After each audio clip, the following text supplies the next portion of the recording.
Told me my mic was muted because I was sitting here singing to myself. Hi, guys. Welcome to the show. This is Monkey in the Morning. I'm your host, the Ranting Monkey, and we are here tonight to laugh at really, really dumb people. And as you might have noticed on the thumbnail, that's going to include Candace Owens because, oh, dear God, can that bitch get dumber? Oh, before we get into it, though, I got to do this. Dutton, it was your birthday. This is for you. And a 1 and a 2. Happy birthday to you. Happy birthday to you. Happy birthday, dear Dutton. Happy birthday to you. Happy birthday. I hope you had a good one. I really, really do. Speaking of singing, me and Lady Monkey had to go out today. She wanted to do some last minute Christmas shopping. And so we go out and we're coming back and a song comes on the radio. Y'all know the song Fancy Like? There's a song called Fancy Like Christmas, sung by the same guy. It's the same tone of everything.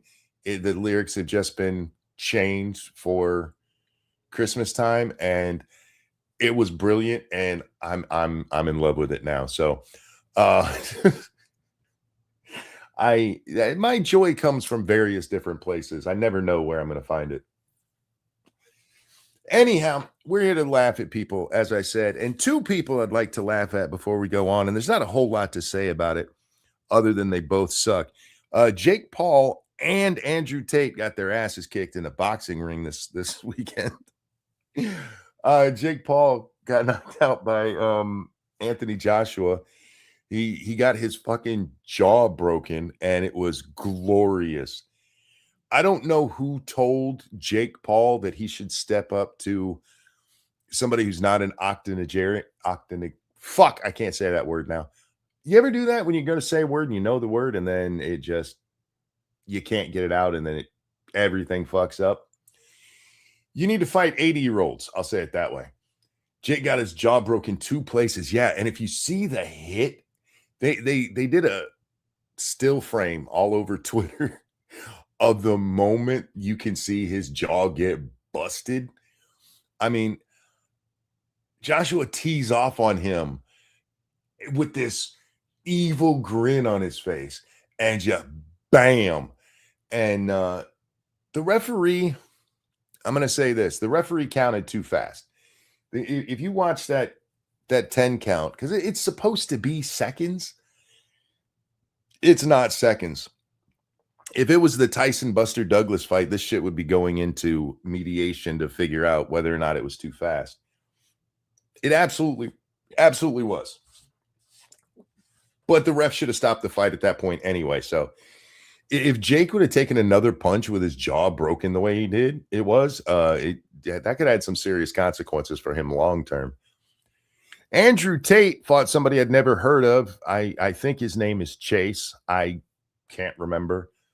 It's some internet boxing. It's the heavyweight champion of internet boxing.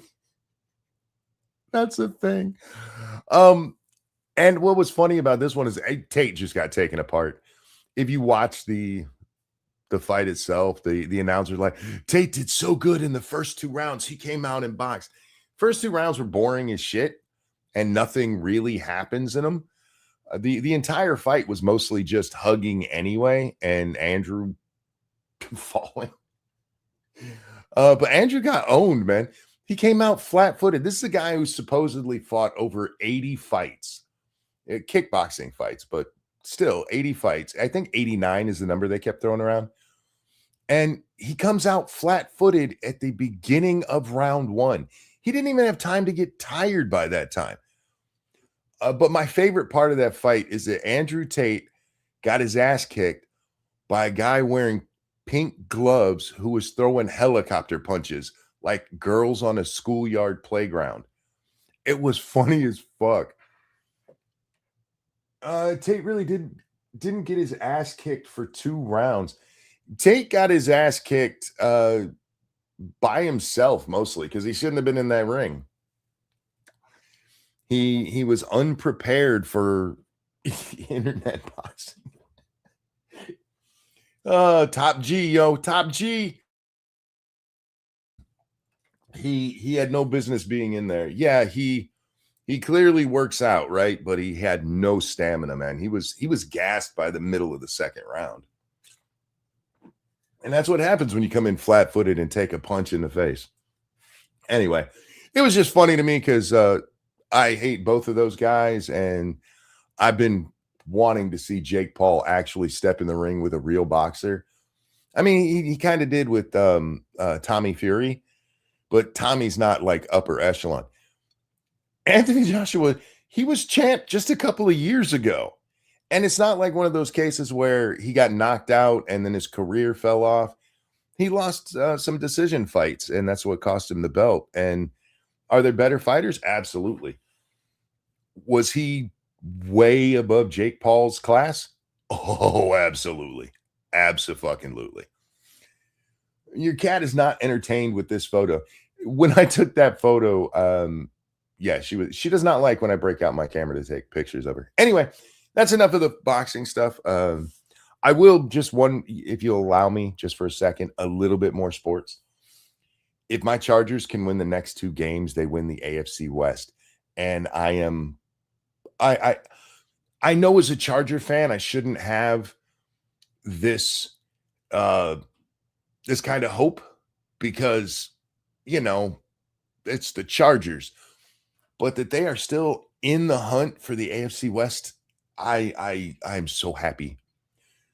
To be fair, I wouldn't fight Joshua. Neither would I. I mean, I'm not a professional, but Jakey got a hard lesson in ego. Stick to beating up old men and people who don't actually box, man. That's really where you need to be. Your best quality is that you still have hope. Chargers, is that baseball? No. That is football. Could be worse. You could be a Vikings fan. Oh, I was talking to my wife tonight. This is such a weird year in football. There are no clear best football teams out there. There's a lot of really good football teams, and we don't normally get that. We get, 3 or 4 good teams, but you got clear favorites going into the playoffs.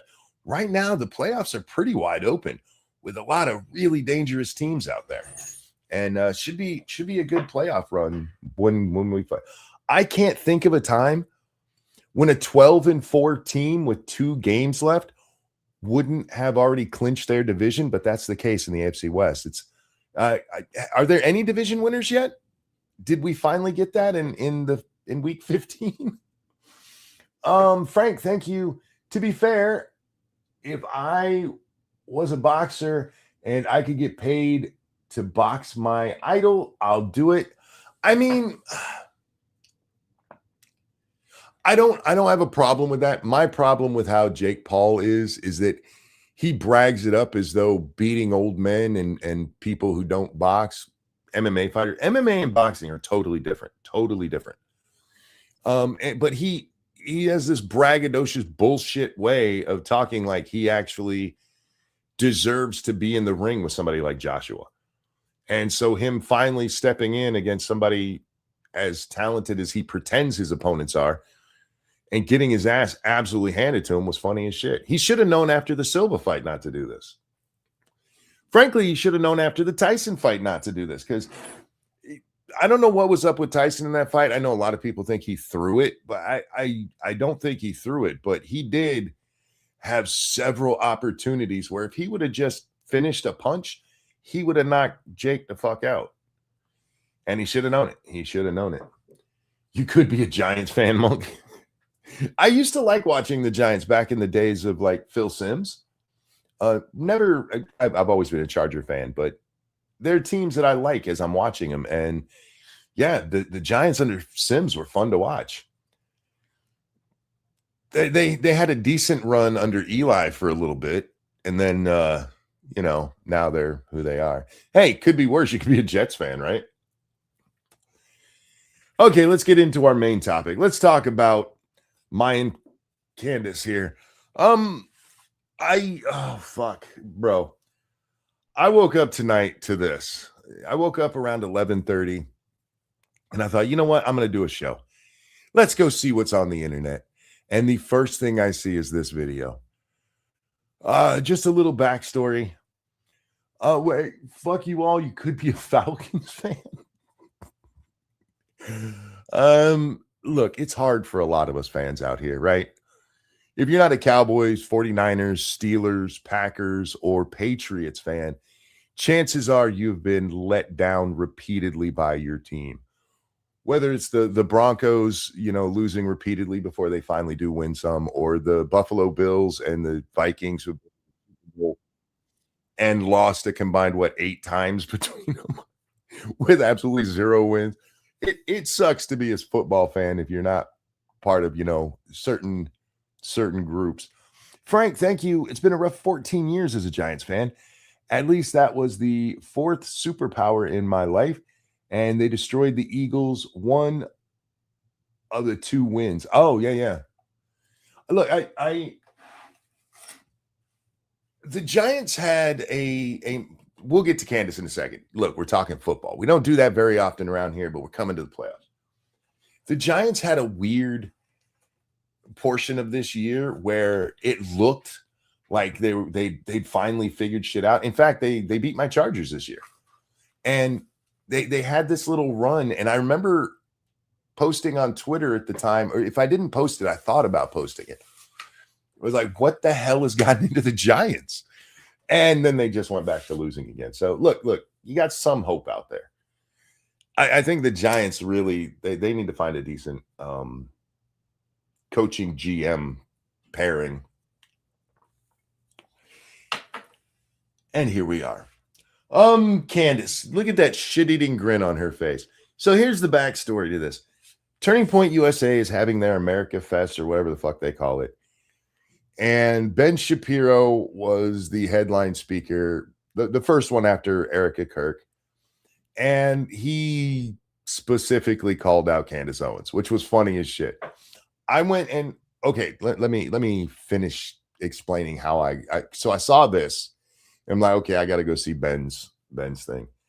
And I searched Ben Shapiro and I found his video where he's giving his speech at Turning Point USA. And then I saw this other chick who actually we're going to watch more of explaining why his speech didn't work.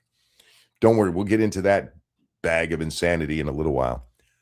But I did watch Ben's full speech and I didn't really have a problem with it. It was mostly about learning how to discern the fraudsters from the real folks. And I don't know that that's even possible these days, but thank you. Hang on. Thank you, Frank. Need to proofread swipe 4th Super Bowl. Oh, gotcha. Okay, gotcha. Thank you for the donation, by the way. I don't remember if I said that. The Ben Shapiro thing, and I also watched because I haven't been online very much, but I was on yesterday, I think. Vivek Ramaswamy spoke at Turning Point USA. I don't normally watch the speeches from Turning Point USA. It's a trade show for conservatives, and a lot of it is religious conservatives, which I'm not. So a lot of it is preaching to the choir almost literally. So I don't watch a lot of it. But it was Vivek Ramaswamy, and I haven't seen, he's running for governor of Ohio down there, and I haven't really been watching a lot of his speeches or stuff. And I'm like, oh, let's check in and see what Vivek is talking about. It was a good speech, and it was also I don't want to say it was anti-Candace, but it was definitely anti-Fuentes. And so I watched the Ben one, and Ben's is warning about, for lack of a better term, and since we are talking about Turning Point, false prophets and people like Candace. And he calls out Candace directly.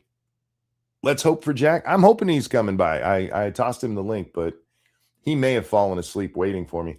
I've been so horrible with my schedule with this lately, as you guys are clearly aware. But he does have the link, so hopefully he comes and hangs out. So this is Candace's response to Ben calling her out directly. And I love that it starts with her, because this is from her longer show, but the people who clipped it started it with her mouth like that, because it's fucking wonderful. Because that's how I think Candace looks most of the time, because she looks retarded here.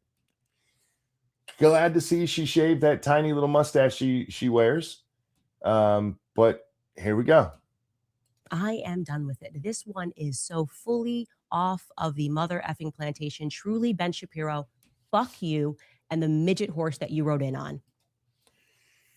I'm going to spoil it just a little bit. What she's mad about Ben doing is pointing out that the bitch never has proof for any of her fucking conspiracy theories. None of it. Do you remember? Do you remember it wasn't that long ago she told us that the French hired Swedish Jewish assassins to come kill her and that the truth will be revealed? Has anybody seen any of her proof on that? Anyone? She titled or she ended that post, "The truth will be revealed." She thinks that there are people coming to murder her, some Frenchies who are coming to murder her because she was talking about Brigitte Macron's wiener. And so they hired Swedish Jewish folk to come murder her. And she got proof of this and isn't sharing it with anyone. Did you see that they trolled her with her attorney's address? I did not, Evil One, but if you have a link to that over on Twitter, will you send it to me? I'll check it out after the show.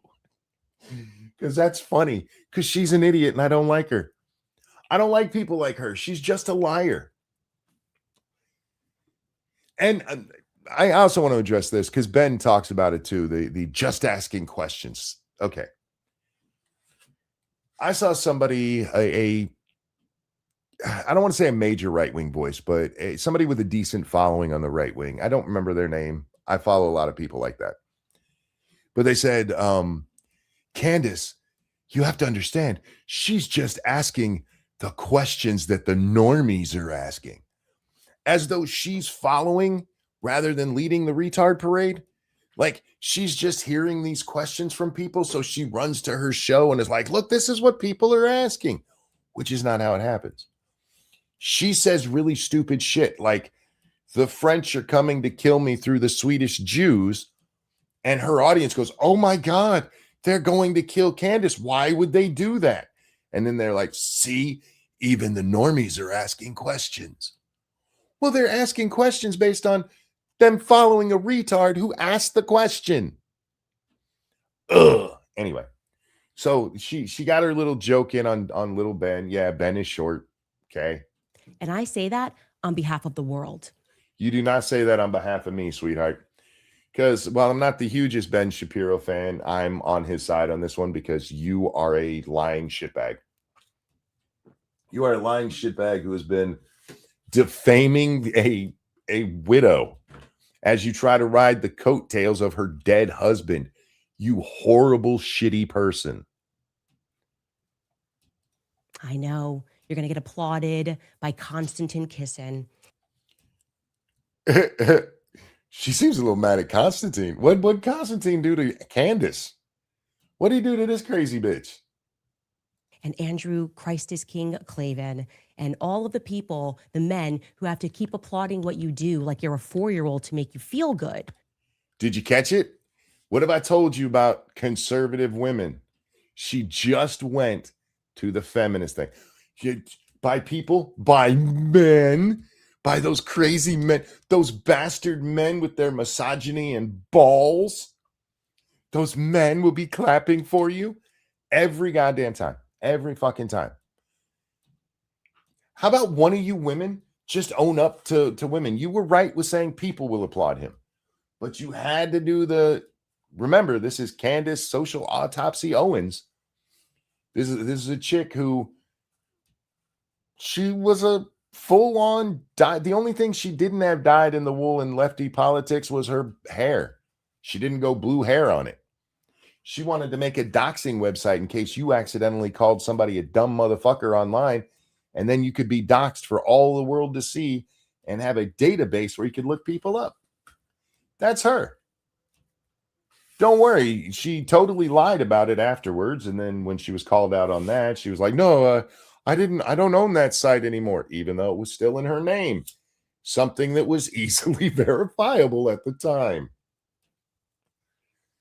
Go look up the history of it. Don't take my word for it. but the rest of the world can't stand you. You're obnoxious. You have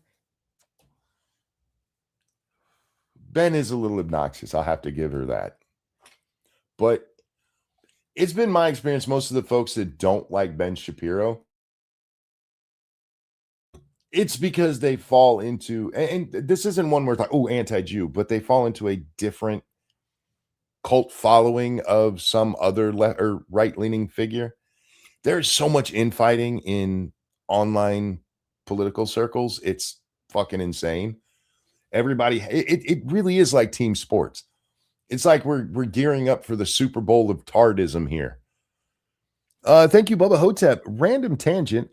Had a midget come into my work dressed up as an elf. It was hard to maintain professionalism. If he's a midget dressing up as an elf, he probably already knows all the jokes you could have thought of and maybe even enjoys some of them. Just throwing that out there. Thank you, my friend. Did you take a picture? Send it to me on Twitter, bro. So anyway, back to Candace here. absolutely no values that exist outside of the Talmud. You describe yourself as a Talmudic Jew, and I've learned what's in that Talmud, and I encourage other people at home to learn what is in that Talmud. Yep, she did it. She held up a copy of the Talmudic Jew. Oh, God. Okay. Oh, my God. You guys understand what this book is, right? This is a book from way back in the day. This is from the 1800s. 18. Blah, blah, blah. This is a bullshit book made up to disparage Jews. That's what this book was. It is filled with mistranslations, and I don't know that book. Here, let me put it this way. This is a book that Muslim terrorist groups use to preach hatred against the Jews. It has been debunked literally since it was written. The author of this book sued somebody for defamation, right? He sues him for defamation because the guy called him an academic fraud. And as the suit is coming up, the author, what the fuck is his name? August. Oh, fuck. I should know this. I forget his name. It's in the tweet that I stole this video from. But he was challenged to translate any passage, any random passage in the Talmud, and he could not do it. He couldn't do it.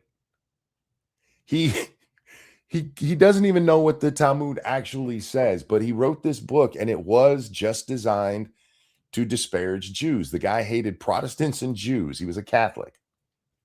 And so he writes this book.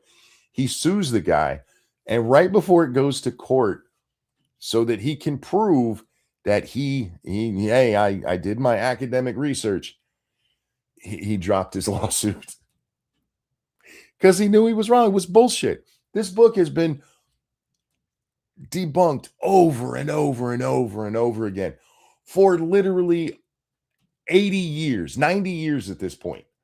And this fucking bitch is like, if you want to know the secret of what the Jews think, it's right here in this book that's literally used by terrorist groups to make you hate Jews. Oh my God. And that is why I put the Hitler mustache on her on the thumbnail.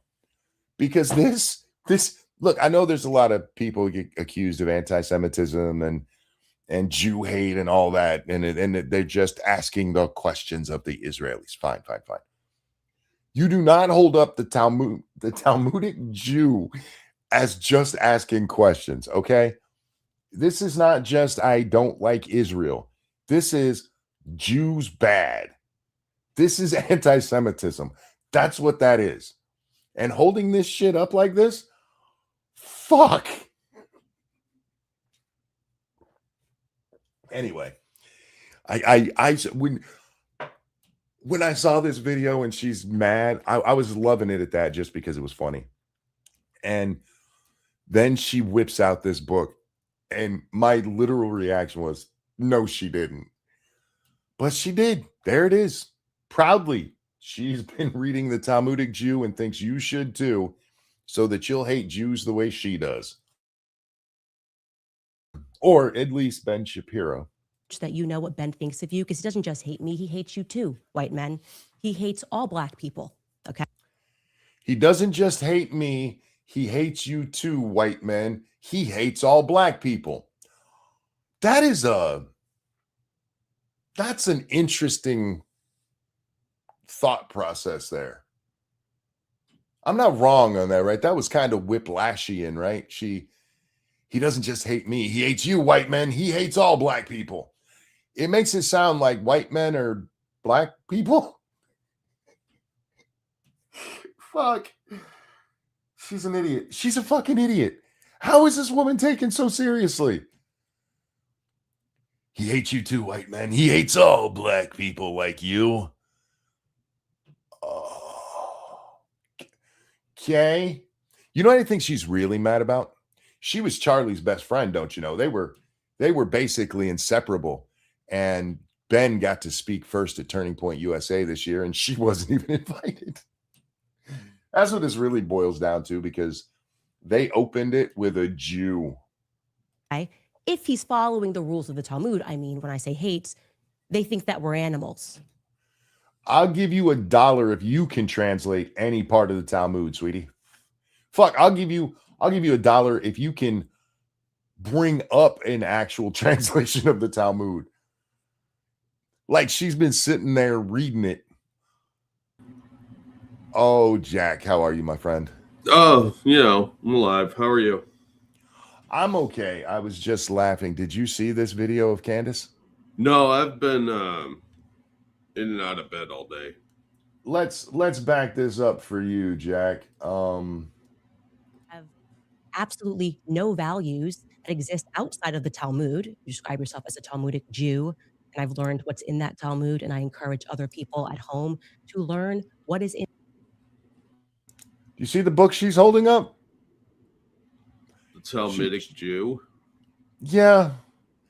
This is the book. I think is it ISIS or Hezbollah that uses this as their teaching for why you should hate Jews. This is a propaganda book about hating Jews. It is fraudulent and has been proven so for almost 100 years. Yeah, I got a box of shock around here somewhere that hasn't been unpacked yet. Oh my God. Yeah, the book itself tells you that it basically turns Judaism into Islam. The Jews want to enslave everybody, and they can be as mean as they want to non-Jews, and they can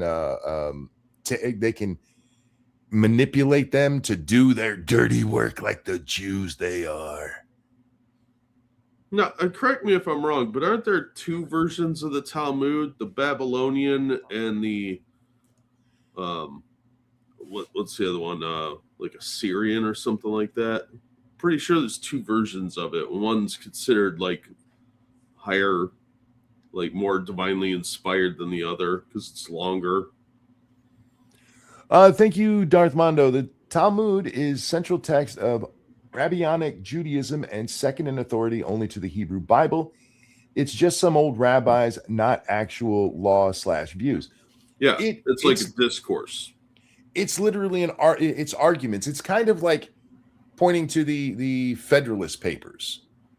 The Federalist Papers didn't become law. They were the arguments for what the law became. But there was also the anti-Federalist Papers that have been mostly lost to history because people don't do their full research. Yeah, it was arguments going on.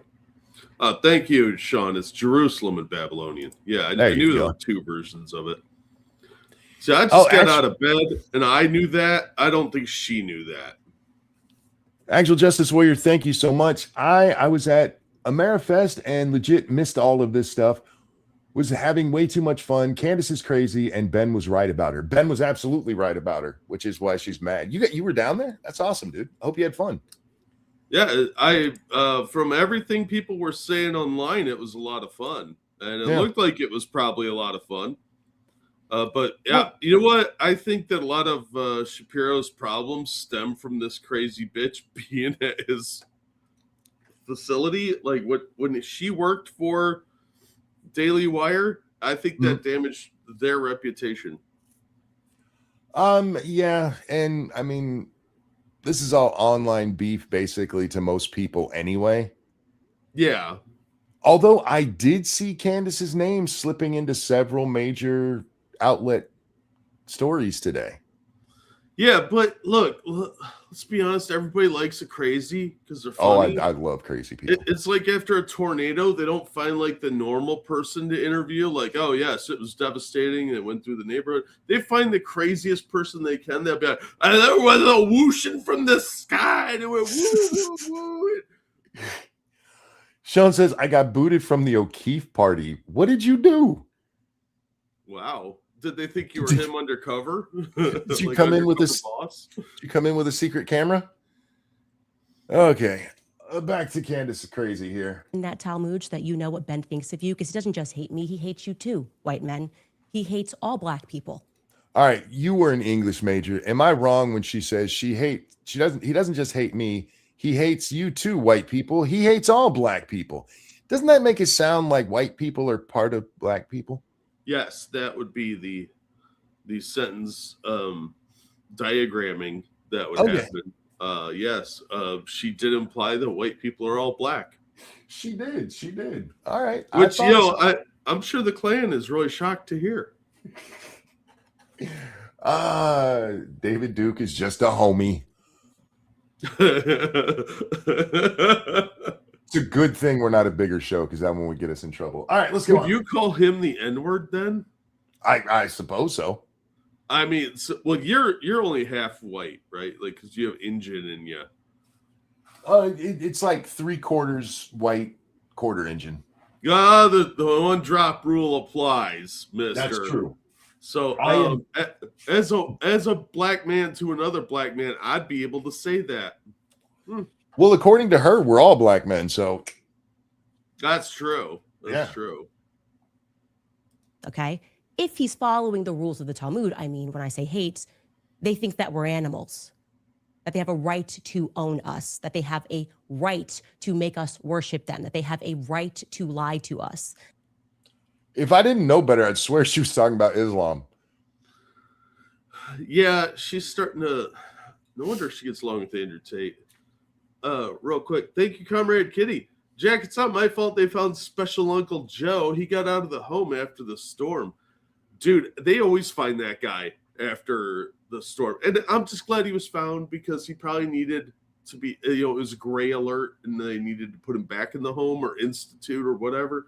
But look, they always find the crazy guy. And thank you, Evolved Potato. Speaking about Jew hate, I assume you guys hadn't kept up with the post-Bondi crap. I've been trying to, but there's so much going on right now. Our prime minister spoke about new laws targeting specifically right-wing speech. Yep. Mm-hmm. Basically, no mention of Islam. Why would they talk about that? The talk about Islam is more dangerous than Islam, right?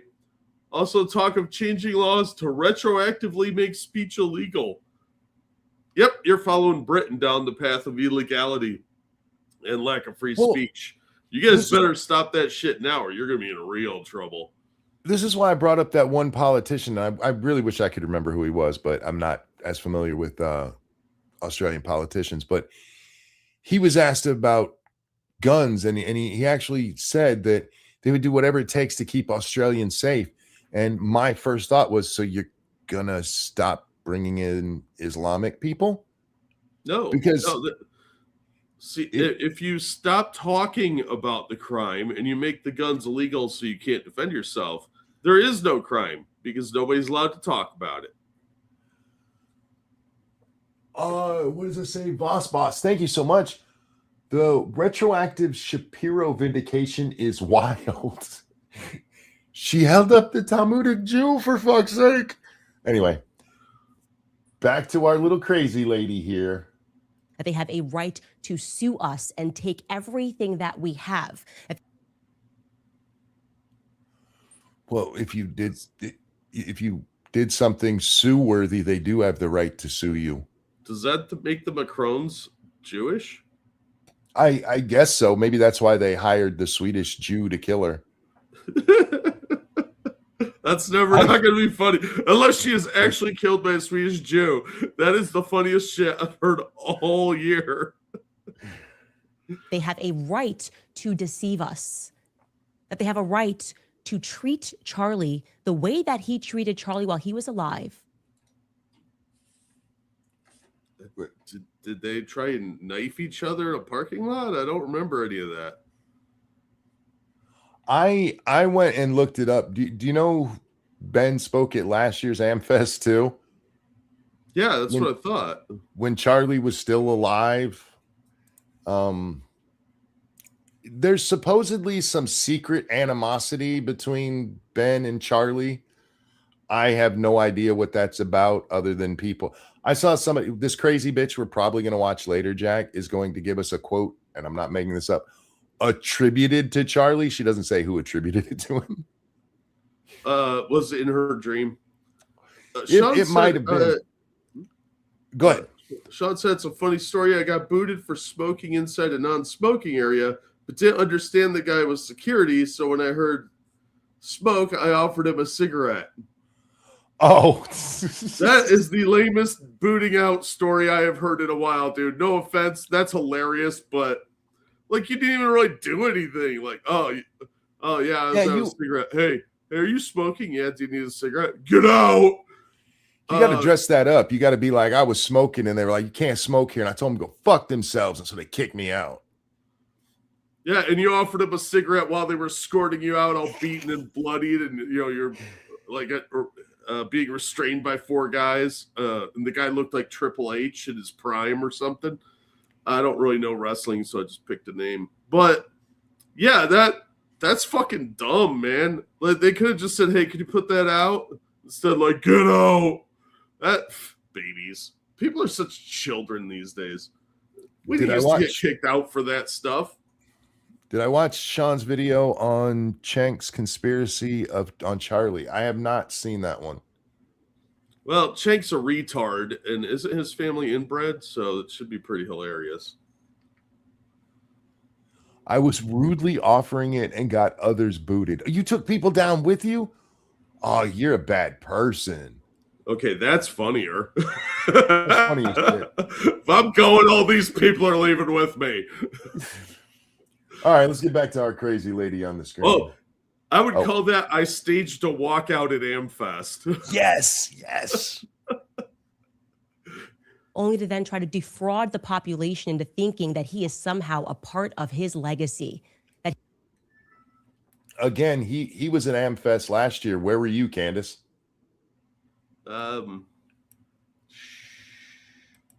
Stop noticing things. Yeah, Charlie had cut you off almost completely, and as far as we know, completely. What, 6 months before he died? And you want to sit here and point the finger at somebody else pretending that they had a relationship with him? Really? Excuse me, that's revisionist history. The actual history. We're revising that now. That's not going to be the history we use anymore. An anonymous source told her that her and Charlie were still good friends. Yes, it came to her in a dream. Overall, it was fun. Free drinks. Nice. He somehow cared about Charlie Kirk and cares to protect the people that are working at Turning Point USA. Goodbye, Ben. Goodbye. Excuse me. I believe the lyrics are bye, bye, bye. This just screams to me what I should have said, like when she got fired. What I should have said is goodbye, Ben. Goodbye. Sweetie, he was actually at the Turning Point thing. You weren't.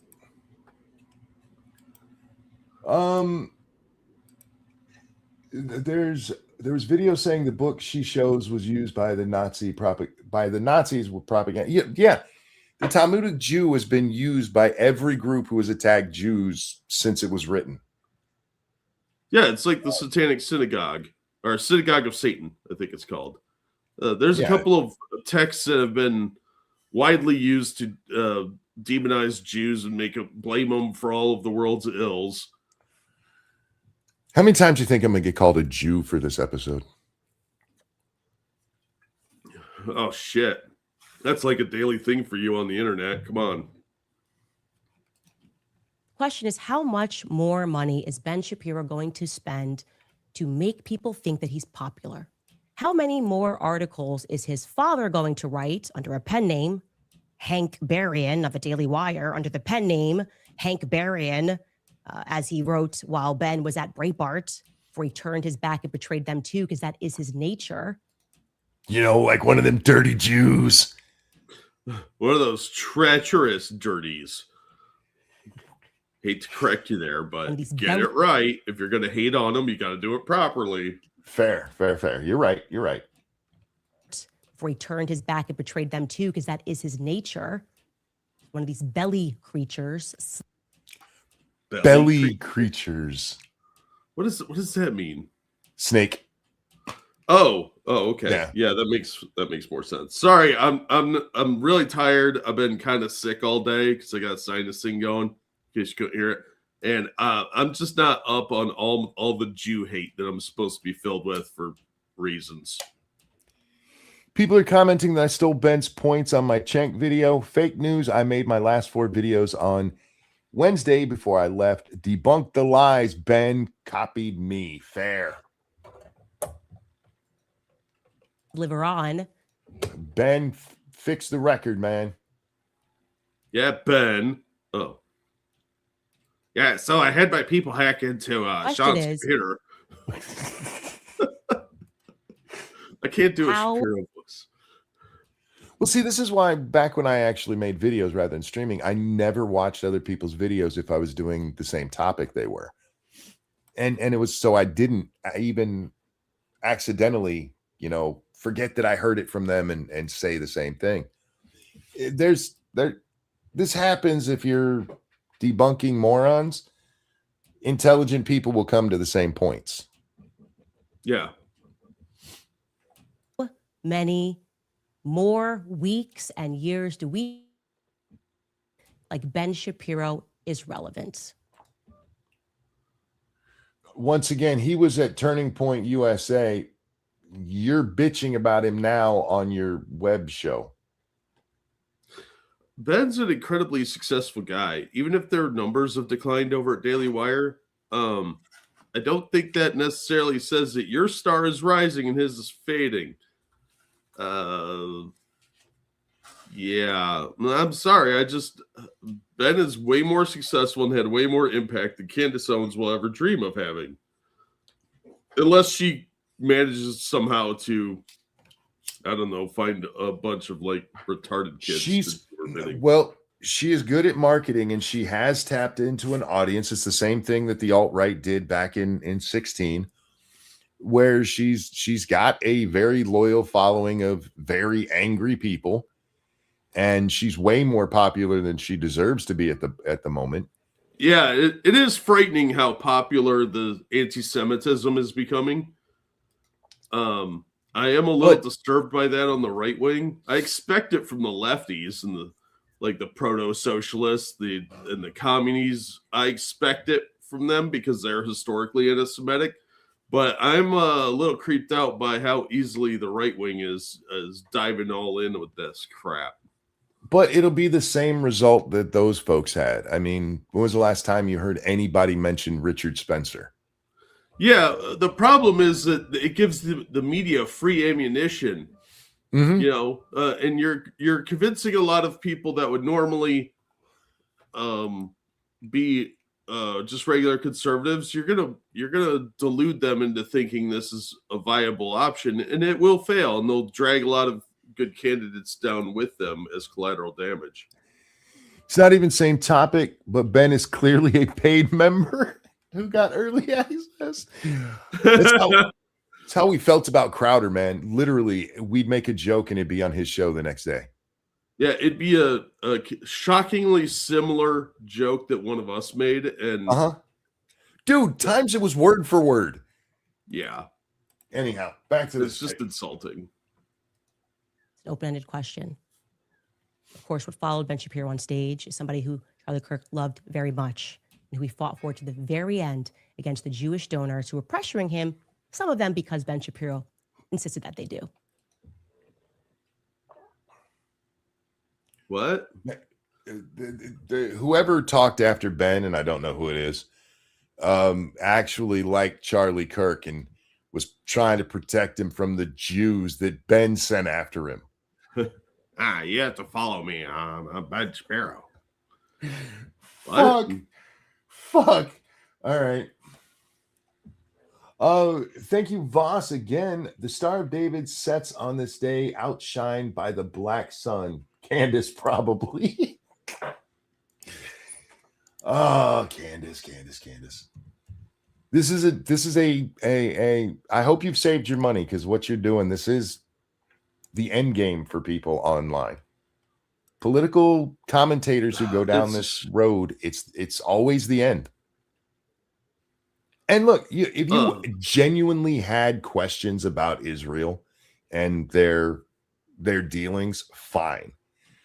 Maybe there's one of you out there that honestly it's just Israel. I don't hate Jews, but that's not what she's doing here.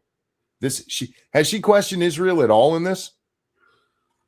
No, because like most anti-Jewish people, she's conflating Israelis and all Jews. She didn't hold up the Talmudic Israelite.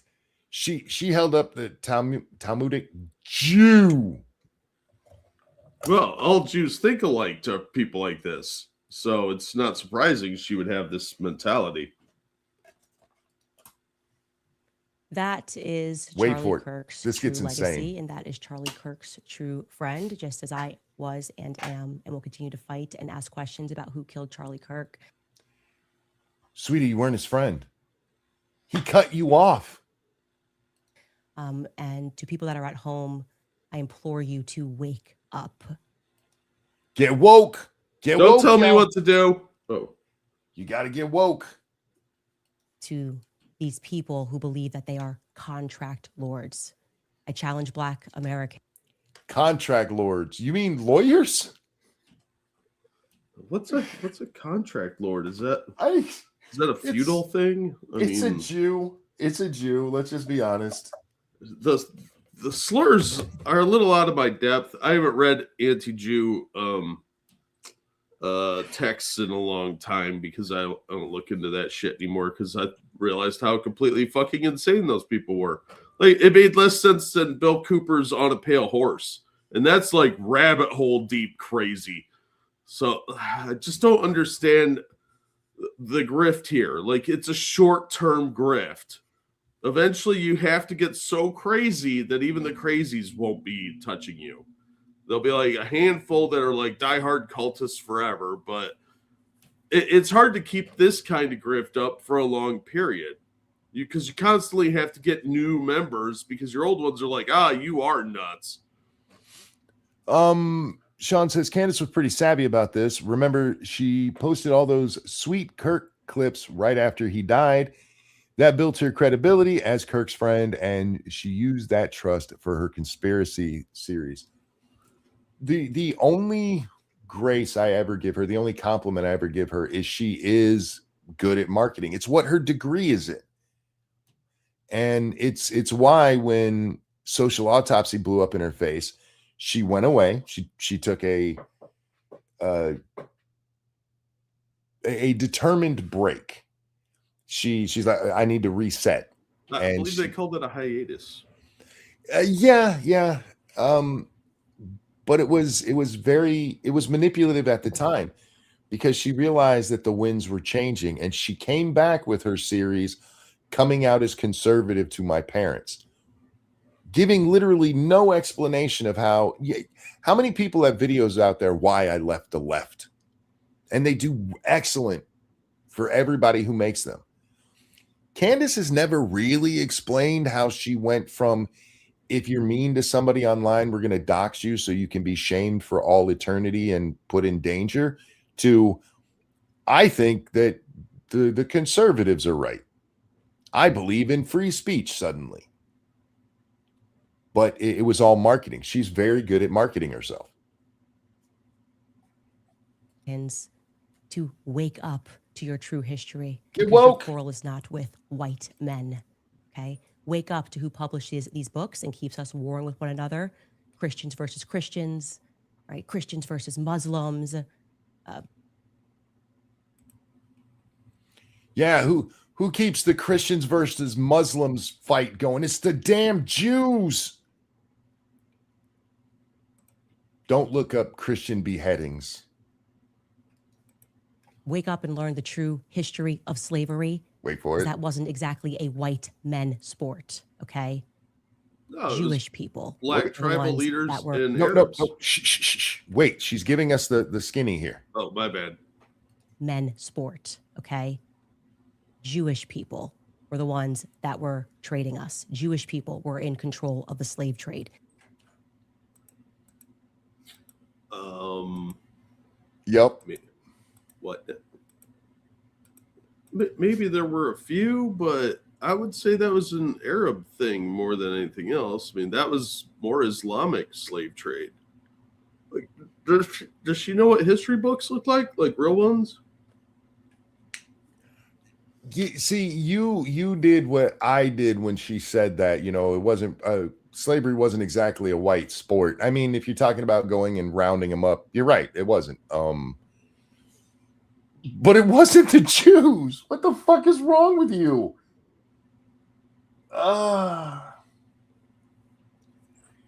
That's right.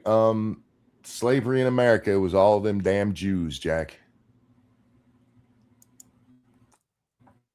I'm sure she got an anonymous email that gave her the proof of that. Jewish people were in charge of the Arab slave trade. Yes, they were, apparently. Look, Jews control everything. Don't you know that? They've buried a lot of it, but it's there, and you can find it. I think all of us need to wake up to this because it's making me absolutely sick that he is so bold that he dare sit near Charlie Kirk's chair, that he dare grace that stage when Charlie Kirk knew exactly what Ben Shapiro was and will always be. So once again, Ben was there last year with Charlie. Just saying. Again, on your belly, Ben Shapiro. Yeah, she put him in his place. She owned him. Grr. You know, by telling us that the slave trade was done by Jews and that white people or white men are black people. Now, good one, Candace. Is she gonna reveal a photo of Ben Shapiro and it's gonna be a clip from V where he's like his face opens up and there's a lizard underneath? I wouldn't be shocked, but she'd never show us that. She'd just tell us that she got the proof. Yeah. Oh, fuck. All right. I'm going to pick on somebody now because this just made me laugh so much. We're going to watch the Ben Shapiro thing, Jack, but we're going to watch this woman watching the Ben Shapiro thing. Who's this bitch? This is Maddie. Her channel is, hang on, what was it? The Anti-Alienation Project. Which, why does she not like Alienation? It had James Caan in it. It was a great movie. Different alienation. Oh, my bad. The other kind. Okay, gotcha. Thank you, Frank, who says they say the Dutch slave boats were Jews. What? The Dutch are Jews. You heard it here first. Thanks, Candace. You've cracked the code. All right. Yeah. Anyway, so this chick, she runs a channel. Her whole channel is about how she hates her mom for making her not like her dad when she was growing up. I'm not kidding. What? Yeah. She's an adult, right? Like she can figure this out, whether or not she should hate her dad. Her mom alienated her from her dad. And look, I know there's parents who do that, you know, talk shit. Yeah. But she even has a video where it's addressing her siblings who think she needs to shut the fuck up and knock it off. And she's basically like, how dare you tell me not to tell my truth? I'm paraphrasing greatly, but I don't want to put you guys through it. Yeah, this is a chick who learned the term alienation, parental alienation, and she was like, "Oh my god, that's totally me."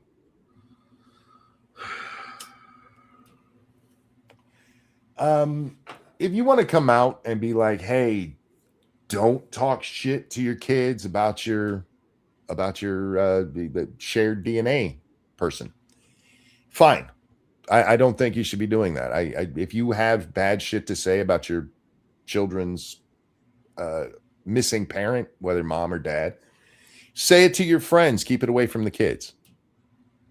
If there's a truth that they need to know, like, hey, maybe dad'll show up to this, and you're like, he's not coming. Okay, that's fine. But you don't need to go, he's not coming because he's a deadbeat shitbag who used to fuck everybody who walked in the room. And He I do know doesn't love people, us. Oh. yeah, I know people like that. And no, you shouldn't be doing that. But this chick just seems to have some serious issues. Because, like, usually that's my wheelhouse. Chicks like that will usually be like, "Oh, I have daddy issues," and I'm like, "Hey, hello there." yeah. But she doesn't necessarily have daddy issues. She has mommy issues because it's her mom who alienated her from her dad. Yeah, but that usually makes them run right into a dude's arms. Like, I wonder what this chick's body count looks like.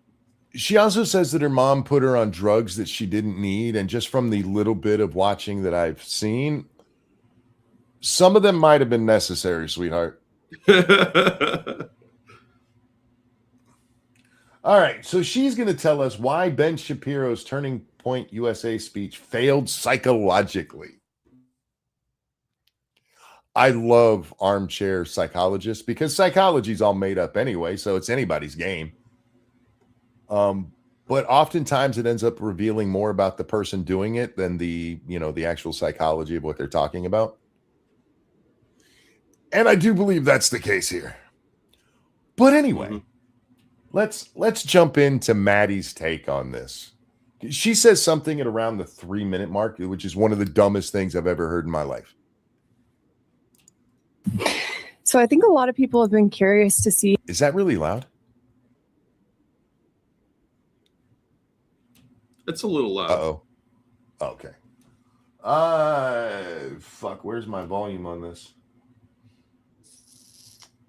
Why doesn't it have the volume meter on it? Bro, where am I missing? Oh, fuck it. We just have to listen to her a little bit loud. Nobody, thank you so much. How many solutions do you think Candace has left? She's getting close to the final one, I'm pretty sure. Thank you for that feminist donation.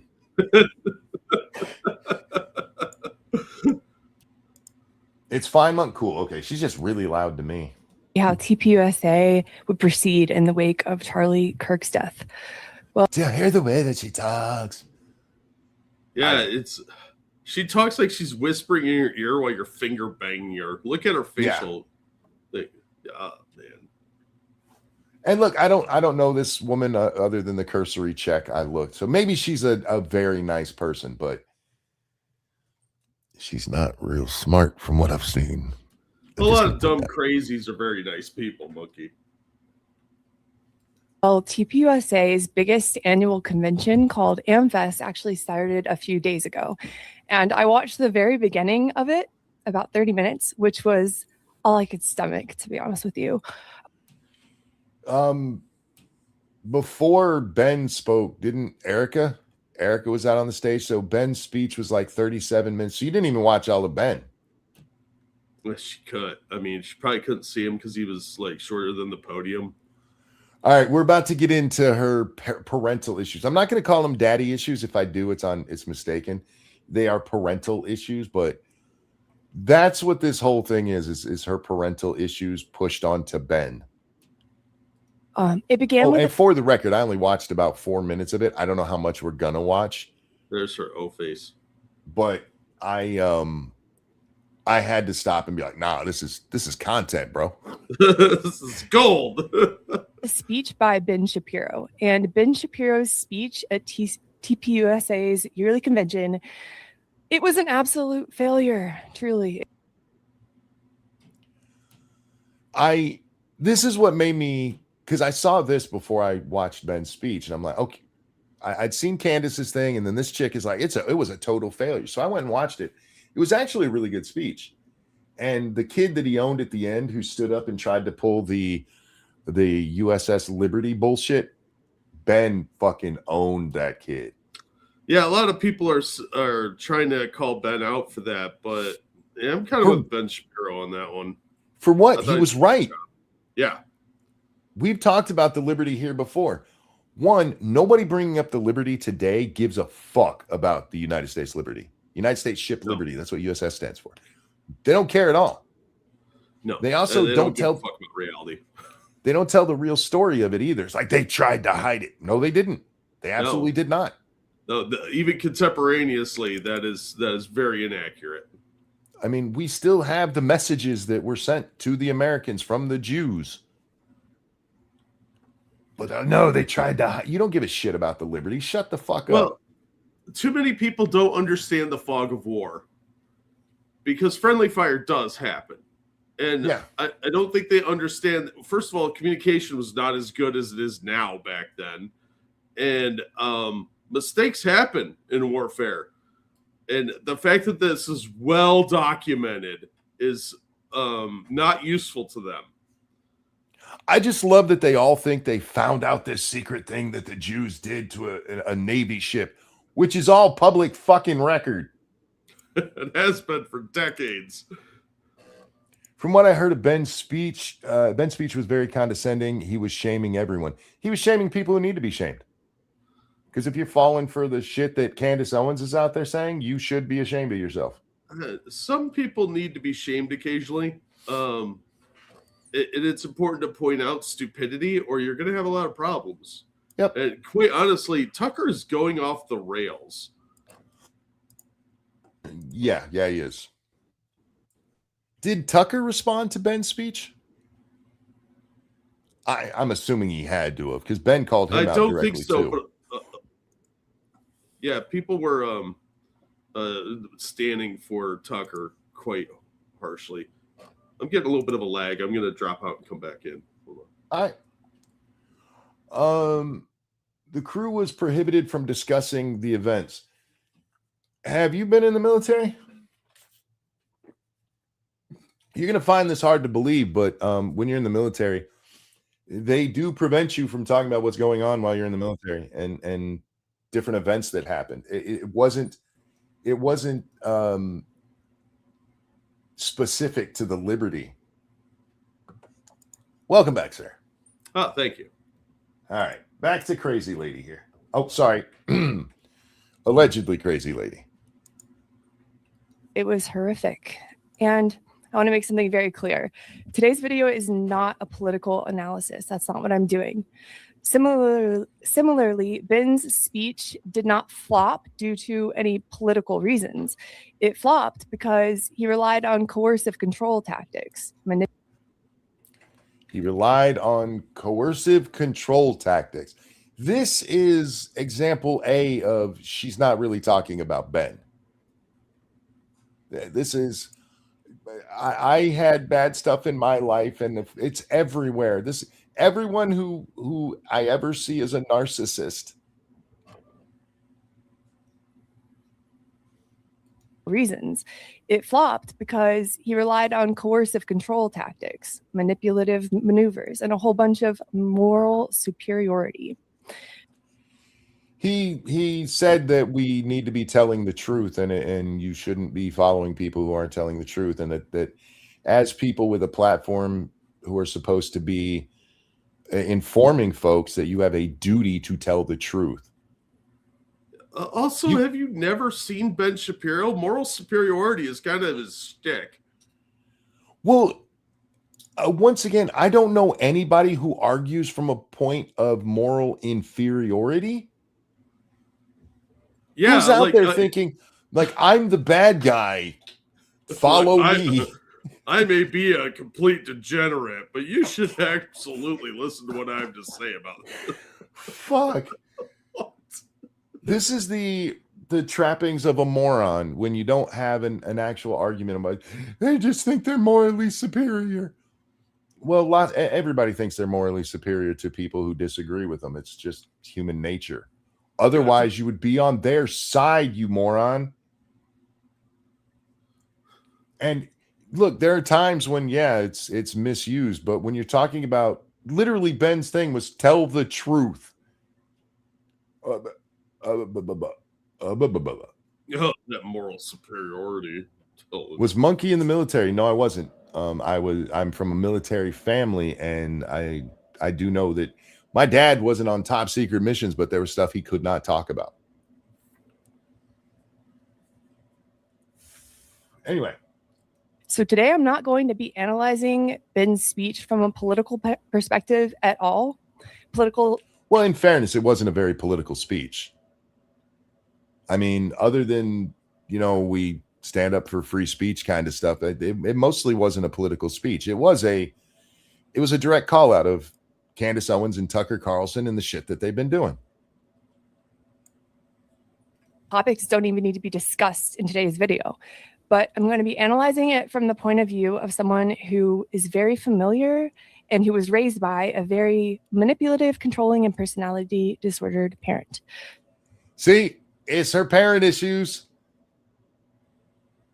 It's her parent issues. Is that the only thing she has to rely on? Is like my parents were narcissists or something? Like, yeah, my parents were manipulative. Yeah, that's a very limited shtick. It is. She uses it as the best she can, but I mean, we are a minute in, and we've already got her parental issues twice. It's literally all she is. She is her. I'm using very big air quotes here. She is her trauma. But we see this weird with women all the time. She wears low-cut shirts. This is why so many men get accused of being narcissists now, because that's become the catchphrase. If something bad happened to me, everybody's a narcissist. Anyway. So I know manipulative tactics, coercive control tactics on a visceral level, on a primal level, very intimately, because this is the type of person, unfortunately, that I was raised by. Most people who have been controlled and stuff don't break out to a point where they can notice manipulative tactics. They might notice it in the person who did it to them, but they tend to be easily manipulated.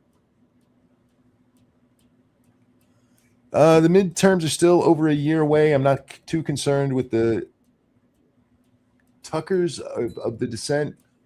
The hero's journey arc is a valid political strategy.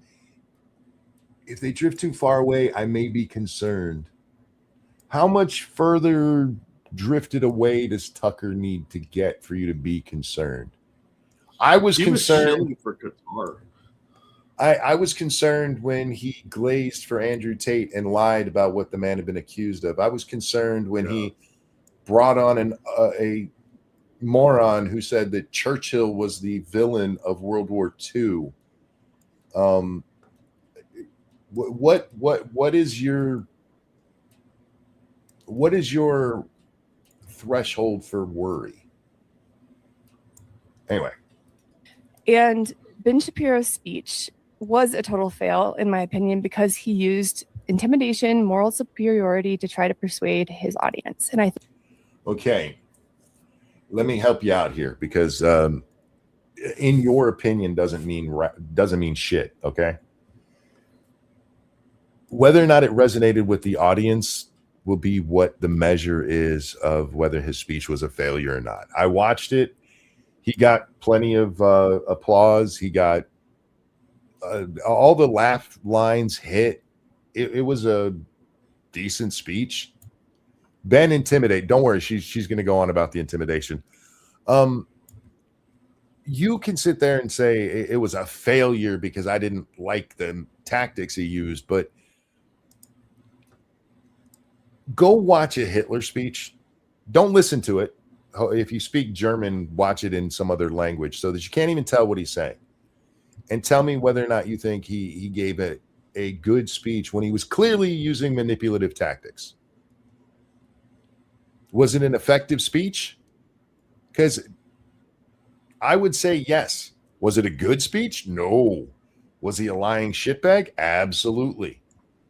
But you can't look at his speeches where he's rallying thousands, tens of thousands of Germans and be like, but he was using manipulative tactics, so it was a failure.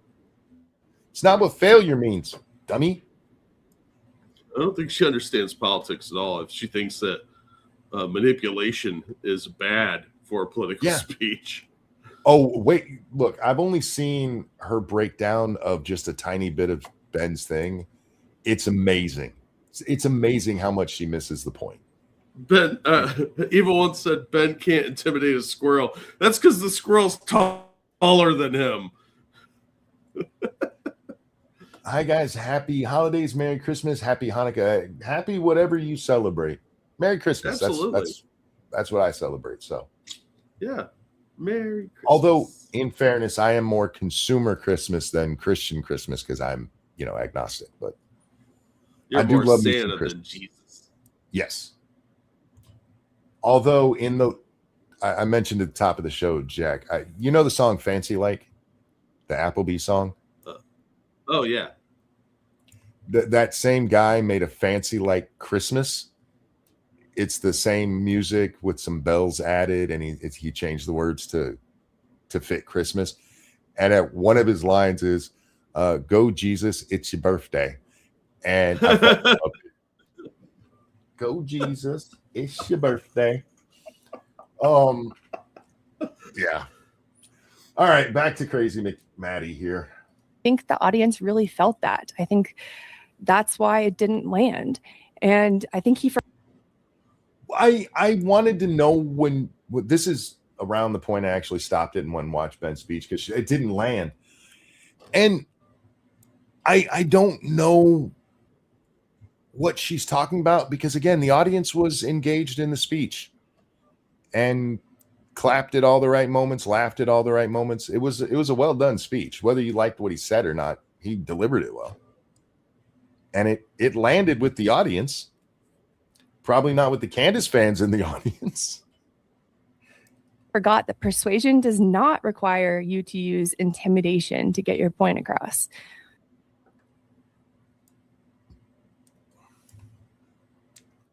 Okay, I'm going to be honest with you guys. I don't know what she means about. I've watched a little bit more of this than you guys have now. Excuse me now. And she does keep bringing up the intimidation, but I'm not exactly sure what the intimidation was. I mean, maybe Ben dipped his head a little too high or too far, and the yarmulke beam hit a couple of people, or he threatened them with the Jewish space laser, and I just missed that part. I don't think she understands what intimidation means. Probably not, but yeah. Well, was he flexing on them? Like, did he threaten to throw people in jail or something? Not that I'm aware of. In the speech. I watched the whole speech and I don't remember. There's no part of it that I would call intimidation.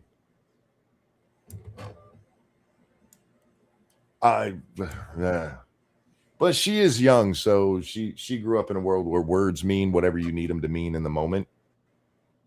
Yeah, and all words are violence and blah, blah, blah. Is intimidation sounding too much like her dad? No, her mom. Her mom. Remember, she has mommy issues. Mommy issues. Well, Ben Shapiro is married to a woman who has children. She's a doctor. Yeah, that is true. That is true. Oh, shit. She has a silly putty face. She kind of does. She looks like she's on like Adderall or something, man. Or not Adderall. Ritalin. That's the word I was looking for. I can see that. Yeah. To rely on fear or moral shaming to land, I actually think it's already failing. So join me and let's break down how the speech totally failed psychologically and how it relied on manipulation rather than influence, and why this topic. Tomato, sweetie. Manipulation rather than influence. The fuck does that even mean? I mean, like, if you're influencing people to your perspective, isn't that a form of manipulation? I mean, well, If you're talking about this is like propaganda. Manipulation doesn't mean negative. It's a connotation we add on it because most people who are manipulative are doing it in a way that is negative. Yeah. But if you subtly manipulate your friend not to become a crack addict, that's good manipulation. We tell stories and give our points of view in a way, hopefully, to get other people to agree with us. By definition, that's manipulative. I'm truthful because I think it will help me with you guys to think of me as somebody who's truthful so that you can trust me. It is a form of manipulation. Is it bad that I tell you the truth? Nope. Unless you're this chick whose mommy was mean to her. It matters regardless of your politics. So before we even get into the speech, there's an important context that I want to talk about, which is please. Ben, Charlie, and why this is weird to begin with. So this is an important part. Before we even get into it, Jack, we got to talk about Ben, Charlie, and why this is weird. Are you ready for this? No. Are you strapped in for the weirdness? Probably not strapped in tight enough like she probably needs to be. According to people who were close with Charlie Kirk, Ben Shapiro was not someone that was nice or kind to Charlie at all. In fact, Ben Shapiro... according to people, you mean Candace Owens. Just be honest about it. There are people like former employees from Charlie Kirk's organization that have said that Charlie was kind of an asshole to them, but they still liked working there. Sometimes as a boss, you're gonna come across as an asshole.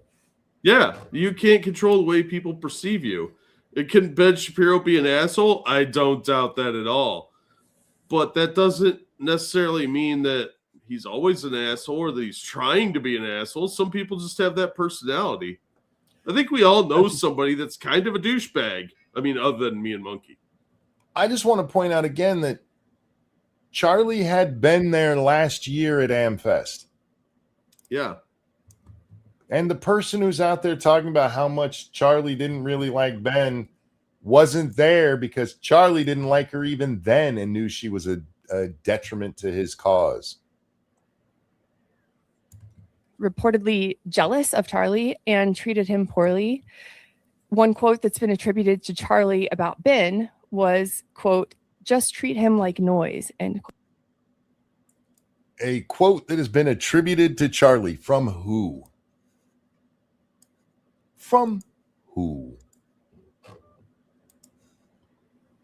Quote. So Charlie also did not respect Ben. And whether or not people agree. Some random quote attributed to Charlie shows that Charlie didn't respect Ben. Hey, sweetie, I heard Charlie say that Ben was his hero and that he loved him and you should too. There you go. Now you have a quote attributed to Charlie that says the opposite. So now you have to believe me. Yeah, see, I had a dream where Charlie told me that they were BFFs and they did like a pinky swear to be blood brothers forever. Yeah. And they used to go lilac hunting together. Prove me wrong. With Charlie's legacy or his beliefs, I think that context really does matter because it makes Ben Shapiro speaking at a TPUSA event, especially because he was the opening speaker for this event, makes it feel very odd. Why? Off. Why? Feels wrong to me. Okay, why? Let me know if it feels wrong to you. Oh, I'm going to explain why you're wrong. And I think this also matters because Charlie's leadership style is was very, very different from Ben Shapiro's. Charlie built TPUSA by engaging with students, inviting them to have debate and conversations and letting people challenge him openly. So having Ben Shapiro open this big event, the organization's biggest event of the year, as the first speaker already signals a shift in the organization. What? You do realize that Charlie stole that idea from Ben, right? that Ben used to go to colleges and open the floor up to everybody and gave preference to people who disagreed with him. Yeah, Ben Shapiro's been doing that for what, well over a decade, 15 years. It's literally how Ben built his brand. Yeah, a lot of other people have done it. Milo's done it. Charlie did it. Shit, even Destiny is trying to do it now. It feels really strange to have Ben Shapiro there when Charlie used to engage with the students. I get it. You were probably 10 and being manipulated by your mom at the time, but Ben's been doing this for a long time, sweetie. He even did it in this fucking thing. He let the little Liberty kid get up there and engaged him directly. Yeah. Ben's what, not even 40? He's been doing this for like 20 years because he was like 16 when he started working for one of the groups, like doing articles and stuff. But in her world, it just feels off to have Ben do that. It's the most natural thing in the world to have Ben do that if that's your litmus test for it. All right. Come on, crazy. Let's hear what else you got. This is the 3-minute mark where like she's going to say something so fucking stupid. Like, how do you not know that about Ben Shapiro? Destiny ruined debate culture while Charlie built it. I don't know that Charlie actually helped build debate culture. He tried. And yeah, I'll give you that about Destiny. But when it comes to Charlie, I love that he was going out there and challenging people and doing the change my mind thing. What was his called? I forget what his was called. But where he'd have people come up and discuss it and was going to colleges to do it because what Shapiro and even Crowder, I hate giving that man credit, and Milo were doing, that was good for the discussion because academia is broken, and going to those places to challenge those kids and actually push back on the shit that they believe from Tumblr or these days TikTok is a necessary thing. Yeah, especially because it exposes how little critical thinking has actually gone into a lot of these kids' beliefs. Yeah. And they've never actually had to explore why they believe what they believe. They just accept what they're told. Yeah. And that is very, very important. So I don't know. I think it's important work to be doing, and to try and minimize Ben's role in that is very disingenuous and pretty insulting. Yeah. From persuasion to control, in my opinion. So we're going to... This woman is never going to have a healthy relationship. Probably not. I don't know exactly what her mom did to her, but it broke her. Is she fat? I can't tell.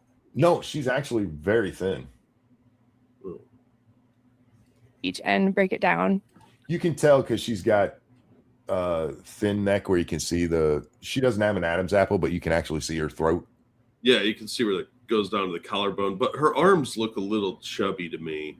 So I think it's just the way she's sitting and where the camera's angled. You're just seeing her shoulders, so you don't see where the arm actually starts.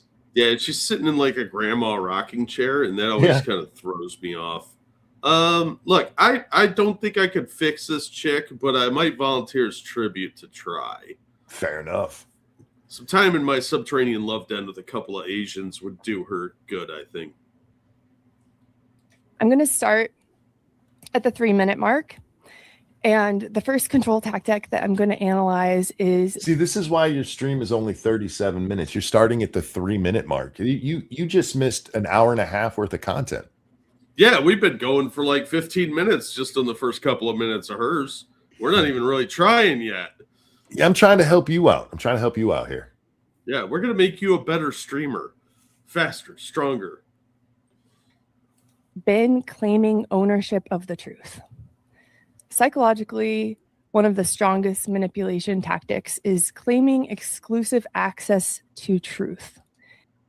He doesn't claim exclusive access to truth. But okay, well let's watch your interpretation of it.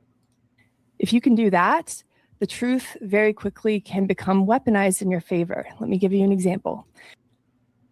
The truth can become weaponized in your favor. That's a loaded sentence right there. Yeah. Wow. Talk about manipulative talk. Jeez. Here's how it can work. If someone claims that they represent truth or they stand for truth, they're on the side of truth, then disagreeing with them is not just wrong. It now becomes immoral. I tell the truth. If you think I'm wrong, you're not immoral, you're just wrong. And if you ask me for proof, I'll give you proof. Is it immoral to be wrong? It depends. I mean, depends on what you're wrong about. I don't think everything is moral or immoral. Some things are amoral. They have no morality at all. Nope, everything is political, monkey. Just like morality, right? That's how this works when you're manipulating people. Look, you absolutely can use that. Like Hassan does it, or Candace Owens is doing it right now. I'm just telling the truth, and they're not actually telling the truth. That's the difference here. It's saying that you're telling the truth only is meaningful if you actually are telling the truth. So if you think Ben is lying about something and that he's wrong, challenge him. Go for it. Yeah. But yeah, the idea that just saying, hey, I'm telling the truth itself is manipulation. I mean, if you're telling the truth, is it a bad manipulation? No. Real quick. Thank you, Evil One. Sorry I missed this. Not watching chat real closely. I'm on a little bit of medication because of my sinuses. So I'm a little out of it. He said, happy ho-ho, you bastard. Seriously, hope all is well. Yeah, I'm doing okay. Just a little sick. And been sleeping a lot today.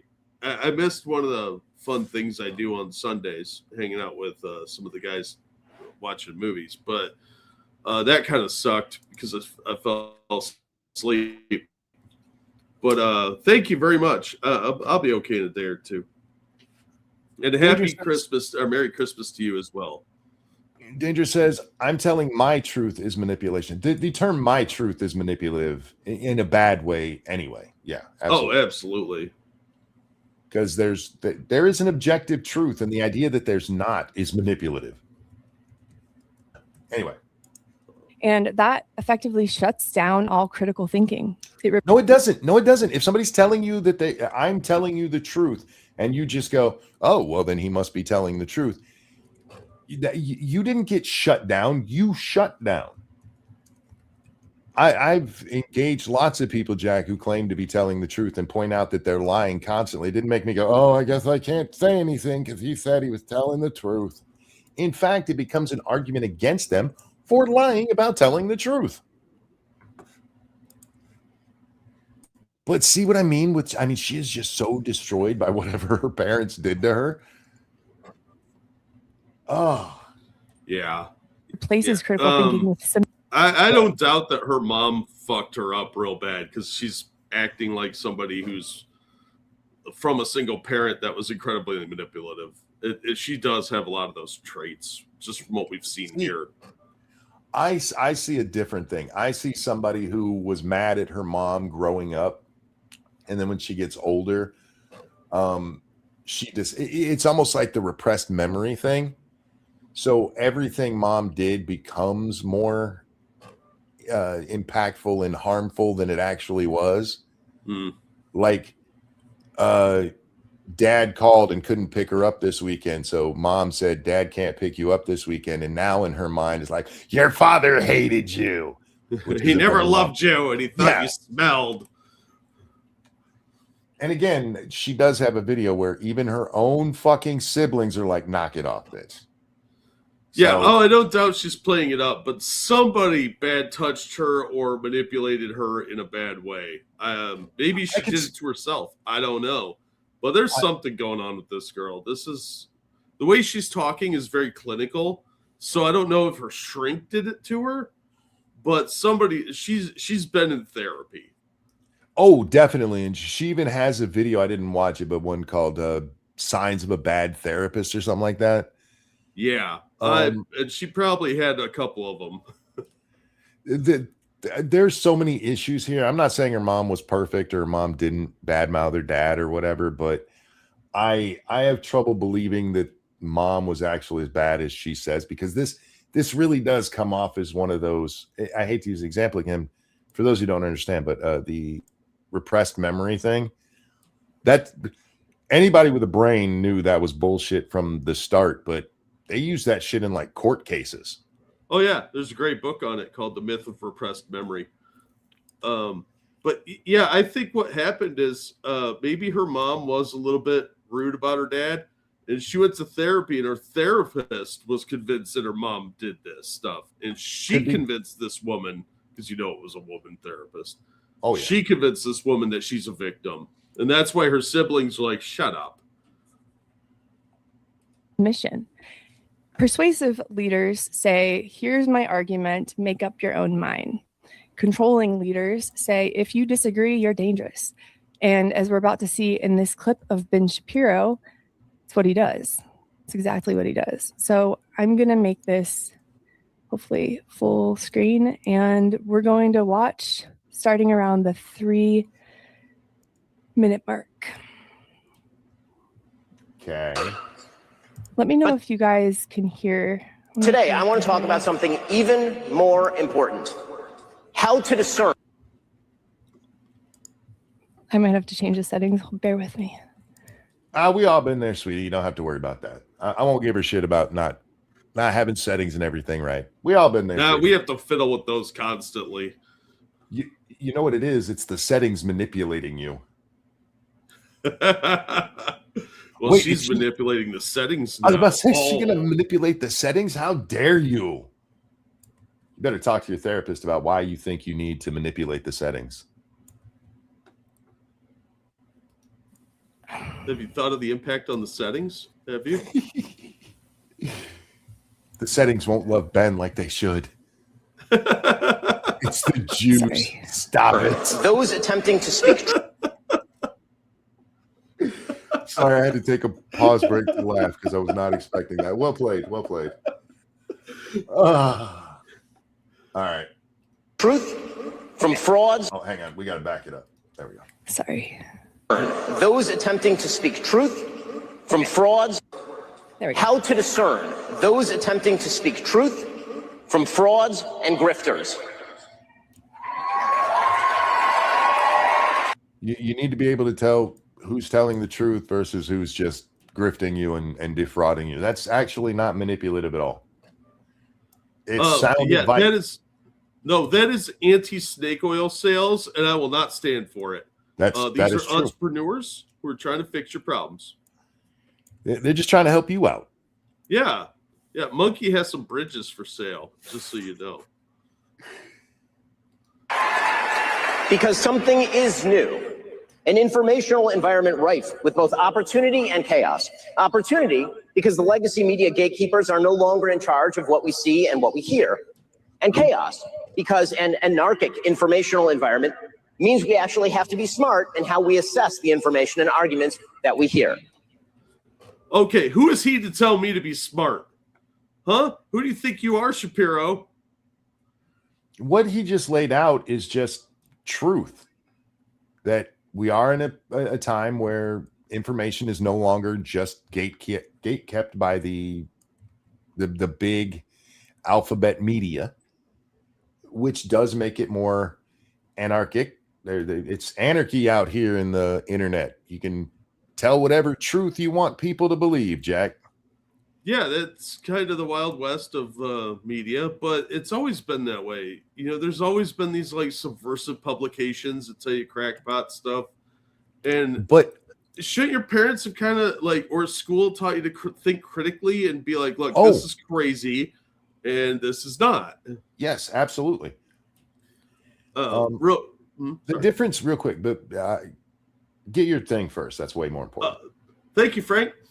I don't know. I've heard horror stories about lies mothers have told their kids about the fathers to get kids to stop talking to the dad as an extra fuck you. Oh, absolutely.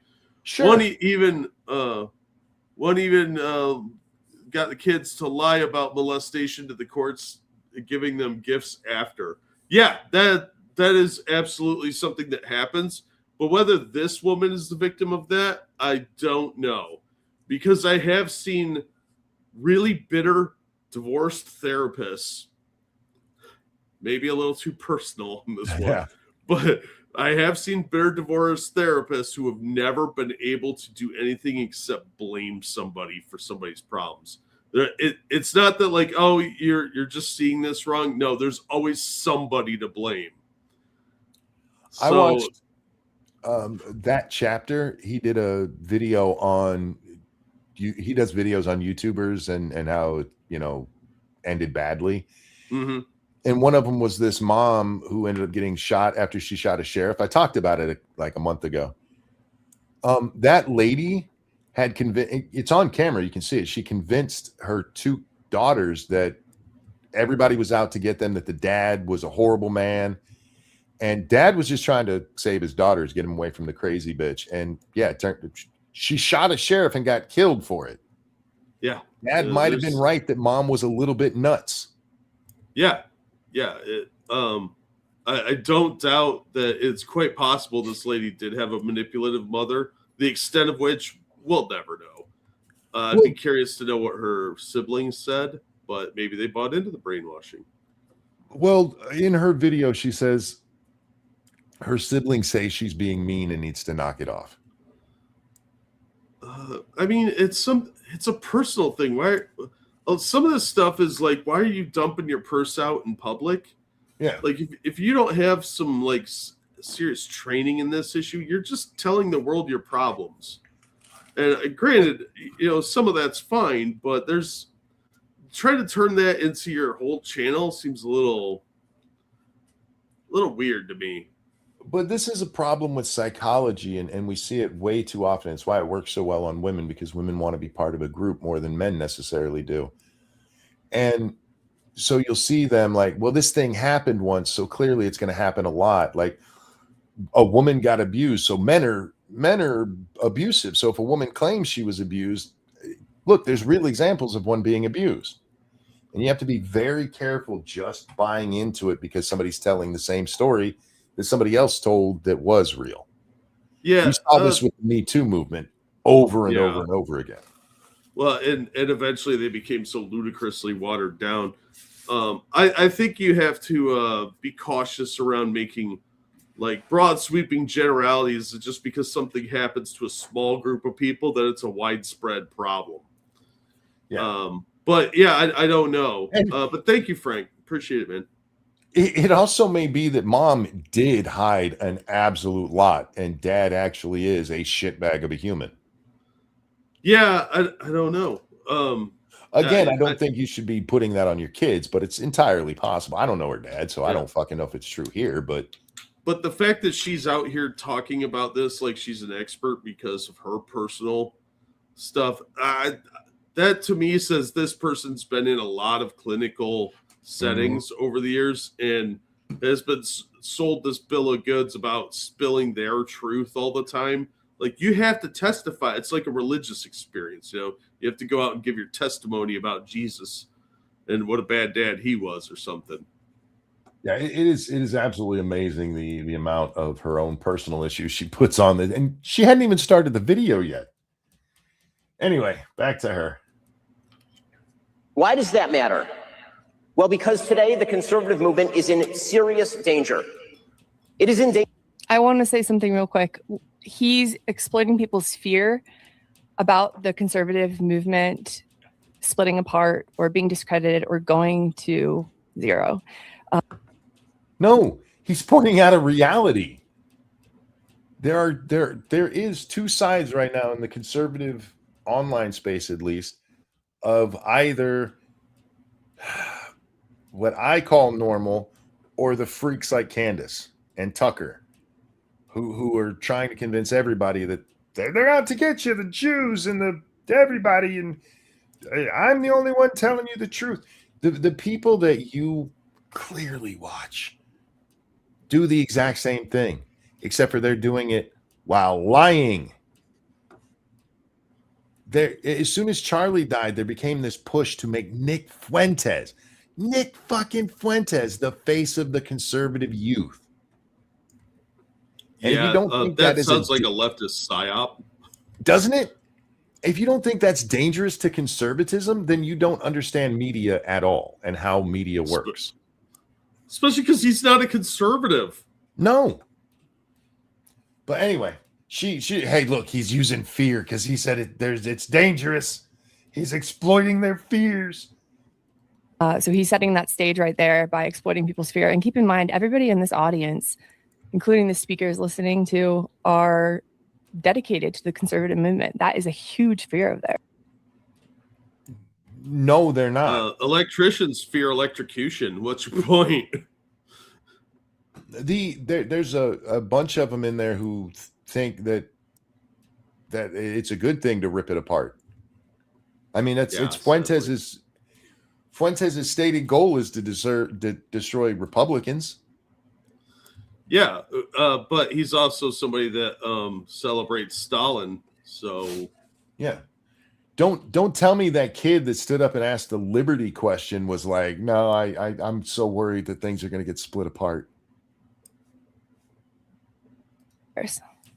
Danger, not just from a left that all too frequently excuses everything up to and including murder. The conservative movement is also in danger from charlatans who claim to speak in the name of principle, but actually traffic in conspiracism and dishonesty, who offer nothing but... Where's he wrong? He's not. Bile and despair, who seek to undermine fundamental principles of conservatism by championing enervation and grievance. These people are frauds, and they are grifters, and they do not deserve your time. And they are something worse than that. A danger to the only movement capable of stopping the left from wrecking the country wholesale. Okay, so let's pause there for a second. So when Ben states that these people are frauds and grifters, they do not deserve your time, he's positioning himself as a moral authority on truth. He is, but you can go look it up yourself and figure out whether or not he's telling the truth or if he's lying. Because if he's lying, then sure, he just undermined his own statement, and you shouldn't listen to him. Well, what she also said was highly manipulative in its own way, because she's putting an attribution on him that he is setting himself up as the moral authority. Yeah. He didn't say I'm the moral authority on this, on the truth. That's an attribution she applied to him. Dry says, he's making sense. He is. He absolutely is. And even if you think he's in the wrong, what he's saying is right. And what you need to do is then point out that he's the one that's the deceiver. He's the belly dweller, as Candace might call him. That's such a gross, weird phrase. That sounds like some dude is going around on the beach rubbing his stomach on the sand so you don't sit there. I don't know. That's such a weird phraseology to me. He's claiming the ability to tell you who you should believe, who you should support, whose ideas you should subscribe to.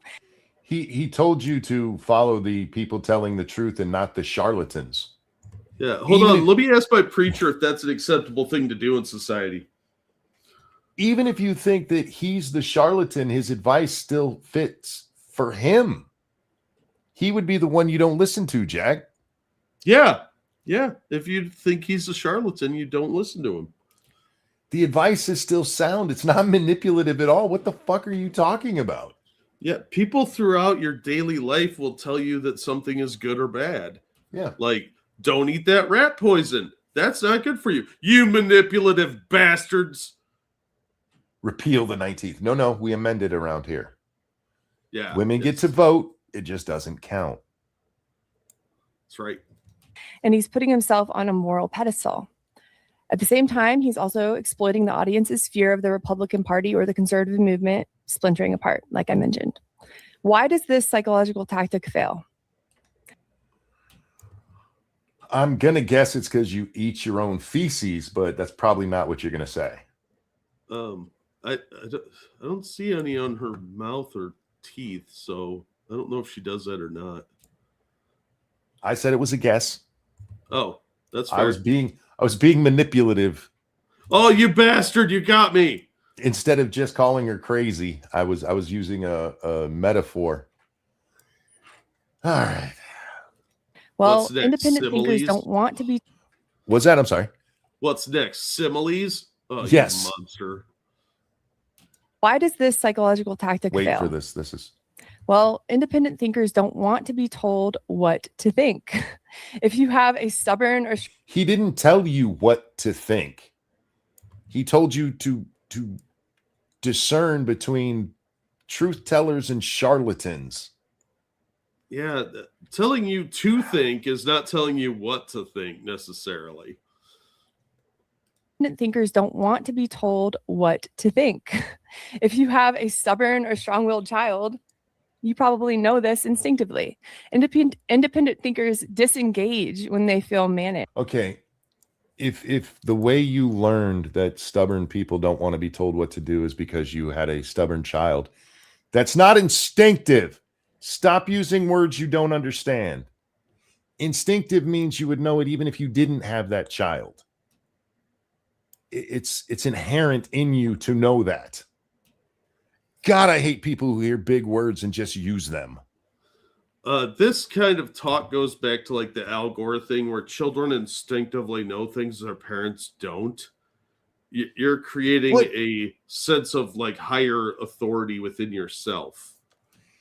But at least then, if a child knows something instinctually that adults have forgot and it was instinct, at least that makes sense. What she's arguing is that a learned behavior is instinctual. I don't think she knows that it's learned behavior. Because in her world, if you didn't have that stubborn child, you wouldn't know it, and therefore it wouldn't be your instinct. Wait, that's not how instinct works. All right, sweetie. Stop reading psychology books. They're clearly fucking your brain up. Yeah. When they feel like someone's trying to control them, they disengage. I think Ben. Okay, as literally the most stubborn person I've ever met in my life, with me, Jack, that has never been my reaction to somebody telling me what I had to do. I never shut down. I stood up and argued and made an ass of myself until people heard what I had to say. The idea that independent thinkers, that when you tell, hey, you have to think like this, that they go, oh, I'll shut down. Again, do you know what independent thought means? Yeah, but she's using a lot of these buzz phrases that are right out of psychology manuals and self-help books. This lady's very odd. I don't know. Yeah. No, me stop listening to nonsense. Just not me shutting down. I think I've proven over the years that I'm a pretty independent thinker. You don't have to trust me about my real life, but even going back to being like 5 years old, I was defiant of my mom when she told me to do something I didn't want to do. I didn't shut down. I often got myself in trouble, Jack. You did hit a girl with a shovel one time. And stood in the corner on my own principle because I was right. I was absolutely wrong in the situation, Jack, but that's independent thought. I didn't shut down because mom told me you were wrong. I was like, bullshit, bitch. I didn't call my mom a bitch, but I was defiant. No, I think the chatter's not wrong in the sense that you're not shutting down, you're tuning them out. Like, this is nonsense. I'm not listening to this. I don't think independent thought even is a consideration here. She's not talking about independent thought. You can still have independent thought and close your mouth and just the whole time that person is talking be chanting fuck you in your brain. Yeah. Independent thought people don't like to be taught. Everybody likes to think that they have independent thought, but it's amazing how many of them all agree. Yes. Well, that 4 out of 5 independent thinkers agree. Yes. Might have. But again, this is her talking about herself. I was an independent thinker, and when my mom told me something I didn't want to hear, I shut down and I just went in my room and cut my arm or thigh or wherever she did her self-cutting. Allegedly. Speaking of which, man, my arm right now looks like I put it through a plate glass window because Phoebe's been very playful lately. Seriously. If you don't let her consider you a toy, she's less likely to cut you. 11, 12, 13, 14, 15, 16, 17, 18, 19, 20, 21. I have 28 distinct independent cuts from my cat. The independent thinking cuts? From just above my wrist to halfway down my forearm. Jeez. And some of this one here is like 3 inches long. This one is in a circle. My cat drew a dick on my arm with her teeth. I'm not kidding. I will have to put a picture of it up on Twitter. She drew a dick on my arm with her teeth. Every one of these cuts, except for one of them, came from her teeth. Jeez. There's a tiny little one here where she accidentally got me with her claw. But yeah, cat scratch fever. If that was a worry for me, I had it so long ago. Maybe that's why I'm like this. Or he might have not realized that this was playing a part. And he repeatedly uses moral condemnation and moral labeling instead of an actual argument. Well, because he's not arguing against the actual things they're saying. He's pointing out that they are manipulative liars that peddle in conspiracy. He didn't dig into the actual conspiracies. That's been done elsewhere. I don't think that she should be speaking on this topic because 1, she's not smart, and 2, she's clearly not. I mean, she suggested Ben shouldn't talk here because Charlie used to debate students. I mean, are you fucking for real? You have no business in this conversation. This speech, at least, which creates a hierarchy. If you agree with me, you're principled, you're moral. If you disagree with me, you're corrupt. Is that what he said? I don't think that's what he's saying at all. No. Yeah, that's not what he said at all. But daddy issues here. Sorry, mommy issues here. She read the penumbra. This doesn't persuade anyone. Not really. At least I don't think it does. It pressures people. Well, I already agreed with what he said, so you're wrong. Oh, Lucky, you're just susceptible to the brainwashing. But she just told me it doesn't persuade anyone. Doesn't persuade. No, you were persuaded. You were duped. Well, that's what she. We're not even going to call brainwashing anymore. It's Shapiro washing. This is the kind of problems you run into with overgeneralization. What she should have said is, nobody with a brain falls for this. Nobody with discernment falls for this. That kind of thing, rather than it didn't work on anyone. Well, what you described didn't work on anyone because it didn't happen. But what he actually said worked on lots of people who, pay attention. What? Anyway, back to Crazy Mick touches herself or needs to. This chick needs laid, seriously. I know we're not supposed to say that, but there's some people, both men and women, who just need an orgasm. And I don't necessarily think she needs to get laid. She needs to have an orgasm. She needs to reach down there, double click her mouse, and relax a little bit. But her fingers might get bitten off by her pussy troll. Could be. Pillow pants. People, it shames people, but it doesn't persuade people. And pressure activates resistance, especially in young people, which is why as Ben continues his speech, he just continues failing.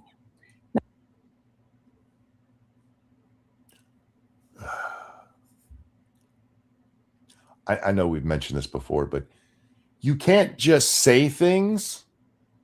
I mean, you can, but he just keeps failing.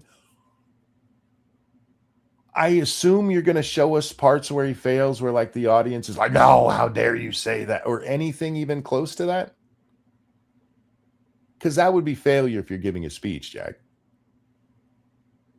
Now I'm going to fast forward to 7:52 for the next clip that I want to show you guys. Okay. By the way, I haven't seen the rest of this, Jack. That certainly sounds like his speech is not resonating. Well, he already manipulated all these people with his mind control powers. That is the sound of failure right there. Yeah, he's not convincing anyone, Monkey. Oh, God damn it. And the people who refuse to condemn Candace's truly vicious attack, her speaking here, are guilty of cowardice. Yes, cowardice.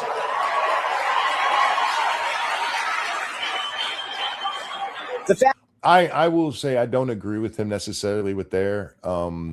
People who are not speaking against Candace Owens at this are cowards. Some people might not want to get involved, and it has nothing to do with cowardice. They're just like, that's not my scene. It's very easy to just be like, they're cowards. But honestly, there's a lot of reasons. It's the same thing. How come you don't talk about this? You talk about it. I'll talk about what I want to talk about. Yeah. So Megyn Kelly got real bent out of shape about this because I guess he mentioned her. Oh, he called her out directly. Yeah. Yeah. And she got all bent out of shape about it. Ben is entitled to his opinion. If he thinks you're being a moral coward, he can say that. So what? You don't have to automatically believe everything he says. And a little discernment is what he's advocating here. For the record, I don't think Megyn is being a coward. I think Megan's being stupid. And yeah, I agree. Yeah, same she's thing. Making a very bad mistake. Yeah, and same thing with Tucker. I don't think Tucker's being a coward. I think he's stupid. And those are different. Tucker's being paid very heavily by Qatar, but that's just me. Tomato, tomato. Yeah.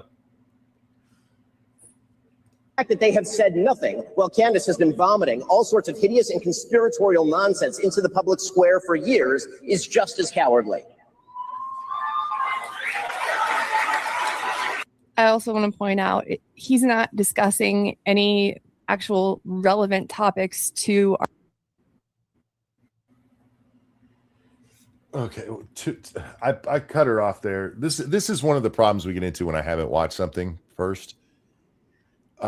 He's not talking about relevant topics to. He's talking about relative topics to what he's discussing. His speech is on discerning between the grifters and truth, and bringing up Candace is absolutely relevant to that. He's not discussing any actual relevant topics to our country or the conservative. What? According to Candace, even our own government allowed Charlie to get murdered, which insinuates that they were a part of it, at the very least, knowing it was going to happen. That's not relevant to our country. I thought she wasn't going to make this political. Yeah, well, that went out the window a few minutes ago.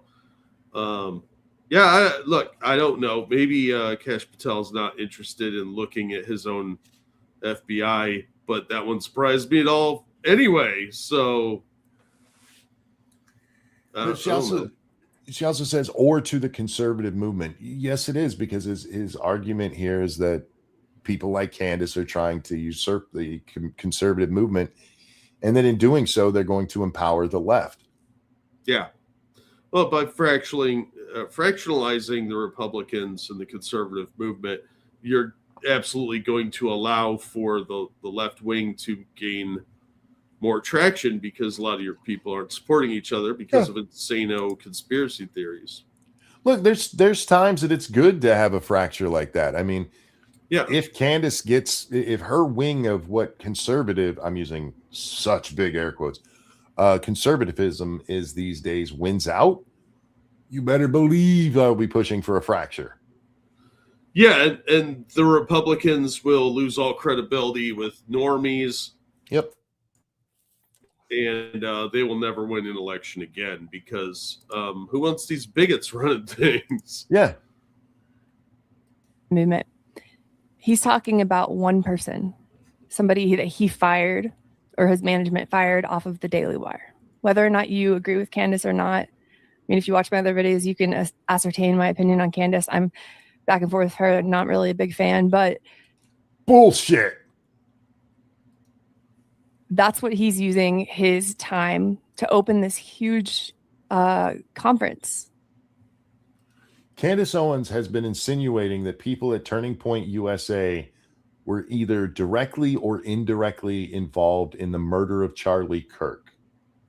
Him opening this conference, addressing that, is absolutely relevant. And it's his speech to give. Yeah. Yeah, I don't think Erica would have allowed Ben to be on here if he was in some way a danger to Turning Point USA. Right? Has Erica come out and been like, oh my God, I can't believe Ben said this stuff?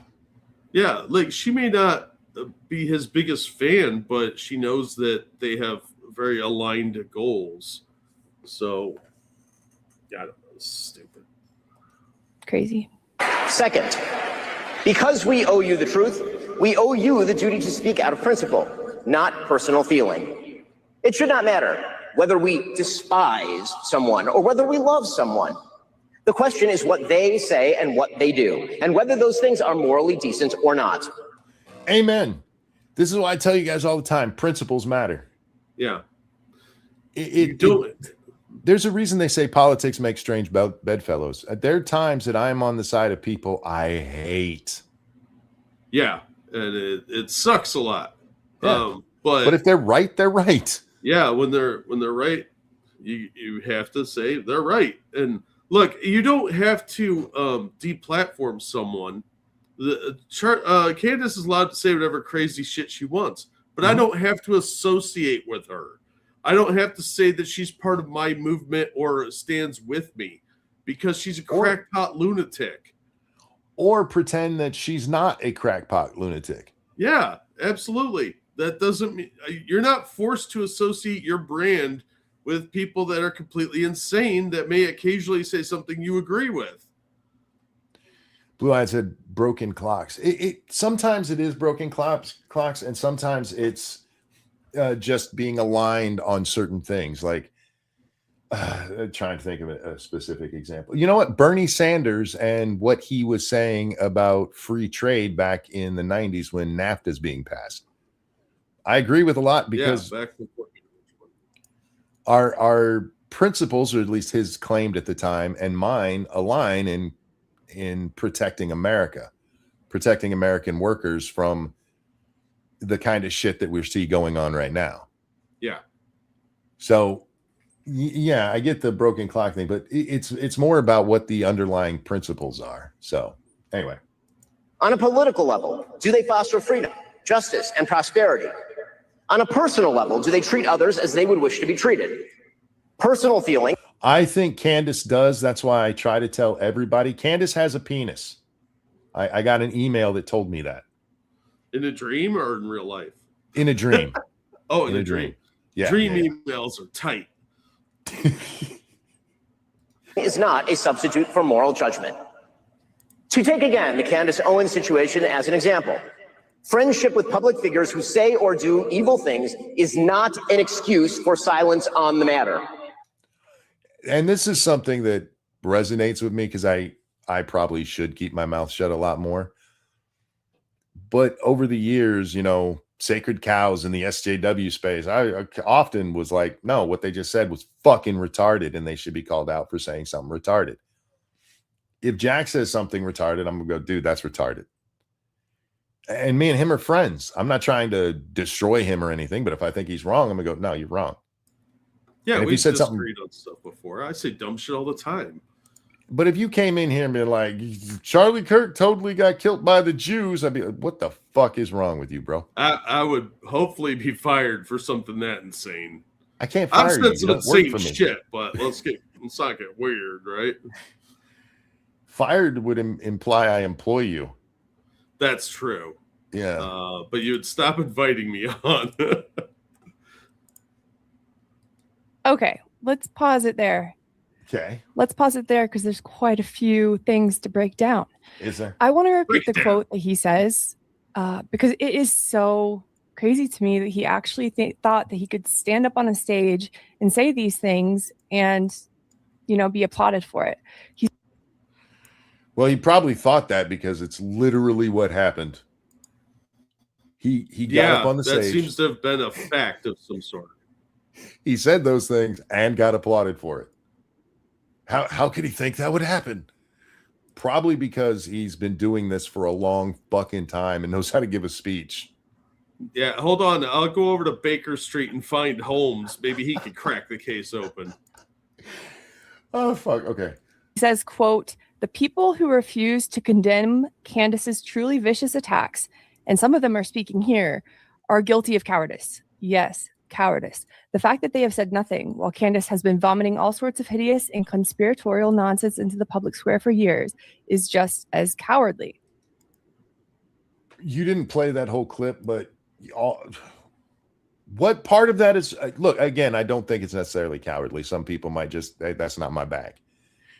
But I can also see him thinking it's cowardly. It's his opinion. Yeah, he's a commentator, and commentators give opinions. Somebody's asking, who is this lady?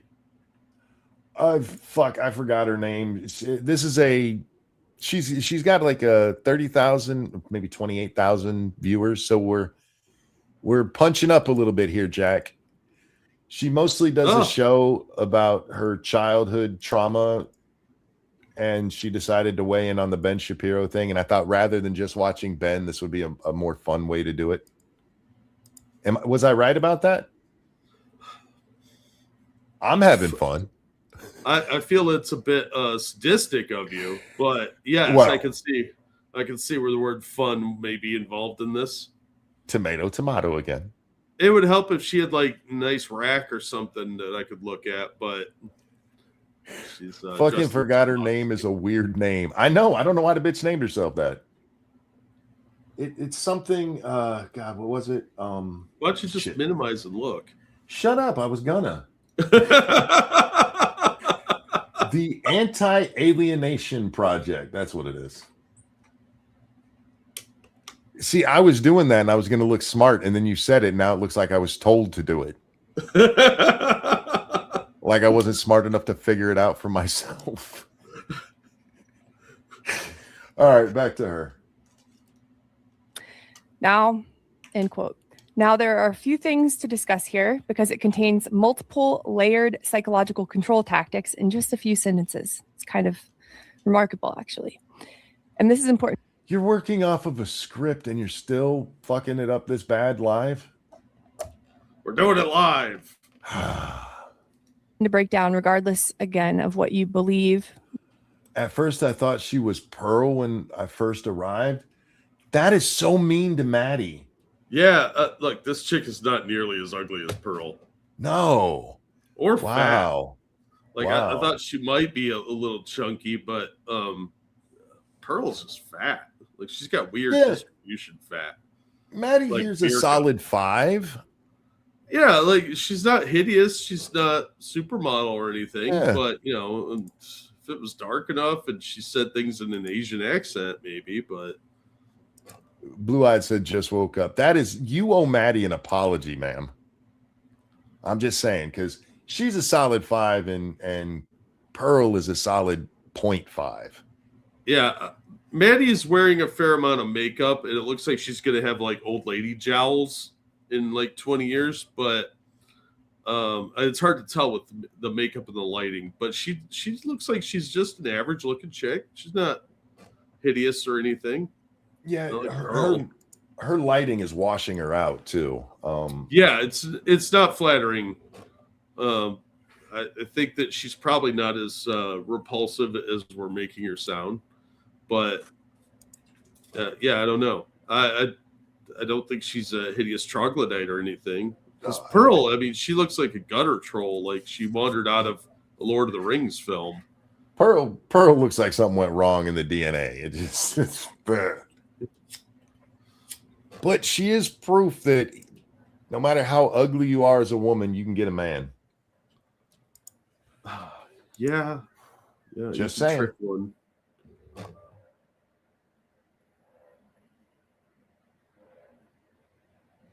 Mid-20s. Fucking internet. There's no way this woman is 35. This chick is like 20. I'd say 26. That's That'd be you, my isn't guess. it? Yeah, it is. Can you hear me?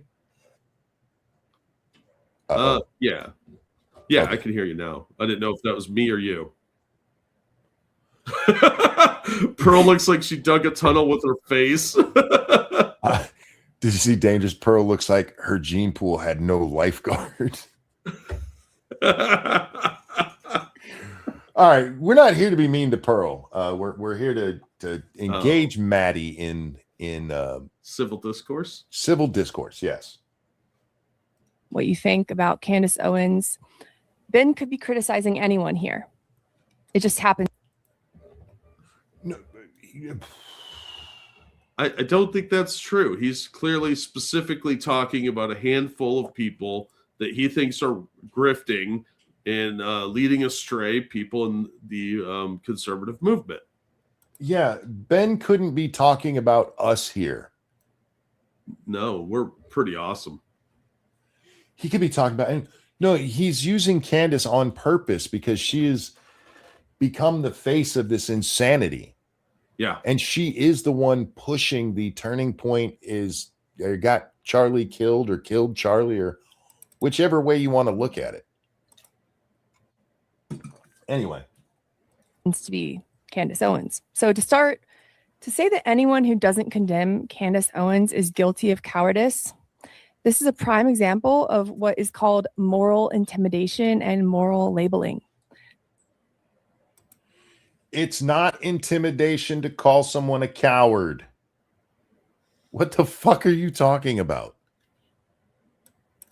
Stop intimidating her, monkey. It's moral intimidation to say if you don't call her a coward, then you're a coward. The fuck are you talking about, lady? Instead of arguing why silence is wrong, Ben assigns a character flaw to anyone who has not publicly complied with his demand. Calling it cowardice is pointing out why it's wrong. Because in Ben's opinion, cowardice is a moral failing. What? Okay, listen to this again. A character flaw to anyone who has not silence is wrong and moral labeling. Instead of arguing why silence is wrong, because it's cowardice. That's his argument. Again, I don't necessarily disagree with everybody, Jack. I do absolutely think there's people who are not touching this because they're like, that will hurt my career. Yeah. But it's also entirely possible that there's people out there like, I just don't give a shit about that to talk about it. And those people aren't cowards. That's what they care about. But he didn't say why silence is wrong. You don't think violence, right? You don't think cowardice is wrong? Women. You're yellow. Oh, sorry.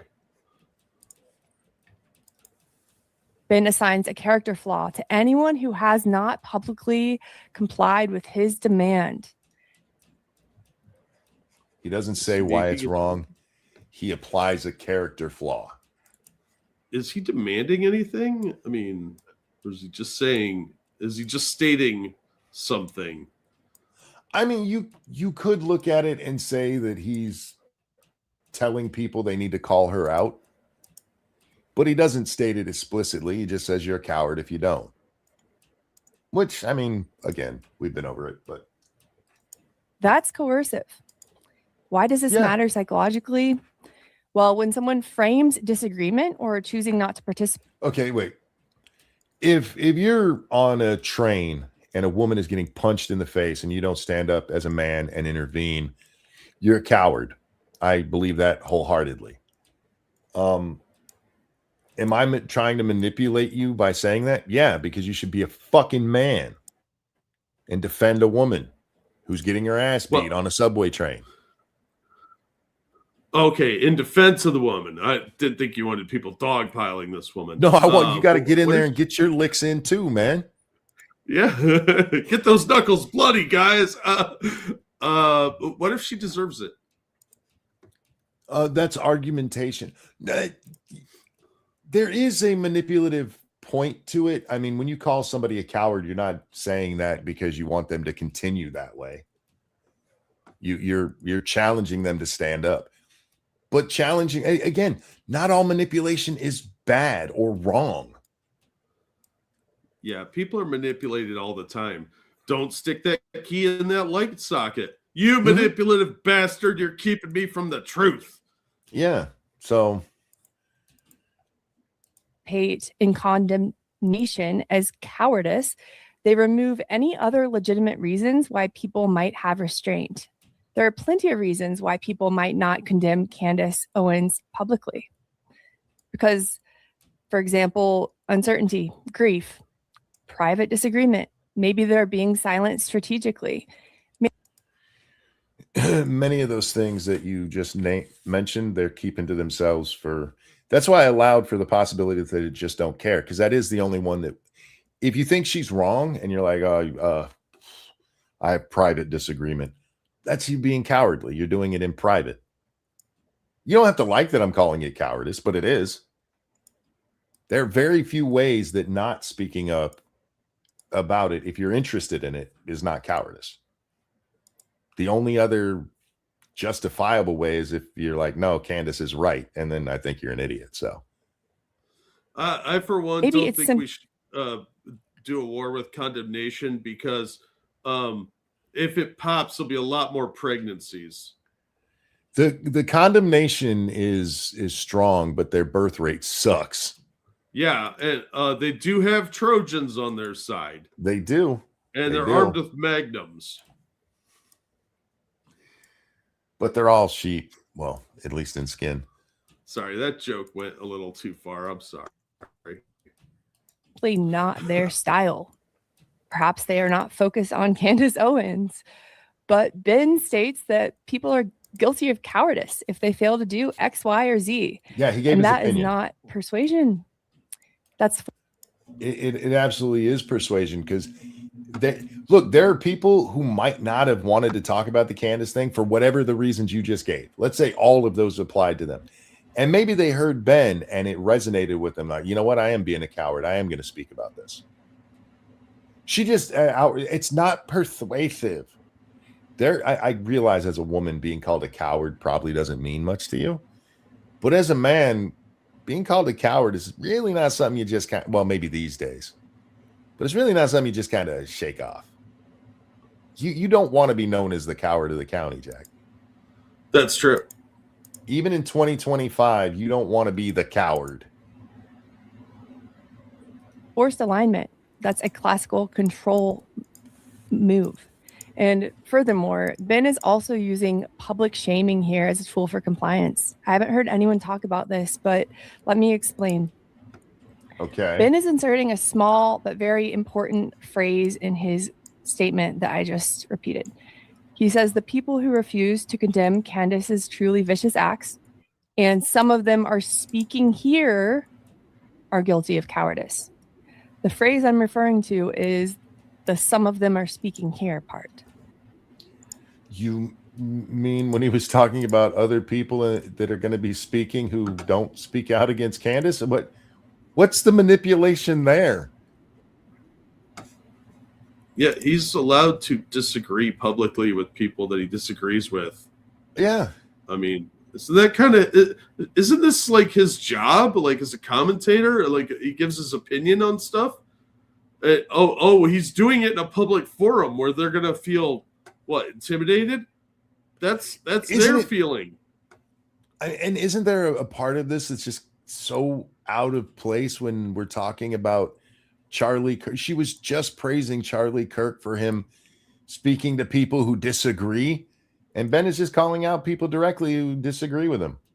Yeah. Whatever. Silly. But do you see what I mean? How she's like trying to force her own baggage onto this speech? Like, that's the same thing my mommy said to me. All right. She needs a new therapist. Yeah. She needs to get out of the self-help section. Go read The Milking Farm, sweetie. I feel like it would do you some good. Ben does not name names, perhaps intentionally, I'm not sure, but by referencing the other speakers who are in the room listening at this event, he certainly tries to intimidate them and publicly shame them. So? Yeah, shaming, yes. Intimidation, I don't know. Maybe like encouraging them to speak out. I don't know if it's necessarily intimidation. I would have a hard time actually seeing Ben Shapiro as being somebody that's actually intimidating. Yeah, she keeps using the word intimidation, and I honestly can't. I just can't. It doesn't fit. It doesn't fit. He's so milquetoast.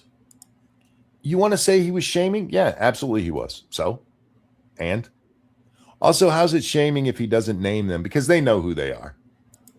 I have no problem with her saying that he was shaming them, because he was calling them cowards, and that is a shameful thing. Well, normally these should days, be. Look, in my world, cowardice is shameful. Oh, I agree with you, but in this environment that we're in now, people would find that to be like something to celebrate, like cuckoldry and their various mental illnesses. All right, let's get back to crazy here. His peers, people who you would think they have a mutual respect for each other. Oh, she said his peers. She said his peers, and I was like, Morgan?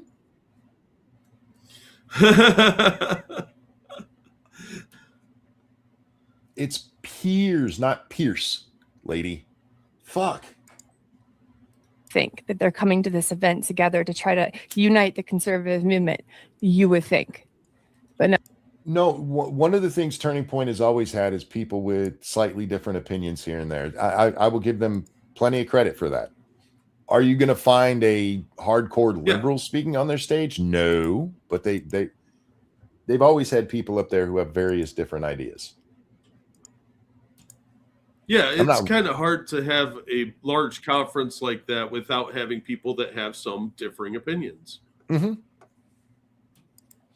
No, he's creating a sense of, you know who you are, you know I'm talking about you, and everybody else is watching now. Public shaming. Yeah. Okay. Is a psychological tool that often works because it plays on people's natural fears of exclusion. I mean, we're animals when it comes. I was born without that, so I can't speak to it. Jack, I like to be included in stuff, but if I'm not included, that's just like, cool, I got me time. Yeah, I've gotten used to not being included in things.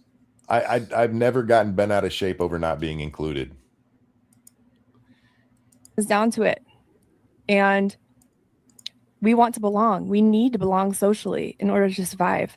And for the speakers at this event, belonging is important not only for their careers, for their reputations, but also for their ability to provide financially for themselves and their kids, their families. Fuck is this bitch on about now? Ben was threatening their families? He's threatening the cohesion. I don't know what's going on. These are very real fears that he's exploiting. This is the kind of woman that if you just explain something to her, she's like, why are you being so mansplaining and mean to me? This is why I say I don't think that her mom was as bad as she wants everybody to think. I think that she is a modern woman, Jack. Yeah, there's a victim complex in here. Yeah. Subtly dressed up with psychological terminology. And not only does public shaming activate the fear of social exclusion, reputational damage, but, and this is the important... Shaming, activate! What are the Wonder Twins. Form of a water menorah. Yeah. Public shaming, I mean, you could say that's manipulation. I have no problem with saying that. But again, we do that with pedophiles, sweetheart. Should we not publicly shame pedophiles because they want to belong? They just want to use the same bathroom as you, monkey. Yeah. I mean, I went to an extreme example there, but it makes the point, because what she's trying to do is that if there's any manipulation, it's bad. Public shaming, bad. So, no, sometimes it's called for. Sometimes it's necessary. And if we did more of it, I think we'd be a better off place.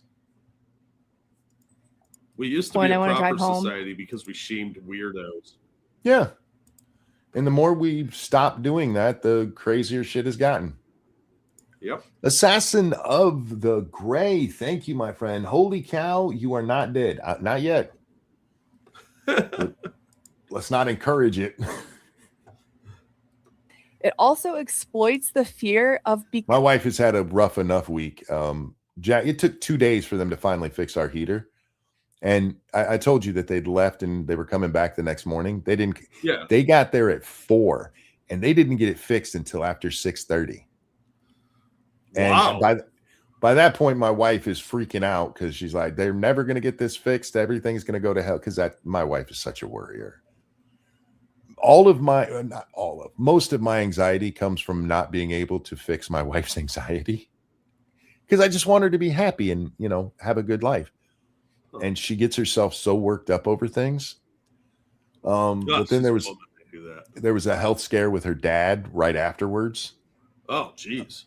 Yeah, he's in the hospital right now. He's recovering well, but he's in the hospital right now. So she's had a rough fucking week, man.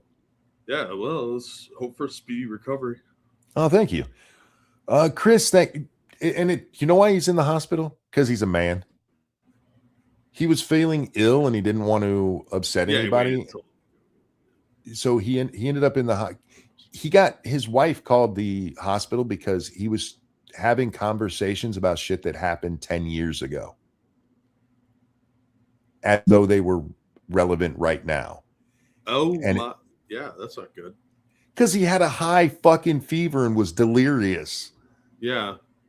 Gentlemen, trust me, as one of you, I understand not going to the hospital every time you have a boo-boo or an owie. But there does become a time where you're like, you know what? I'm going to the doctor. Yeah.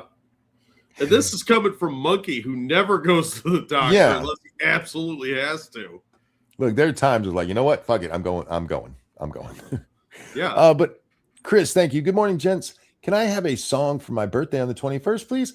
It'll be a nice reward for me watching from the start. Merry Christmas. Of course you can. You didn't have to donate for that, but thank you for doing so. Chris, this one's for you. And a 1 and a 2. Happy birthday to you. Uh-oh. Happy birthday to you. Happy birthday. All right, pause. To you. Pause. Yeah. What? Can you hear me now? Yeah. Uh-oh. What? I had a huge gap in you singing with me and everything. So we're going to start over for Chris. Okay. All right, here we go. And a 1 and a 2. Happy birthday to you. To you. Happy birthday to you. Happy birthday, dear Chris. Happy birthday to you. Happy birthday, Chris. I hope you had a good one. I really, really do. Absolutely. You guys have no idea how hard it is for me and Jack to time that up when my internet decides to be a dick. Yeah, I just keep going normally because even if it's out of sync, we're not very good at this to begin with. So it's just going to add to the comedy value. It's not meant to be good anyway. So anyway, happy birthday, Chris. I hope you have a good one. Really, really, or had a good one. Really do. How much does it suck to have your birthday the week of Christmas? Honestly. Yeah, you're totally getting robbed on presents. Yeah. Becoming the next target. And this really does relate to my life. I'll give you a personal example. Yeah, we didn't see that shit coming. Not a mile away. It wasn't telegraphed at all. It relates. Okay, let's hear how it relates to her life. Does she have an OnlyFans called I Hate You, Mom? She should. 2 times the gift. You obviously didn't grow up poor. Growing up poor, you get half the gifts all the time. Well, see, they may have tricked him into thinking that he's getting twice as many gifts. Oh, yeah. We would have gotten you only 5, but we got you 10. You got, But it's Christmas. yeah. You got 2 gifts because we doubled up. Anyway. So I don't usually cover political or social issues on my channel. I'm just now starting to. I usually talk about some. You should stop. Although, if you keep going, you could become a permanent fixture of my show. You're not smart. Something that is a form of child psychological abuse that I went through for 20 years, known as parental alienation. So this often happens in a custody. You went through child psychological abuse for 20 years.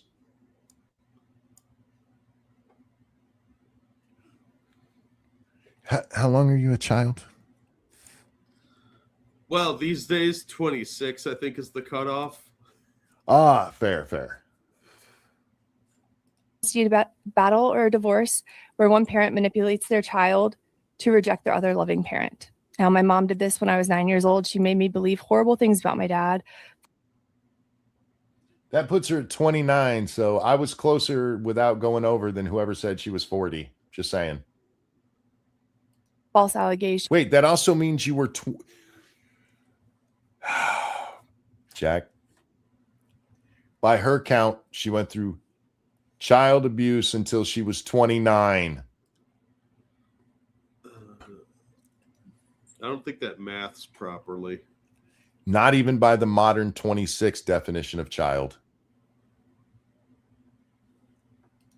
Horror stories that he doesn't love me, that he's narcissistic, that he doesn't have a soul, all these terrible things that caused me to. Okay, look, if your mom honestly did tell you that your dad doesn't have a soul, that's pretty fucked up. That is pretty vile. But I don't believe she said that. Not unless there's a whole bunch of backstory about your dad you're not giving us. Reject my dad, to hate him, to fear him for 20 years. And I typically make videos directly about that. I'm starting to widen my outlook on things and share other opinions that I have. All informed by that. Well, look, if she's based her entire channel off parental alienation, there's only so much of that you can cover for content. Unless she's going to start reading her diary from when she was 8. It's a little limiting for your channel. True. Retro, thank you for becoming a member for month number 30. Holy moly. Woo. Hey, Monk, you missed Brand's birthday. I'm just saying Brand. Birthday on the 16th. Not sure if he's on Rumble tonight, but I know he'd appreciate a song. Brand, are you out there? He was over there. Brand, this is for you, my friend. And a 1 and a 2. Happy birthday to you. Happy birthday to you. Happy birthday, dear Brand. Happy birthday to you. Happy birthday, sir. Hope you had a good one. Really do. Absolutely. Yeah, I feel bad missing so much of December because we do have a lot of birthdays in December around here. Yeah. That I can relate back to this. So, okay. In my family, for example, I was the scapegoated child as well. And when you have a scapegoated child, I'm relating it back to the Ben Shapiro thing now. The child who's scapegoated serves as an example to the other children in the family of what can happen if you don't fall in line. What kind of psychobabble shit is this? It's psychobabble. Look, she's been in therapy. It's pretty obvious. She's going to make me look this up, isn't she? Yeah. Scapegoated child. Okay. Her parents got divorced when she was 9. So she's over 30 because she alienated her dad for 20 years. A scapegoat child is unfairly blamed and criticized for a dysfunctional family's problems, serving as the family's problem child to avoid accountability, often stemming from narcissistic family systems where they're contrasted with a favored golden child. The role leads to deep-seated issues like low self-esteem, self-doubt, chronic shame, anger, and difficulty forming healthy boundaries as they internalize the blame and feel constantly devalued and unheard. Yeah, somebody's been spending way too much time in her psychological bubble. Middle child. I'm the consummate middle child. I am the poster boy of middle child. Except I'm not, because I never felt, I loved the freedom of being a middle child. Mom and dad watch the oldest and the youngest, and they leave us the fuck alone so we can go out there and have fun. I got away with so much shit being the middle child, Jack. And I was still loved. But I never had that feeling of like, you don't love me or you love that one more than me. I did argue with my mom about how she let my foster sister get away with shit I wasn't allowed to get away with. But that's because it was unfair that it was being done. But she came from a broken home and bad shit had happened to her. So mom didn't want to have too firm of a hand. So she got away with so much shit. And at 9, I was telling my mom that was bullshit.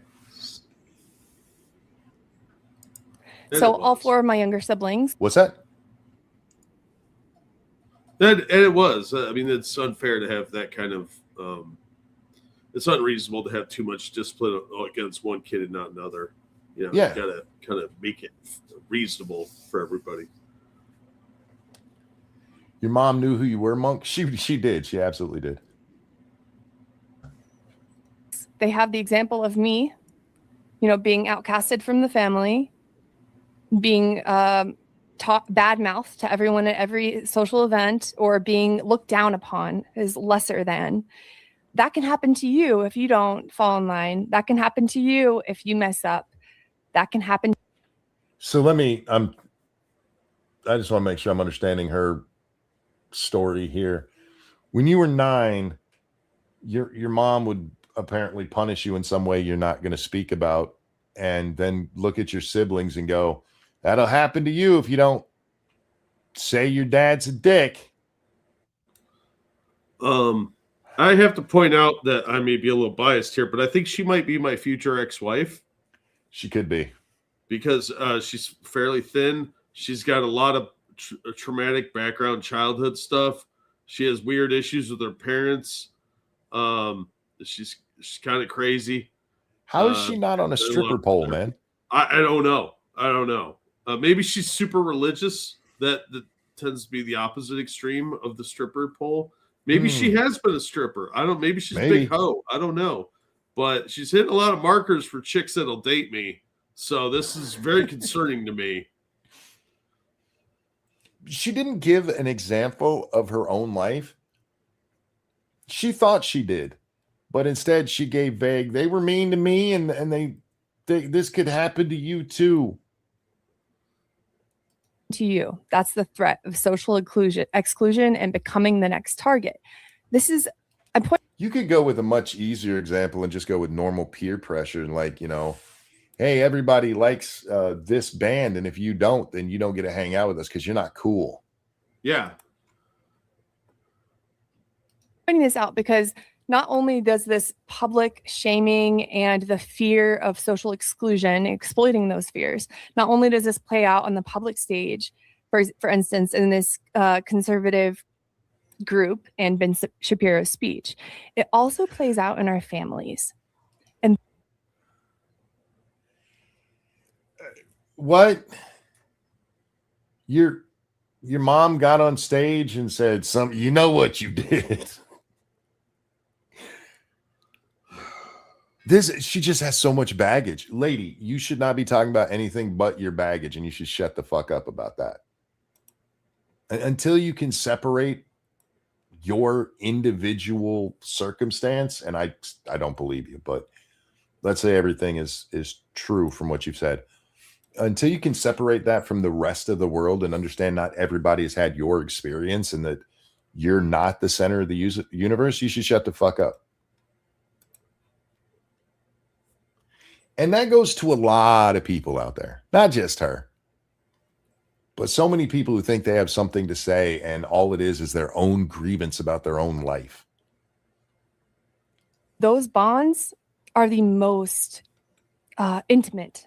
Those are the most foundational bonds that we have in life. And so when you Good news, she shaves her armpits, Jack. That's a good sign. Just saying. Probably means the downstairs is cleaned up too. Actually, that is still one of the funniest things about feminists. They stopped shaving their pits, but kept shaving their pubes. Well, they want to look good for each other. They don't like hair in their mouth either. Yeah. have somebody who uses these coercive control tactics, it's not limited to the public arena. This is often in your family of origin as well. And if you suspect that you've been through anything like this, I would encourage you to watch some of my other videos, because I'm almost feeling bad now about me being mean to her, because she seriously does need some actual psychological help.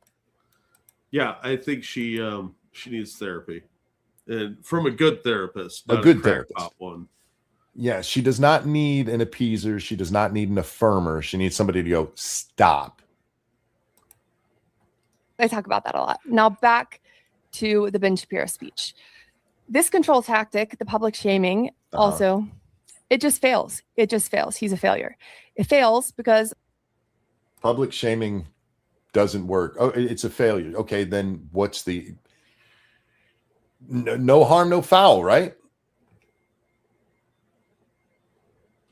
You're worried about it because you know it works. This is all the people. Public shaming doesn't work. Except for all the people that you've manipulated with it before. By your own telling, it worked on you, dummy. What is her SSRI prescription? It's a rare combination called ALL. It's just a giant pill. One big giant everything pill. Her SSRI is yes. while moral intimidation and public shaming might produce silence, it never produces trust. It never produces trust. Is public shaming meant to produce trust? I doubt it. I think it's for social cohesion more than anything. Capitulation, adherence, but trust? All right. Never. And this language communicates to everybody in the audience and to his peers who are also speaking at this convention. Your role is not to think. It's not to actually think. It's to comply. And the moment that people... I would completely disagree with that. I think he was trying to say, hey, you guys need to think. Yeah. There's a part of it because he has his opinion on it. Yeah. Which is why he calls them cowards. Excuse me. But he opened by talking about being honest and real. The fuck is this lady on about? Her parental issues. I'm half tempted to just watch through her other videos. It's her delivery that's really putting me off of doing that. Just to see how deep this psychological iceberg goes. Because there's a clown who touched her once. There has to be. I mean, that would explain a lot. feel that pressure, their trust collapses. Let's keep going. I'm going to fast forward now to 1051, and we're going to talk about empathy hijacking. Oh, God.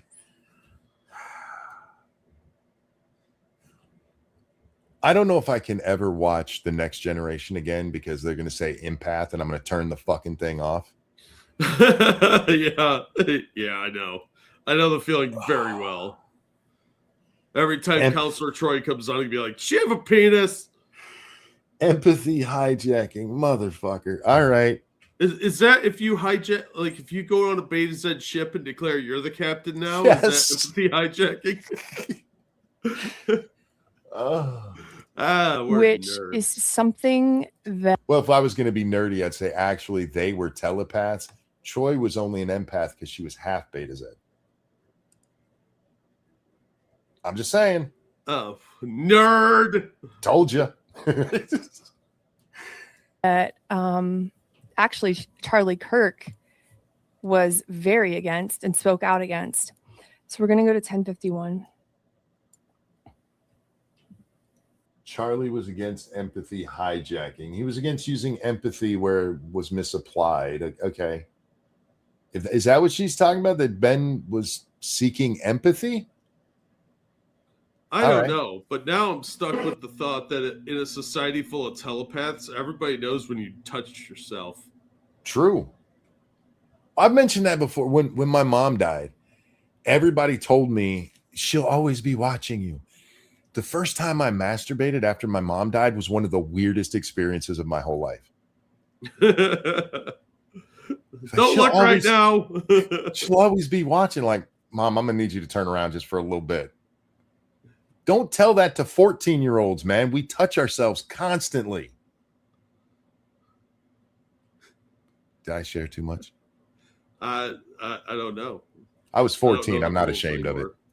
Maybe this lady will do a video on us and tell us we're wrong. I don't have any kids, so I can't fuck them up. It was really weird. I put off doing it for quite a while because, like, Mom's going to watch. And I don't want Mom seeing that. Yeah, I don't want any ghosts watching me touch myself. Weird, creepy.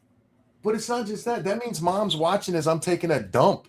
And Mom, go watch my brother for right now. I need some alone time.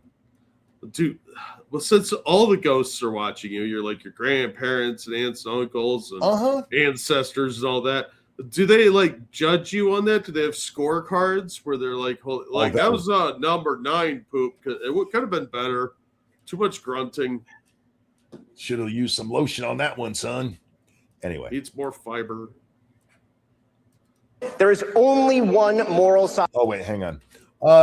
Thank you, Mighty Balzac. To be fair, Marina Sirtz had a great rap. Oh man, when they finally put her in the uniform instead of that weird whatever color of purple that was supposed to be jumpsuit. Oh, it was so nice. I liked the uniforms better as the seasons progressed because like those first jumpsuit unitard things they had were a little too form-fitting. Yeah, you know? Yeah.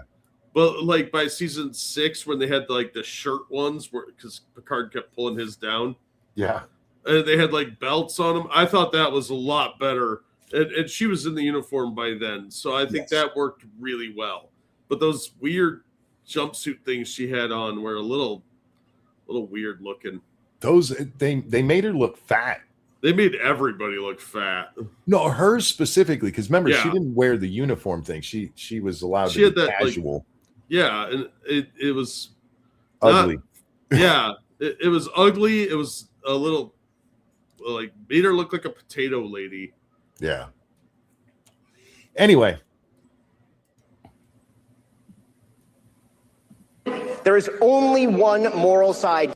Kirk's side. I gotta rewind that for you guys. One moral side. That is a moral and logical absurdity. There is only one moral side here. Erica Kirk's side.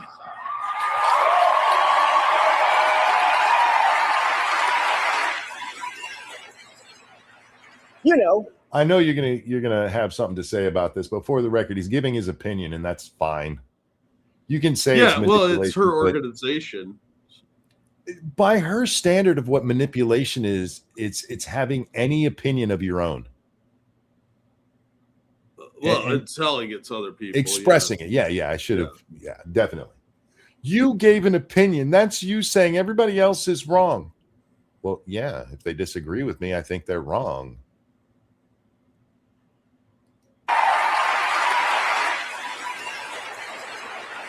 You know, the side of the widow with 2 children whose husband was shot live on camera in front of all of us.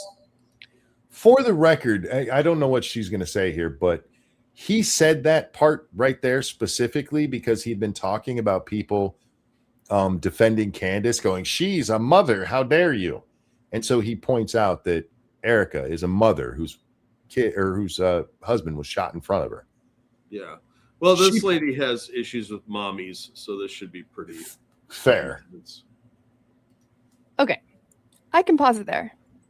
I can go ahead and pause it. I mean, it's so blatant to me, his manipulation. You really could break it down sentence by sentence. This video could be 3 hours. Both sentences? Okay. Long, but I'm breaking out what I thought were the most important moments. This is one of the clearest examples of emotional coercion in the entire. He's doing it in direct response to the emotional coercion he was talking about in the part you jumped over, you ignorant wretch. I was going to say a much worse word there. You just compared her to Gretchen Whitmer. Oh, what the fuck? Okay. All right. Speech, I think. And the intention behind this tactic is to make critiquing TPUSA feel morally forbidden. This bitch is going to make me bring up Ben's speech, isn't she? Maybe. Oh. Look, for now, you're just going to have to take my word for it. He is directly addressing the bullshit excuses people have given to not question Candace. You're putting Candace in danger. She's a mom, don't you know? He is directly mocking that shit here. That's what he's doing. He's not doing it that you can't ever question Turning Point. He's saying in this argument where Candace has accused Erica of being in on her husband's murder. Yes. He's saying that the other side is the side he's on. He's on Erica's side rather than that crazy bitch. And you're nonsensical, but she's a mom doesn't matter when it comes to Candace because that's not part of the fucking argument. And if that is what you care about, what about the mom who's left there with her kids whose husband was shot? No, see, once you've fulfilled a biological demand of birthing someone or engaging in reproduction, you are above reproach. What Ben Shapiro is doing here is he's relying on something called moral absolutism, which is the belief that there are objective moral standards. There are objective moral standards. Wait, a religious person, a highly religious person, believes in objective moral standards? I got to take notes on this. This is a revelation to me. That never change with situation or opinion. And he's using this moral absolutism to try to end any discussion, any questions about TPUSA. All right, fuck this. I'm going to have to bring it up. Hang on a second. I have to find the video. What did she say? We're like about the 10-minute mark? Yeah. Toilet paper USA. Let me see. He had a commercial at the 10-minute mark.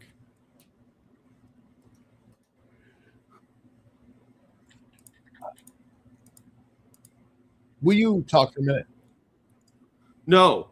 Yeah. What's up, audience? I was trying to go through the Epstein stuff, and well, there were a lot of black boxes there. So the neighborhood's going down, I guess. Okay. Oh, yeah, found it. Yeah, I'm at about the right spot.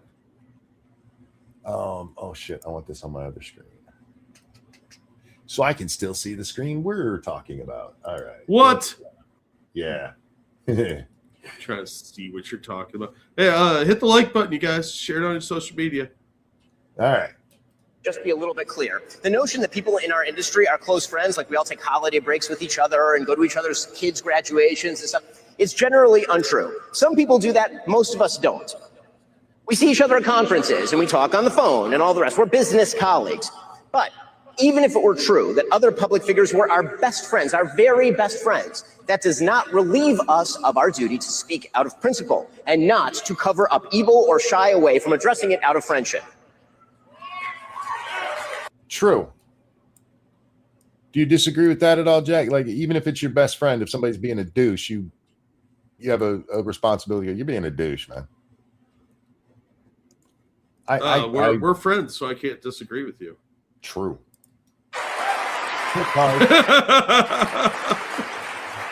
So no, Tucker Carlson, it is not an excuse to go silent on Candace's targeting of TPUSA.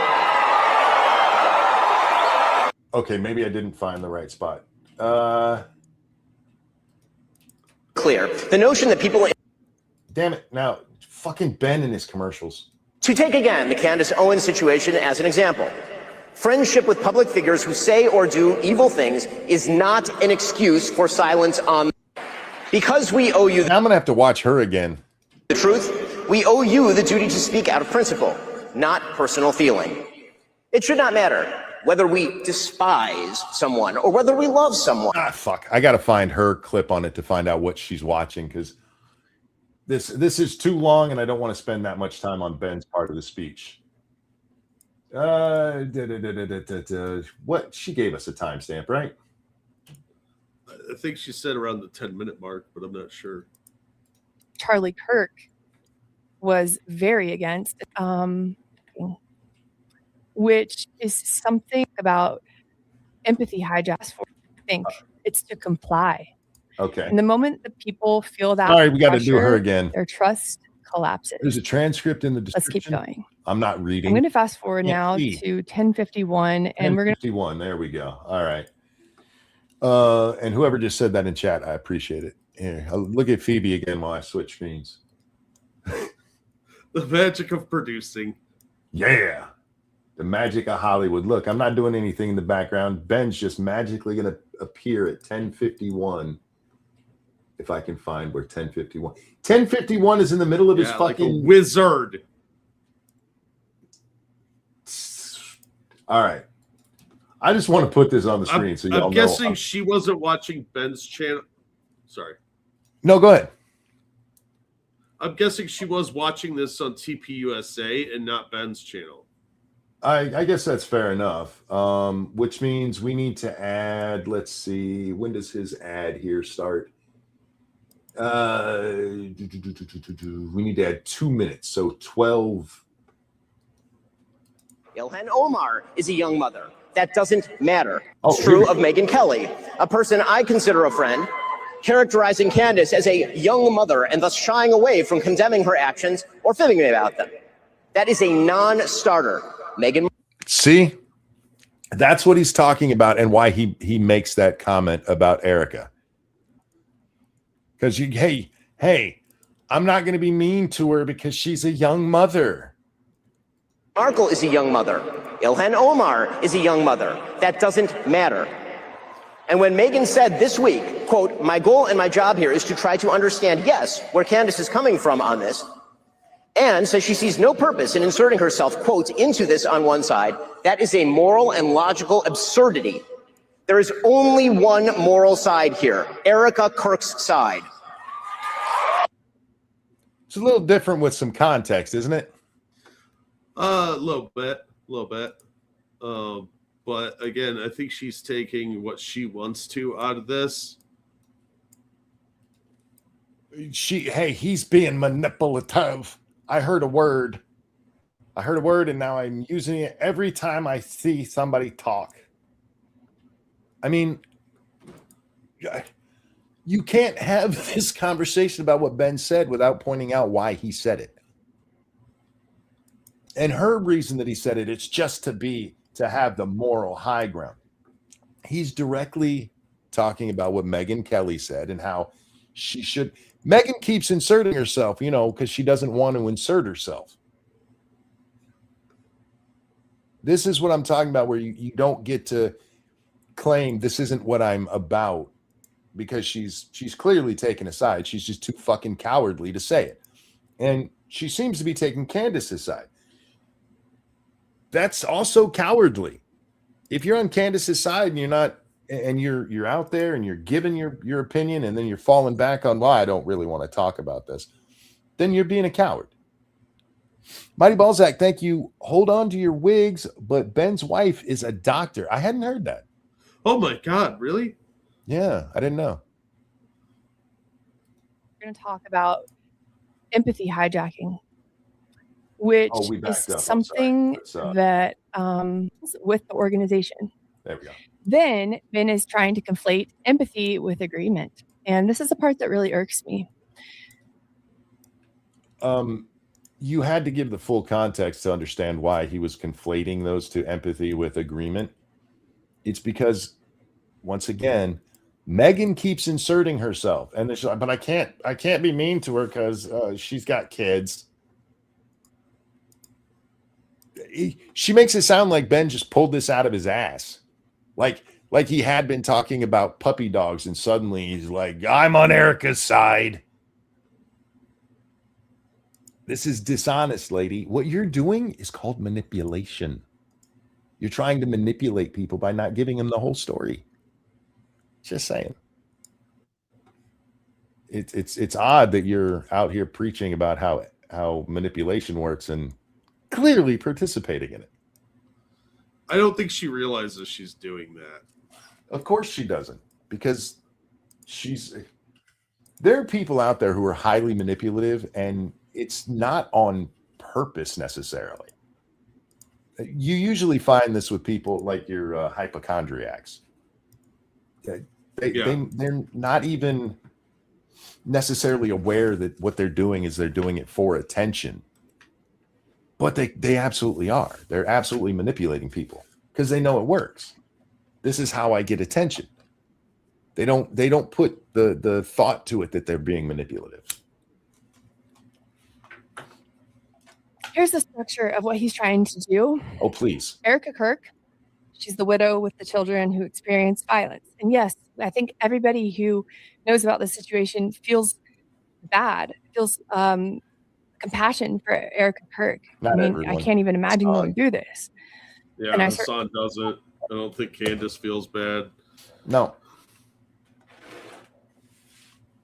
What he's doing, though, is he's hijacking people's empathy for Erica Kirk in this situation.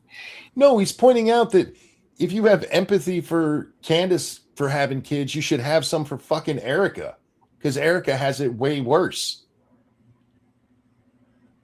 I don't understand how you are this ignorant. Well, she's seeing it through a lens that she wants to see it through. This is another reason I don't believe her stories about her mom, because notice she had to drop that in there. Let me give you some from my real world example, a real world example from my own life, and then didn't actually give an example, right? Yeah. She just told it. My mom abused me by making me hate my dad, and then told my siblings that I was the bad child.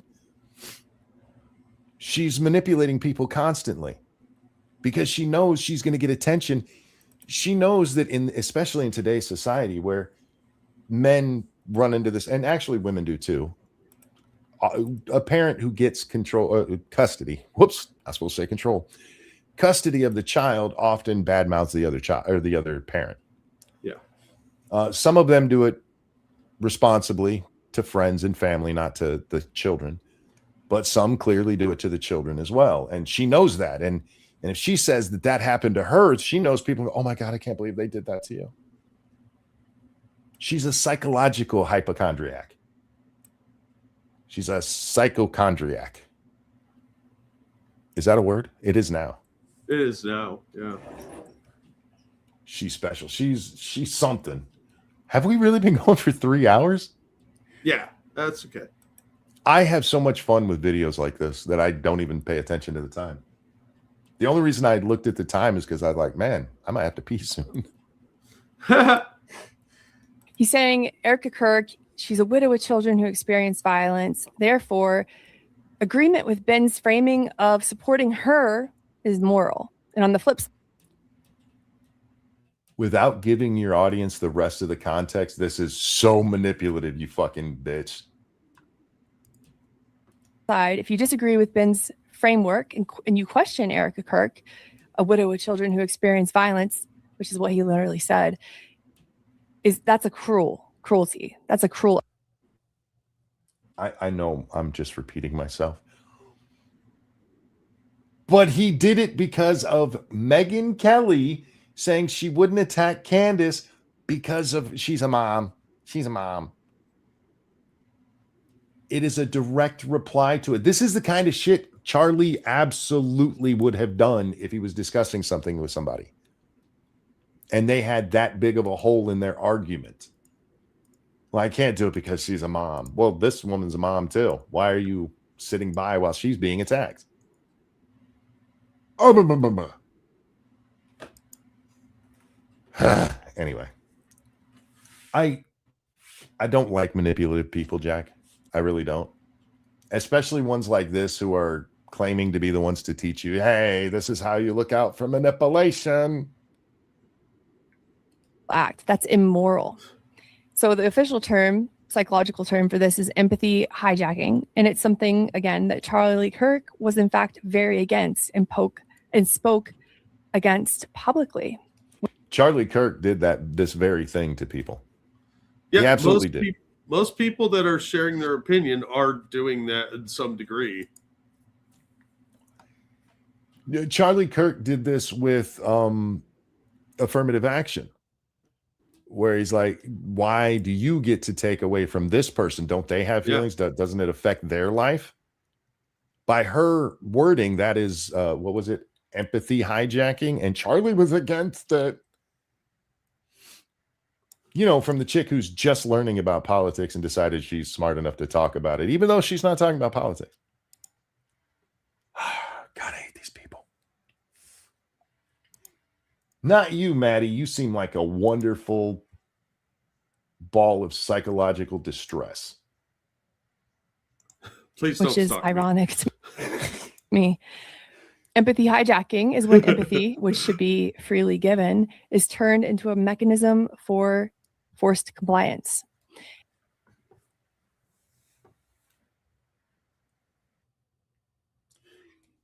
Rewind to the last 5 minutes and just play what I said over again, because it's what goes here. And it goes like this. If you're an empathetic person, you must agree with my position. That's not what he did. That's not what he did. Megan's specific excuse was because Candace has kids. Her excuse. So Charlie was pointing out Erica has kids. God damn. Again, in this instance, it is if you're an empathetic person, you must not ask questions about a grieving widow with 2 children. He did not say I think that you can't ask questions of Erica. He said in the argument over whether Candace is a fucking lunatic who's accusing Erica Kirk of killing her husband, that the psycho is Candace, and her having kids doesn't change that. Fuck. people naturally did not ask questions for the first couple weeks after his death. What?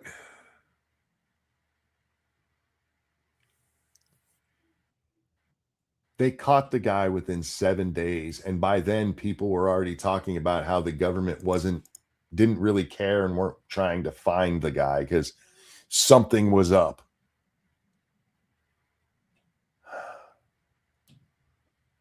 Nobody said Erica can't be questioned. Ben is not saying you can never question Erica because Charlie got killed and she's got 2 kids. He was talking about a very specific instance.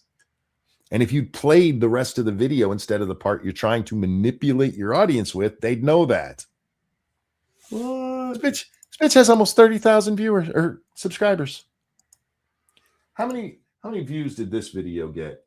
10,600. You know, from the chick who's teaching you how to spot manipulation as she manipulates you. Because let's face it, some of those guys are watching it because she's not ugly. That's fair. Of the empathy they felt and the compassion they felt for Erica Kirk. This matters because you can still care deeply about a victim and their family while also questioning claims about timelines or accusations related to the organization they run. I'm not going to repeat myself again. I'm just going to point out this woman is stupid. There is room for nuance. I think that's the point that Ben Shapiro is really forgetting. What does nuance have to do with it? The nuance of the conversation is that Megyn Kelly wouldn't go after Candace Owens because she's a mom. And Ben is pointing out that she wouldn't question Candace, who was going after a mom. It's not black or white. It is. And finally, that brings Absolutely me to the is. fourth manipulative tactic that Ben uses. She's got another one. Grief Jack. as a moral shield. We'll give you 1 minute. So it's pretty clear that by invoking the name and the one true side of Erica Kirk, or one moral side rather, that Ben is trying to use grief and everyone's collective grief to protect himself. What? No, he's saying the moral side is being on the side of the woman being accused of murdering her own husband. Yeah. Because there's literally no evidence for that. Oh my God. And to protect Erica from any questioning, to protect this organization, TPUSA, from any further questioning about what actually happened to Charlie Kirk. I'm just asking questions. Go ahead. I understand there may be some questions if this guy worked alone or if he had other help. That's fine, but to randomly accuse his wife and other people in the organization with zero evidence outside of the dream world, I don't think that's the same thing. No. She has evidence, Jack. We just can't see it. It's for her eyes only. It's in the dreamlands, and you need special access to get there. Maybe some cats. I don't remember the Lovecraftian rules for the dreamlands, but it's very complicated, and it's a little beyond my abilities to discern. You and I enjoy conspiracy. Indeed. We've had many shows dedicated to topics of conspiracy. Yes. But you have to have something. It can't just be they won't address this crazy shit that I said out of nowhere. Yeah, that pulled out a whole cloth. I have definitive proof. But I'm not going to show you. From the lady who claimed the French are sending Swedish Jews to murder her. She's got it on good authority because she looked the person up that told her, and clearly they worked in the French government somehow. The last thing you hear before you die. Bork, bork, bork.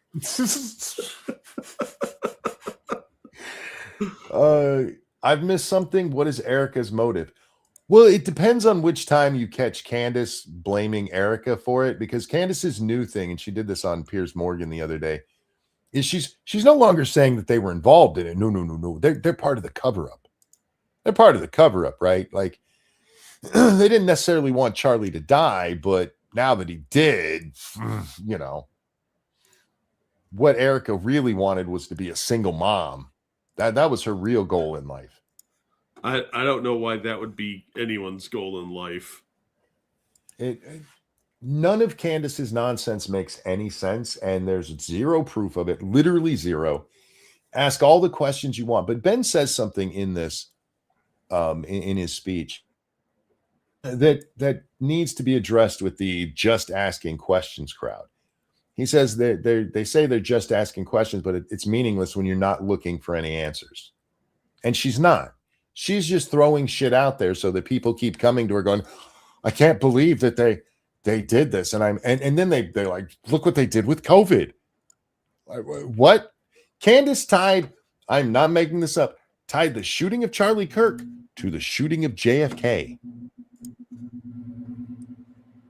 Through the magic of, trust me, bro. Yeah. Ben uses the widow with 2 children line. Oh, and I need to be clear on that. When she ties it to JFK, it's in the same vein as trying to do, like, they lied to us in 2020 about the thing. They lied to us about JFK. Yeah, but there's proof of that, and there always was.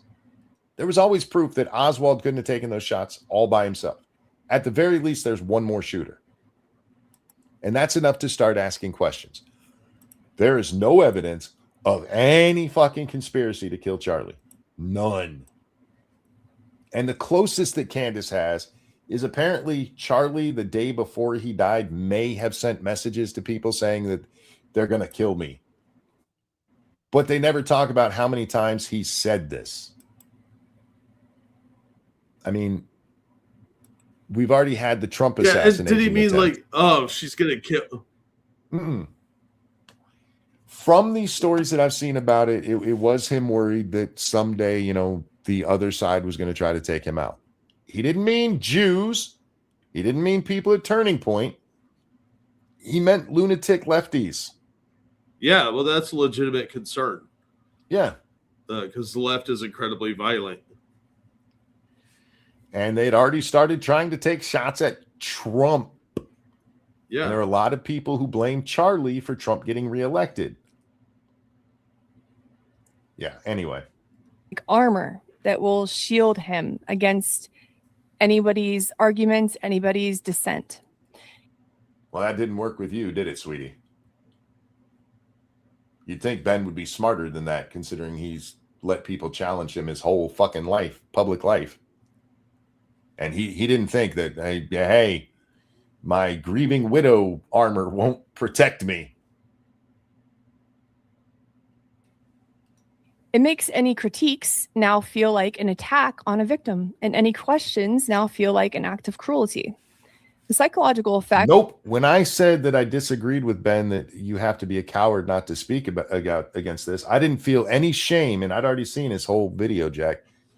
I didn't feel any shame because he said, yeah, I'm on Erica's side. None. I was proud of my statement.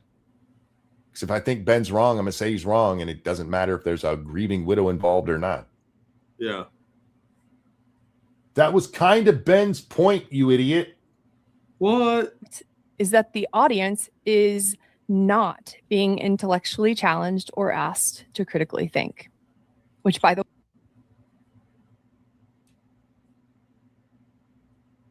what? Has she never heard a speech before? I think she is very new to the political sphere, and she is trying to sound smart about it, but she is very, very unaware how ignorant she is on how commentary works. Hey, Maddie, on the off chance you see this, come hang out. Let's have a discussion about this. way was the cornerstone of Charlie Kirk's legacy. The audience is... That was probably manipulative of me, wasn't it? Man, I don't know. I mean, you'll find out if you get struck for this video or not. Candace has evidence. You don't know it, though. It goes to another school in Canada. True. Yes. True. The stupid Canadian schools hiding all everybody's girlfriends and evidence. being pressured to submit emotionally. And Ben is trying to use emotion to... Wow, that's what I demand of my women. Submitting emotionally to my whimsies. There's so much psychobabble in this whole thing. Yeah. Place reasoning, which, by the way, is when truth seeking stops. And for independent thinkers, this feels really uncomfortable. I just want to point out Charles Manson was an independent thinker. Yeah. Independent thinking is not the be all end all. It's really not. No, it could lead you down some dangerous rabbit holes too. Yeah.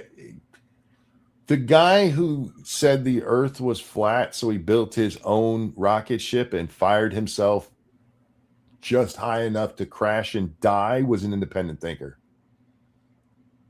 Yeah. So don't challenge that guy. Yeah, being an independent thinker needs to be combined with intelligence and wisdom. Yeah. Not just like, I'm an independent thinker. I think rocks are delicious. What? Yeah. By the way, that guy blowing himself up is one of the funniest things I've ever watched in my life. I haven't laughed that hard at somebody's death video in a long time. How do you make a Roadrunner video of your own death? It takes a lot of effort and independent thinking. The only thing missing from that video was Acme on the side of his rocket. Yeah, it's whatever dynamite sticks that he was launching himself with. Jeez. Fuck. Anyway. For anybody wondering, that's an absolutely true story. There's a flat earther who built his own rocket, fired himself up, and it's all on video. And they mistimed it, and he came crashing back down to Earth hard. That thing would not have worked either way. The parachute came out like almost immediately. It looked like when I played Kerbal Space Program for the first time. I don't think they test launched anything. Like there were no prototypes. This was a one and done. Thinker, would consider myself an independent thinker, and of course you do, sweetie. This entire speech was just totally laughable to me. I couldn't stand it. And that's... I'm going to go out on a limb and say that's because you're an idiot. Want to come hang out? I don't think that's how you invite people on shows, Monkey. I'm just being upfront. Because independent thinkers can hold two things in their head at one time, believe it or not. So can sheep, you idiot. Independent thinkers can have two thoughts. Everybody can. Ugh. Oh, let's not get carried away with everybody can. Yeah, I don't think she can carry two thoughts. I don't think Hassan can. He's pretty dumb. Compassion and discernment in this case. And I think it's critical. You did not just suggest that you have discernment. We have watched 23 minutes of you, and discernment hasn't been any part of it. Well, she's discerned things incorrectly, perhaps, or missed the point of them. There is some discernment there. It's just improperly applied. Fair enough, I suppose.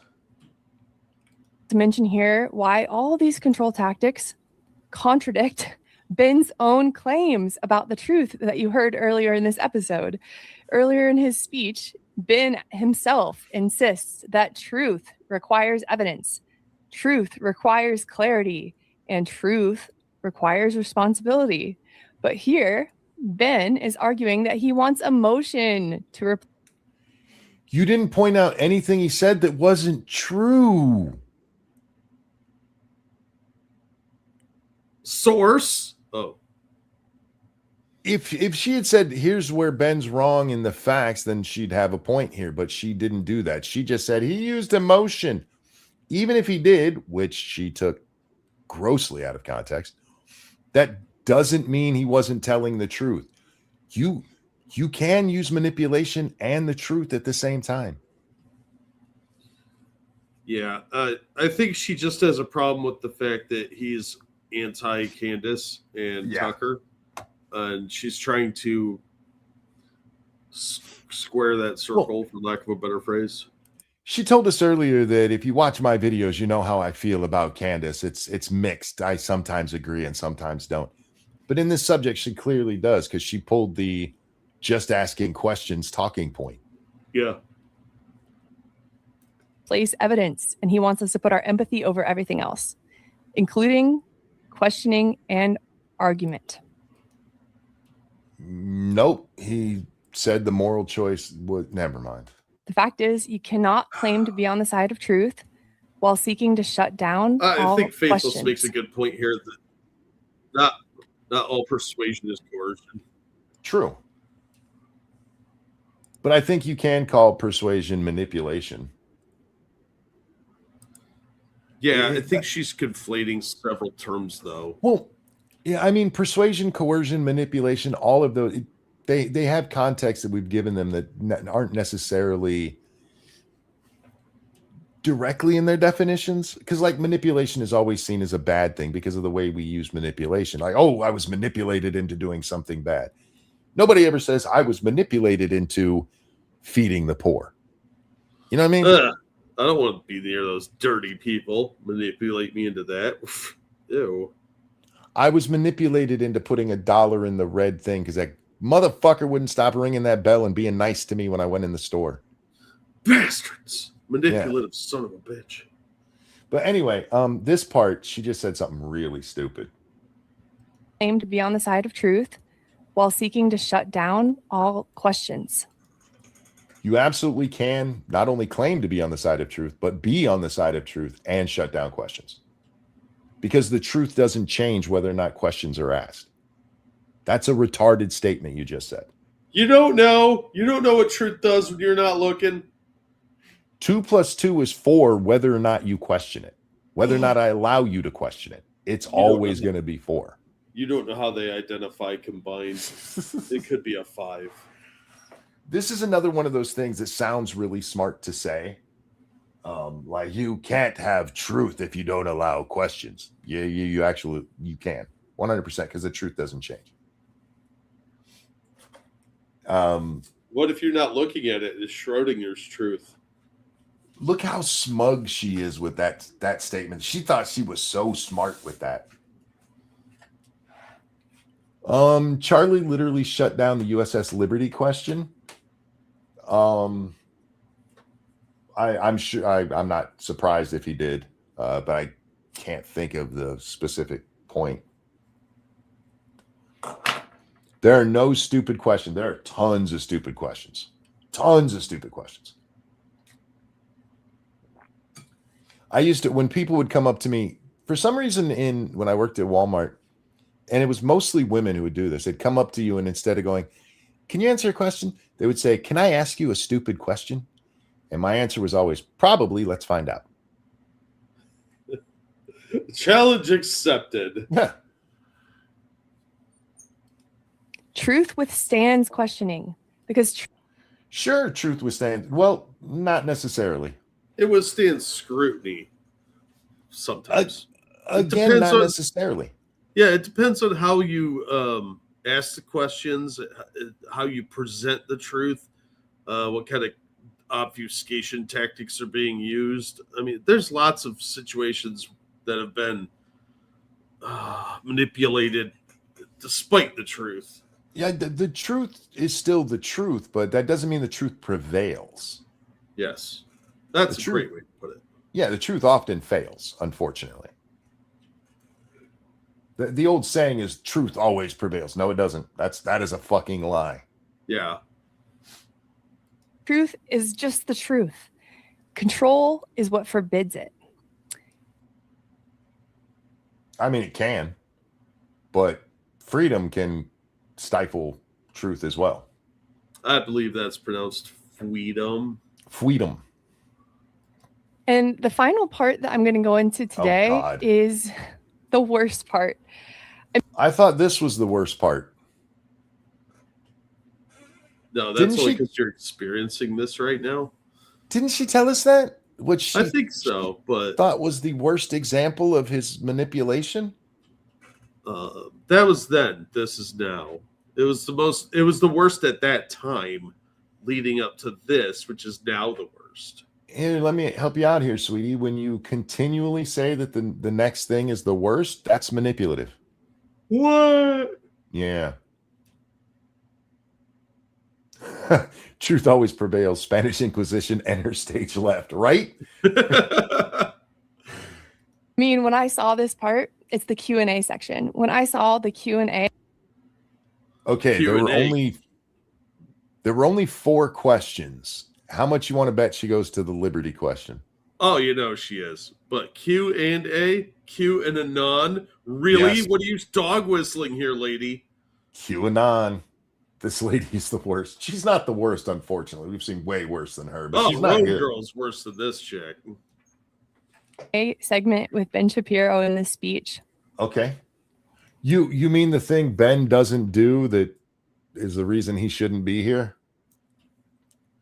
Weird. I thought, oh, he's done for. Like he's fried. He's toasted. He's done. It's definitely the Liberty question. So it's about the USS Liberty. Ding, ding, ding, ding. So you don't like Jews, huh? It's the most important part of the entire segment in my. I would actually agree. Of the question and answer part, it is the best because it is the most important because Ben shows how you shut down somebody who's being stupid. Ben's answers to the Liberty thing were perfect. Opinion. And we're going to break down the Q&A portion, which is when a student comes up and asks.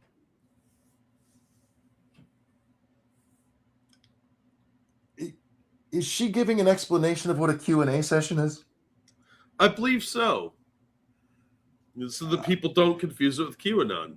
Yeah. For anybody in the audience who's confused about what Q&A means, could you put a 1 in chat so I can make fun of you?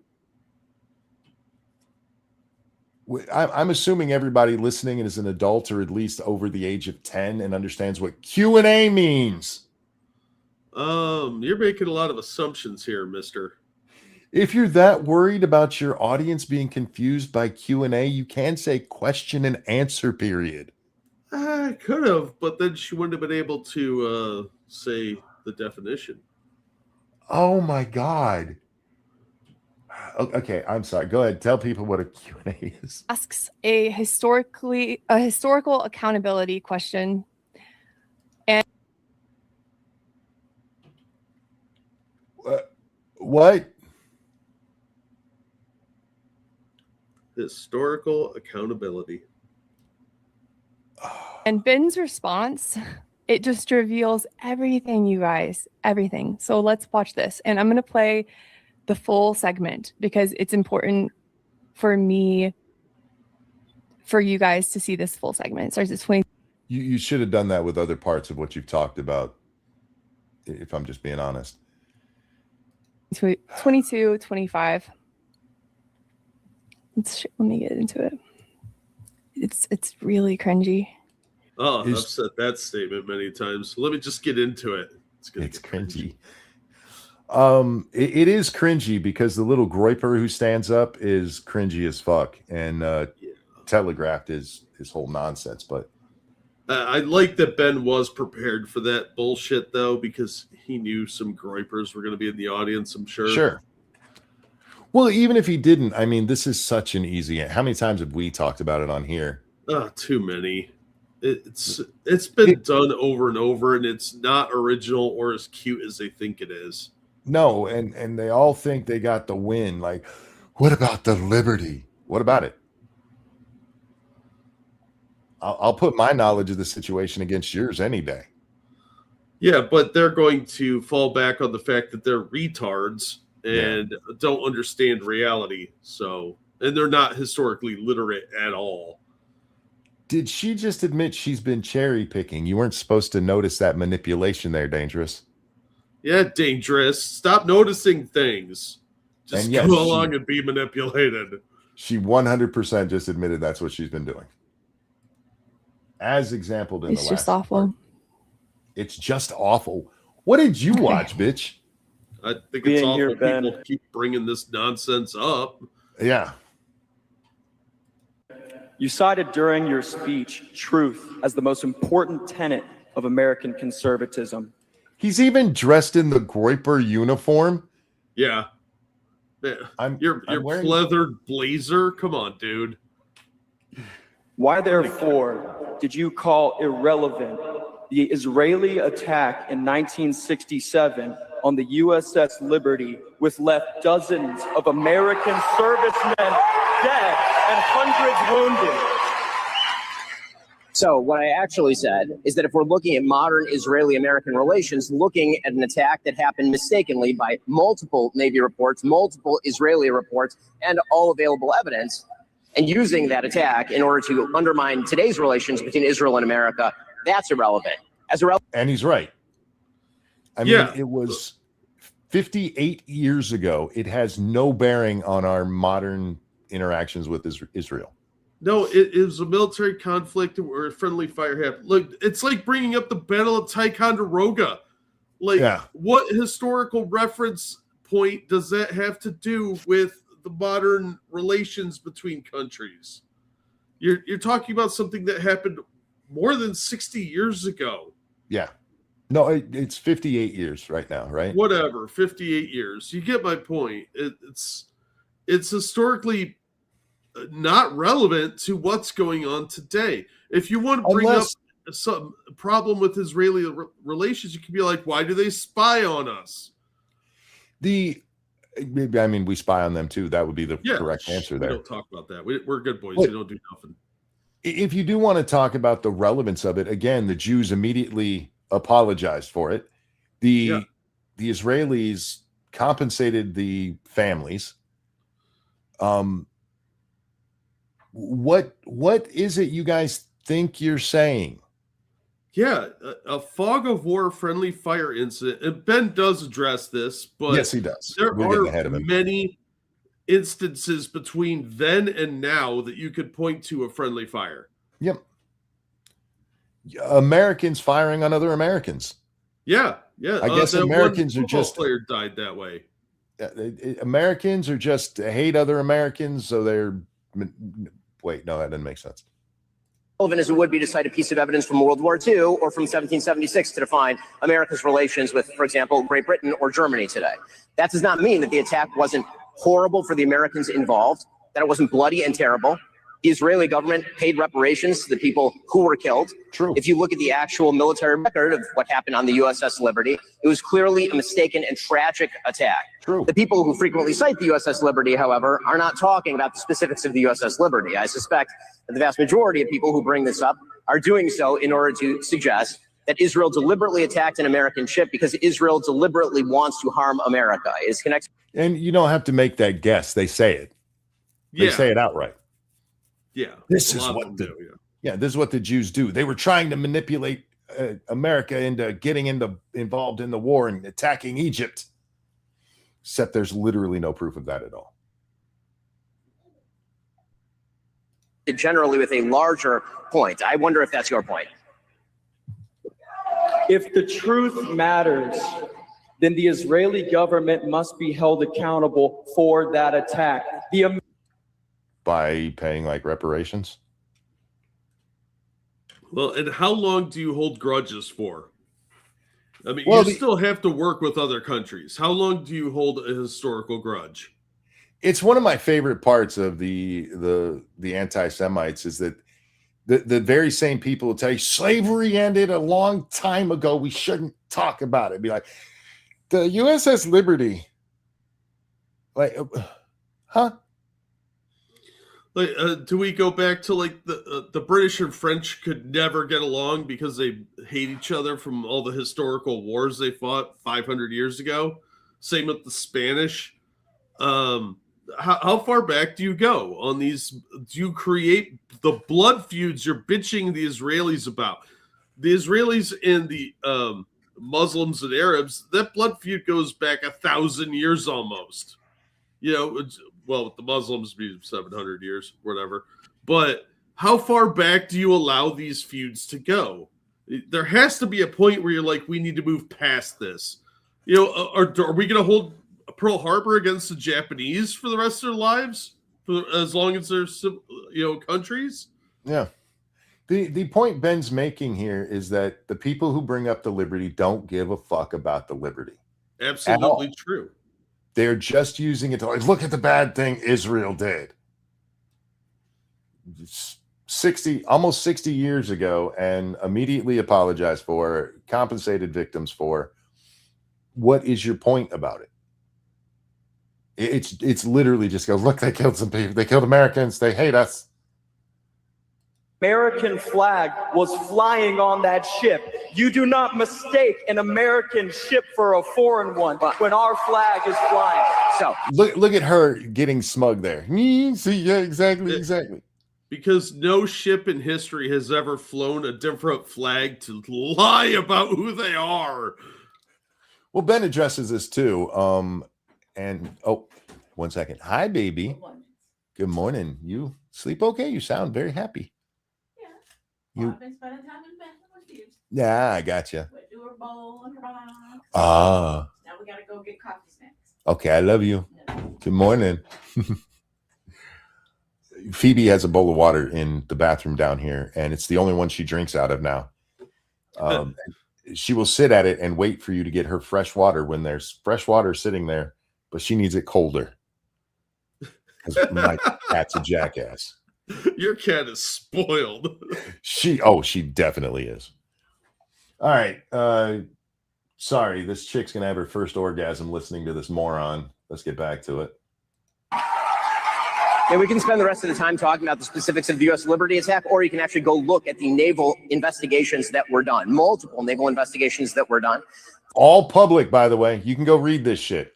Yeah, this stuff is posted. It's not that hard to find. It's not the Epstein files, and half of it's redacted. You can go read this shit. The reality is that people were flying Mirage planes for the Israeli military at the time. The USS Liberty was sailing in an area where it had essentially gone off grid. The Israeli military mistook it for an Egyptian ship. They thought it was shelling Al Arish, which happened not to be true. In the initial attack, the American flag was knocked down, and then the attack went on for about 90 minutes. And then you can hear this, by the way, on the tapes of the Israeli pilots talking to each other. As soon as they realize that it's an American ship, they call off the attack. They speed a ship to try and help the USS Liberty. There have been multiple unfortunate friendly fire incidents between Allied forces, including, for example, in the Gulf War, where U.S. forces were responsible for killing about 9 British troops during the Gulf War. It's an unfortunate reality of war, but you're not answering my question, which is, what is your broader agenda in asking the question? Because I suspect that your question is not limited to your specific ire over an incident that happened in 1967. Yeah, because remember, he starts his question by saying, you're concerned about truth. What about the Liberty? Has Ben denied the Liberty happened? That the Liberty event happened? Yeah, nobody's denying that.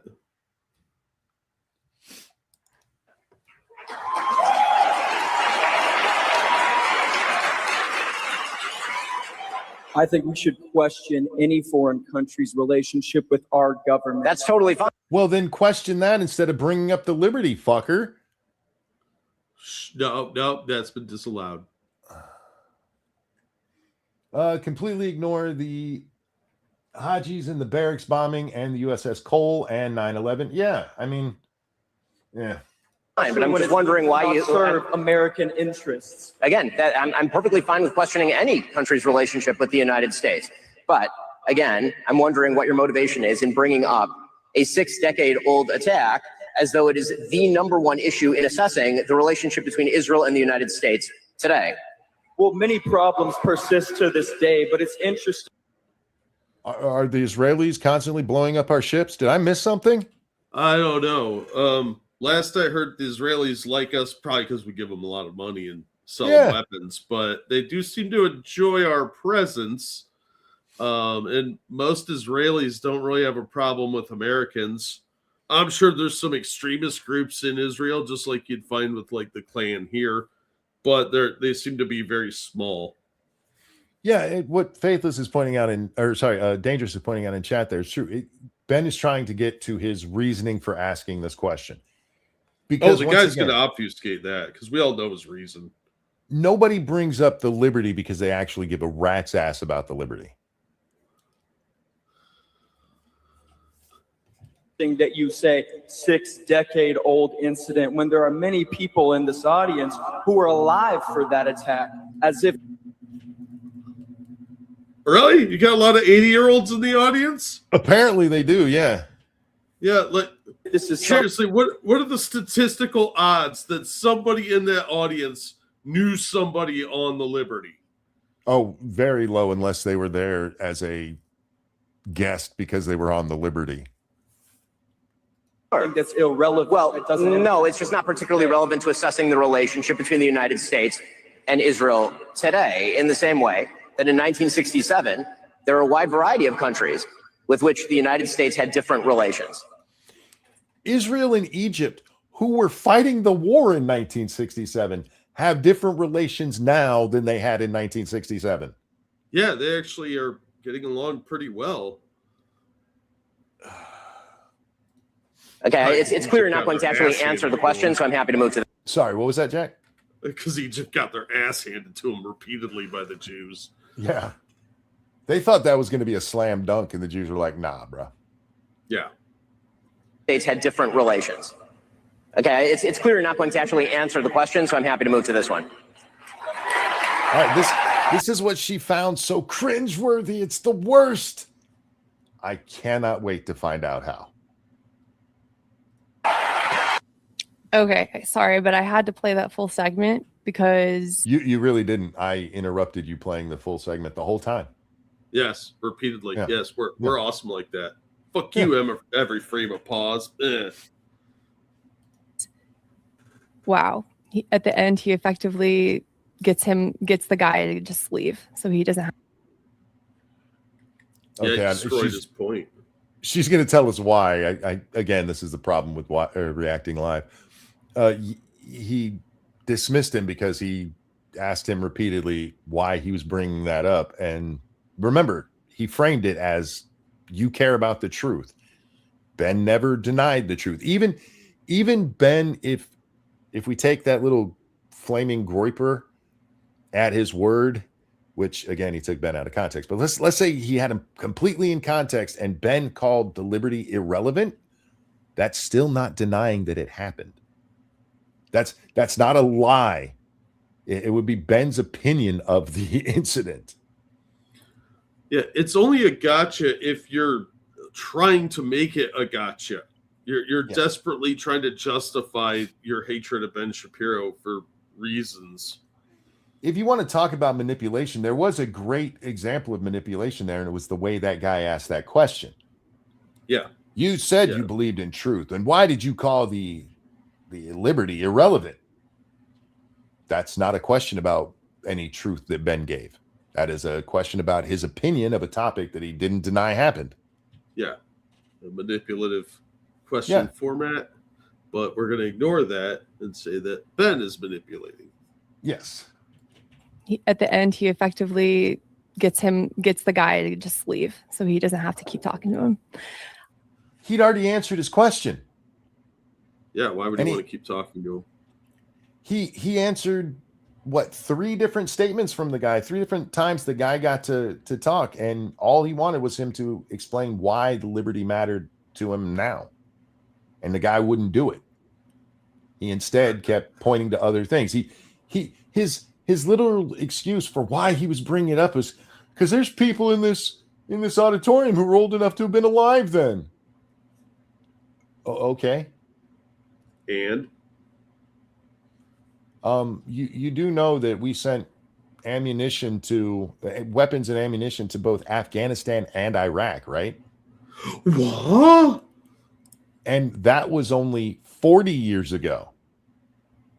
Yeah, we're still giving the Taliban money, apparently. We sent arms to Saddam and to the Afghans when the Russians invaded them. To Saddam when he's fighting the Iranians, and Afghan when the Russians invaded. Yeah. And then we went to war with both of those countries. Yeah, the CIA was funding bin Laden for a long time. But this thing happened a long time ago, and people were still alive for it. Fuck off. Even if you want to say, even if in the darkest world you find the Jews purposefully blew up the liberty to try to get America. Okay. What have they done lately that's even close to that? Did they kidnap Americans on October 7th? Nope. That was the fucking jihadis. That was the goat fuckers. What? Anyway. And I want to show that segment too, because Ben's response pattern is very clear there. He questions the student's motivation for. Well, that was a legitimate follow-up to what the guy said. He questions his motivation. You're not supposed to question motivation. I'm seriously on your mom's side. I'm sorry. You were the bad kid. And whatever your mom did, you deserved. Wow.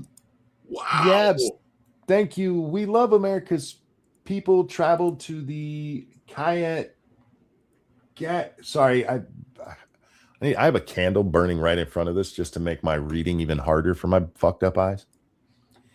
Just to get a look at the Marines and possibly say hello. We love Americans more than some Americans. A lot of foreigners, I don't know if you're foreign, but a lot of foreigners like Americans more than America more than some Americans. I just saw a video that I didn't watch the whole thing because I couldn't take the foreign accents, but it was some Europeans who were talking about lies they'd been told about America before they came over here. They vacationed here and they went to New York City and San Antonio. And, you know, for all those people like Americans never go anywhere, they can't say this is the best place. It really seems a lot of people who come over here from other folks or from other places agree. Because they're like, we loved America. It was great. It was awesome. Well, it's huge. Yeah. People don't really understand the scope of how big this country is. It True. literally touches shores. I mean, what's the next closest country? Russia or Australia for size? You're talking about a massive country that we don't really need to leave to see other places. We got a little bit of everybody else's cultures over here already. Yeah. So if I want to go see some sexy Asians, I go to a Chinatown, just about anywhere. Mm-hmm. You go to a major city, they got Asians. It's really sexy Asians. All right.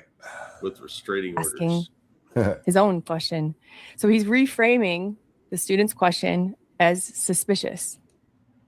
He's not reframing it. He's questioning the guy.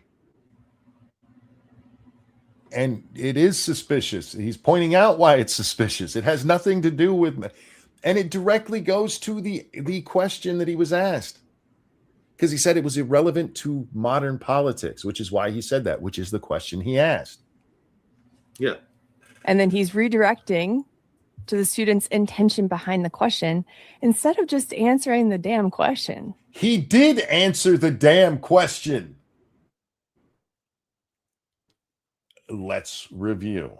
The question was, if you believe in truth, you said you believed in truth at the beginning of this. If you believe in truth, why did you call the liberty irrelevant? And Ben said, I didn't.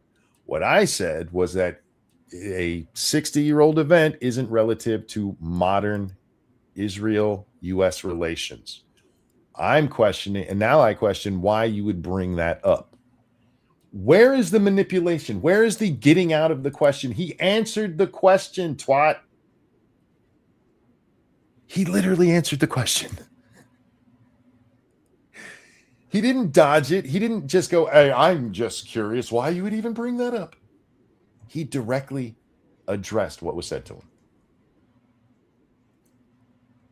Jack, you and I have watched a lot of political speeches and debates and town halls and Q&As and press conferences, and we've seen people dodge questions a ton. Ben didn't dodge this question at all. He took it head on. With substance. Yep. And when I first watched this clip, like I said, I was shocked. Honestly, I was pretty shocked. Especially. Are you shocked when you flip the switch and the light comes on? Because I'm betting you are. Well, look, I feel judged for my object permanence right now, or lack thereof. But I see your point. Also, real fast, thank you, Tyrai. What is a groiper anyway? Well, someone who identifies as a straight person who is closetly homosexual. Yes. I think. Do you have a different definition of groiper? No. And they blame the Jews for their homosexuality. Oh, yeah, for their closeted desires that they Yes. find unsavory because they were told to be ashamed of being gay. Mm-hmm. Yeah. And their parents didn't hug them enough or something. They've seen Jesus on the cross, and he's always got those abs, and that's what turns him on. And Jesus was a Jew, so therefore Jews turned him gay. Oh, yeah. Yeah. The groipers are... I'm sorry, Christians. I had to. Yeah, it's not their fault. They were led astray by Nick Fuentes. They're just Fuentes followers, and we all know that he has like some deep issues. You know, it's probably true that Jesus was really thin like that, but wouldn't it be great if he was actually like a 250-pound fat guy that they had to put up there?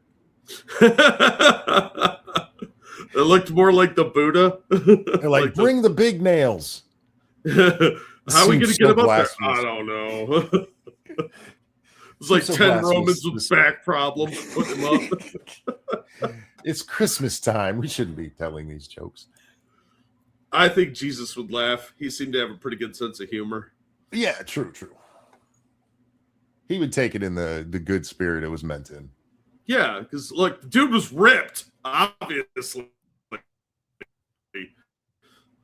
I guarantee you, though, if my daughter's listening, she's staring at her screen right now. Like, Dad, come on. Especially because of the event Shaking her that head, this is happening at. arms Yes. crossed. All right, back to Tardy. I was pretty shocked, especially because of the event that this is happening at. Charlie Kirk's organization. What?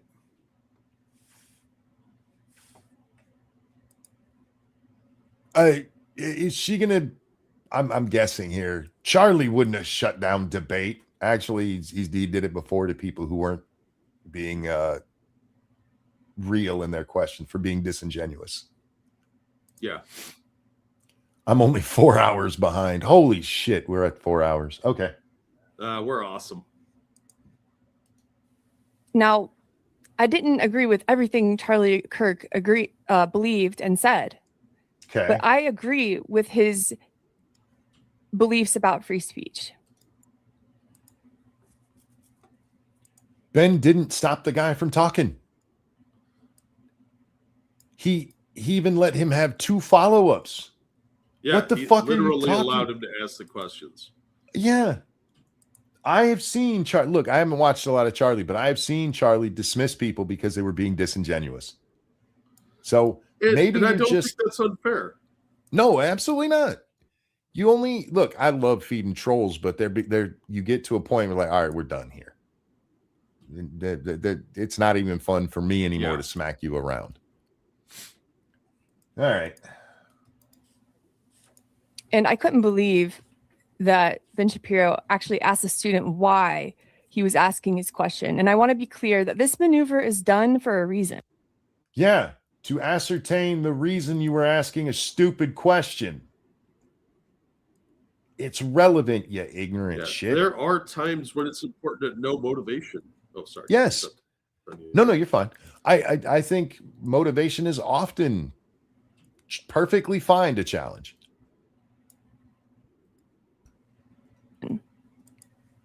This is a control tactic.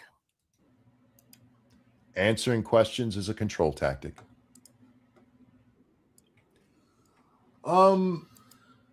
Thank you, Comrade Kitty. So Groypers say, sorry, Daddy, I have sinned in prayer. Yes, that's that. It's not their father. It's their daddy. All right. It's pretty clear to me that Ben was seeking to shame the student for even asking his question in the first place. I'd agree with that.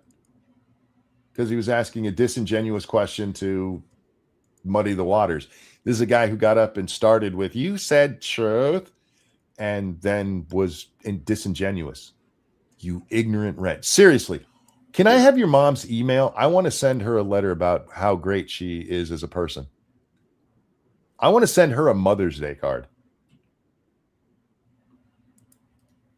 And it's sending a message to the audience too, which is important to realize that certain questions make you a suspect. Certain questions. Well, yeah. What?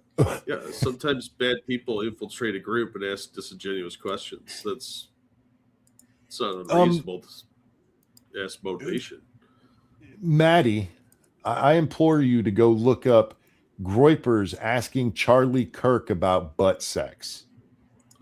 Yeah.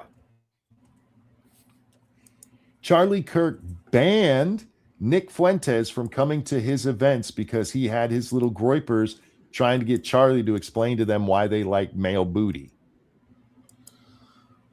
Yeah. It sometimes you want to stay on point, and those people are not just annoying, they're a distraction from what you're trying to achieve. Yeah. And they're just trolls. Candace is being boosted by harpies. Changed my mind. Candace is being boosted by harpies, groypers, and people desperate for belonging in a group. We see this with so many. Yeah. Oh yeah, definitely them too. There's a lot of people who transpose. I mean, it's what this woman is doing here. They transpose their own bullshit onto everything else. And I've been lied to, and Candace is pointing out lies, which aren't lies, by the way. But she's questioning. They won't let her question. So I was shut down once, and so yeah, it must be that she's right. There's a lot of people who are just stupid and looking for belonging, looking to be part of the in crowd who knows the truth. I know the truth. It's a weird flaw in humanity, where we want to be the ones who know the secret.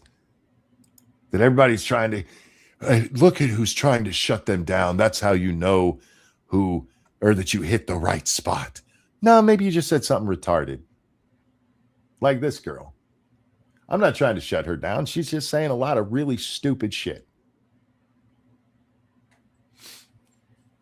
What are the chances I get a copyright for this one? Oh, I'd say 80, 90%. Questions cannot be asked. It's also revealing that this is happening during a student Q&A. Weird. 2 people after him asked questions.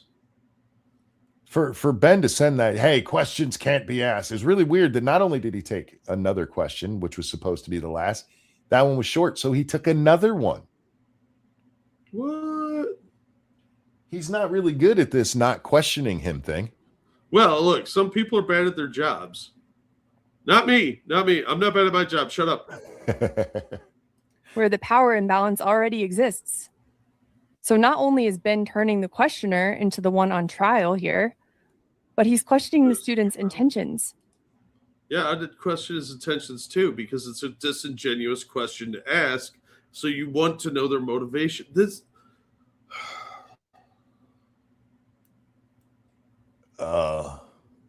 Yeah. Not only is he questioning him, he's questioning his motivation. It's relevant, dummy. It is amazing to me that she picked up on Ben's manipulation, which there was none in this, but not the manipulation of the question. She doesn't want to because she probably agrees with them. She absolutely does because she's not smart. Oh, I'll be right back. I got to do something real quick. He's implying that the student is asking a question in bad faith. I'll fight both you and Tard Monkey on an off day hungover. You should find better hobbies. Beating up old cripples isn't going to prove anything. And when you get your ass kicked, it'll look even worse. Charlie Kirk would never do that. Charlie Kirk literally did it to the Groypers. He refused to let them into Turning Point USA events. He banned Nick Fuentes. Charlie would never do that. I know it because I just started looking at politics yesterday, and that's what somebody told me.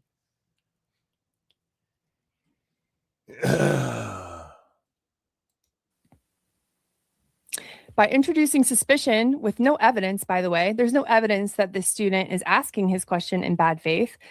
There's absolutely evidence he's asking it in bad faith. There's several pieces of evidence that he asked it in bad faith. One, he started by saying, you say you believe in truth. How come you said that the USS Liberty was irrelevant? That right there is bad faith because one has nothing to do with the other. Once again, you can believe that the Liberty was irrelevant and not be lying. It's just your opinion of it. You're not denying it happened. You just don't think it matters. But even more telling is that he took it out of context and did not put in the part about him saying it has nothing to, it's irrelevant to the modern relationship between the countries. There was no evidence that he was being disingenuous, except for literally everything he said. Welcome back, Jack. Oh, thank you. Good to be back. Yeah, you missed her telling us that there was no evidence to question this guy as Seriously? disingenuous. For somebody who's trying to teach people how to notice manipulation, you are really fucking bad at this. Really, really bad. Ben is effectively undermining the student's credibility rather than Well, actually, Ben's answer did that because, I mean, he pointed out that the guy was wrong. You're not supposed to undermine somebody's credibility. He undermined his own credibility, sweetie. He just pointed it out. Ben is effectively undermining the student's credibility rather than simply answering the question. He did simply answer the question. He answered the question several times. Which again contradicts Ben's own statements that truth must be based on fact. I need to apologize. Did your mom physically abuse you and hit you in the head a lot? Did she play the soft spot on the head? Because if she did, I'm not on her side, and it would make a ton of sense of what you're saying here. Rather than emotion. Hey, Bran, I don't know if you were gone for a while or not, but we did sing happy birthday to you. Yeah, he thanked us. Okay, Ben introduces suspicion of this student and his question based on what? The disingenuous nature of it. Not evidence. The evidence of the words that he used. Merely a feeling. Maybe. Nope, it wasn't a feeling. It was he had a feeling about it based on what was said, so he asked directly. I'm sorry. The correct answer to that was it's more than a feeling. More than a feeling. And honestly, it was more than a feeling because it was based on what the guy said. Oh, a fact. Ben didn't want to answer the question. He answered But it. perhaps the most damaging part of Ben's response here to the student, I think, is the effect that it might have on other students. If you're going to get up and ask a stupid question of Ben Shapiro, he's going to make you look bad. That is true. 100%. Especially an easy softball one like that. Yeah. One that has been rehashed so many times. I mean, Ben's probably been getting U.S. Liberty questions for a decade, at least. Yeah. Yeah. So he made an ass of himself so that his little gay friends in the background could clap. And then he got owned by Ben. A la Ben Shapiro owns libs, except for in this one, it's Ben Shapiro owns Groyper. And it was funny as shit. He didn't answer the question except for all of the times he answered the question. He's so manipulative. See, this is why I'm on her mom's side. I don't believe that her mom did anything wrong. Hashtag Maddie's mom rules. The audience is learning that if you ask the wrong question, if you ask a question that the speaker with the microphone on the stage, the power imbalance I'm talking about, doesn't like. You're not going to say this after you were just talking about how great Charlie was for what he did, right? You can't be that dumb. Is she going to talk about the Jews right here? No, this is no, Jew no. talk. This is going to talk about the Jews. Oh. No. This is shouldn't have shut him down. You will be psychoanalyzed publicly. You literally not watched any of Charlie's stuff, have you? Does she have a degree in psychoanalysis? Because I don't think she does. So. I can't. Well, you know what? I could believe she does because this is the kind of stupid shit that comes out of psychology, if we're being honest. That completely halts participation. That's why 2 other people ask questions after him. Don't forget to give that context, lady. Does that encourage other students to come ask a question in the microphone? Honestly. never stopped the liberals from coming and doing it. Ben made his career off of embarrassing those people. Charlie made his career off of embarrassing those people. What are you talking about? She has a certificate of completion. She got enough Cracker Jack boxes and she sent in the tops and got one. Would you want to ask Ben Shapiro a question after watching your friend there be put on trial? Put on trial. I'm curious why you're asking that, why you think it's relevant. I'm kind of picturing Ben Shapiro sitting at that big desk of Robespierre right now. Like, that's your trial right here. Say your trial starts right now, and I'm going to be the judge. By the way, my wife's a doctor. There was nothing about that exchange that makes me afraid of asking Ben Shapiro a question, because if I was questioning him about something, I would either be looking for him to explain why I'm wrong and me thinking differently, or I would be pointing out where he's clearly wrong. I wouldn't get up there and ask a retarded question. What's most ironic about this, I think, is that you have criticized Ben Shapiro many times. Yep. And Charlie Kirk, for that matter. Yep. And I have criticized them probably a little less because I just don't give a shit. But the fact that Shapiro is in the right here is why we're defending him. It's not because we're huge Ben Shapiro fans. It's because he didn't do anything wrong. He actually made several good points. I'm glad you pointed that out, because this does often happen with us. Because if, like with the Ethan Klein, I've recently been accused so many times of being an Ethan supporter. We've made fun of Ethan Klein way more than either of the other two people we just talked about. Yeah. But because when it comes to what's going on with him and Hassan, Ethan has been in the right way more than he's been in the wrong there. Yeah. We point out that he's in the right. Like, oh, you just like, I don't like that guy at all. I fucking hate him. Yeah.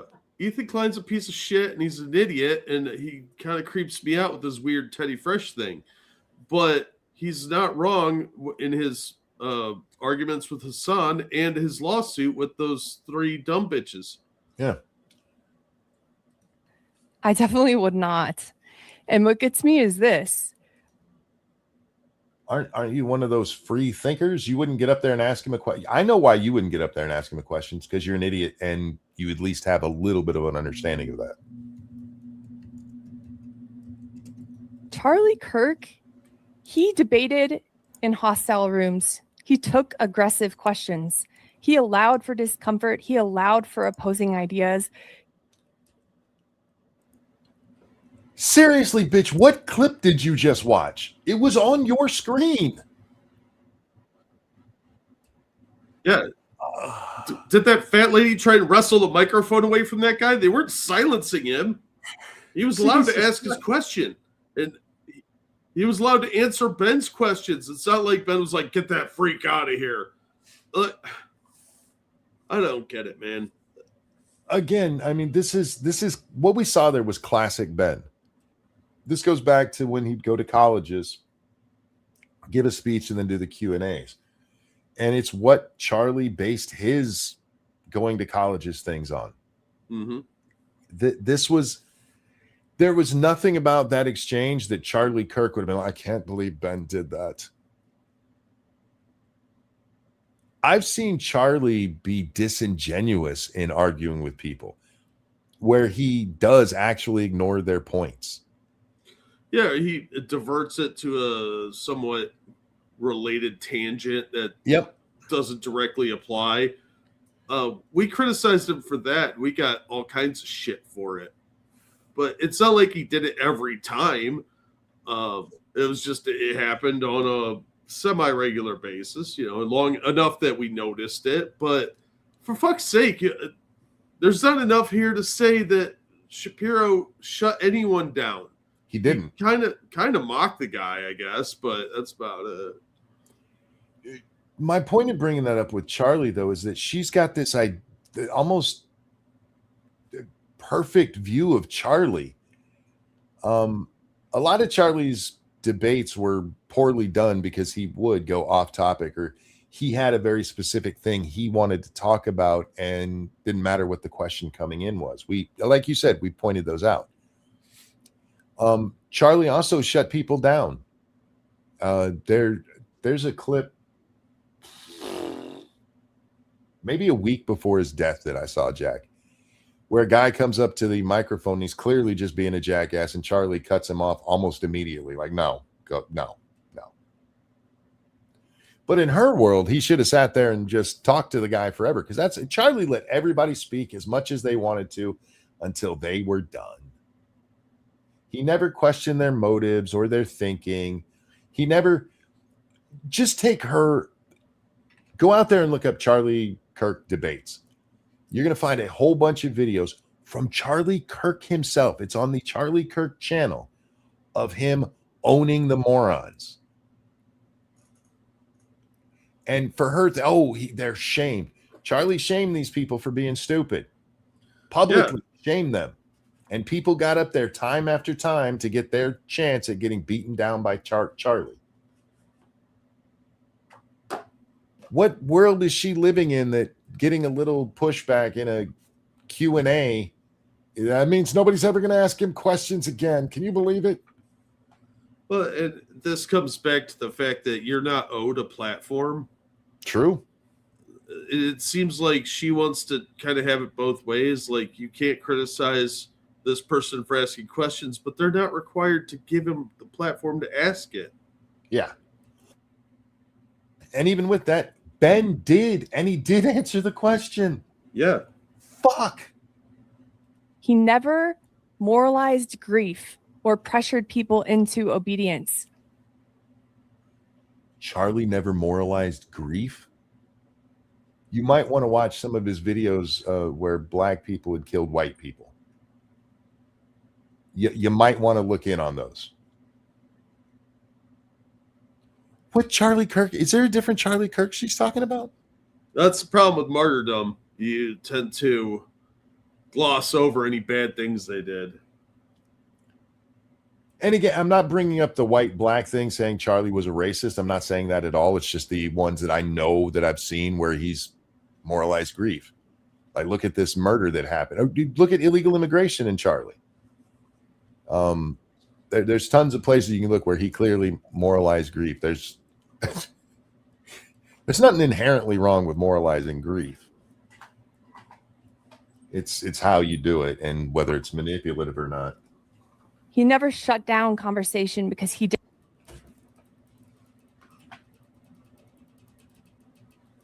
What? No, never.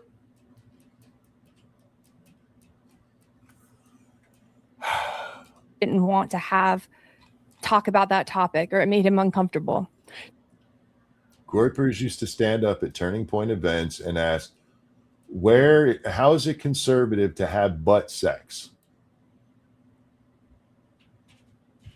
Go ahead and find me the example of that happening where Charlie had a deep conversation about it, even as deep as Ben had with this moron. Go ahead. I'll wait. Charlie never said, if you question this, you're immoral. I can't say for certain that he ever said that directly, Jack. But I do know Charlie, at the very least, insinuated people were immoral for their beliefs. I'll point you to abortion, but I don't even have to dig any deeper than that. Go ahead and find Charlie Kirk saying it's not immoral to think abortion's okay. Go ahead, lady. Ben does. And that contrast, I think, is why this moment lands so poorly, even for people who are inclined to agree with him. Okay, so to sum this up, she thinks this landed poorly because she's an idiot. I mean, that's what she just said, because nothing she said about Charlie is true about Charlie. And her reasoning why this didn't land is because of her own misconceptions about who Charlie Kirk was. Here, moralizing from you, sir. The Christian Charlie Kirk never thought a viewpoint was immoral. Right. Yeah. Oh, God, lady. And this I'm trying to just get through this at this point. We only have 5 minutes left, and I don't know if we're gonna make it. So another hour, what you say? I remember is the person who is opening the biggest conference for Charlie Kirk's organization in 2025. Okay. And I'm sure his speech had to be approved Okay. by the CEO, by the committee, whatever it is, by the people in charge. I'm sure these speeches had to be approved. And that's proof that the Jews killed Charlie. Dun dun dun. So, TPUSA seems like you're pretty toasted. Pretty toasted. Ben Shapiro, definitely. I don't respect him anymore. Or if You didn't to begin with. Stop lying. He's got a Jew beanie on, and that was enough. I ever believe did. that's called a Yamaha. It's a Jew beanie. I will never stop calling it a Jew beanie because that's what it is. Look, if you're Jewish and you want to call it that weird spelled hat name you guys use, feel free. But it's a Jew beanie, and we all know it. What's it called? A kippa? It's a Jew beanie. Jew beanie. I didn't really respect him to begin with. Definitely don't respect him now.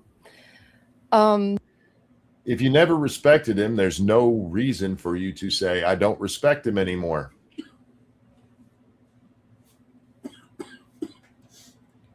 I never have to say, I don't respect Hassan anymore because I never did. Oh, yeah. So if you take that, That's manipulation right there. You tried to make it seem as though his statement changed your opinion at all when it clearly didn't. That's manipulation, you crazy bitch. What? No, it's you're emotionally hijacking her statements, sir.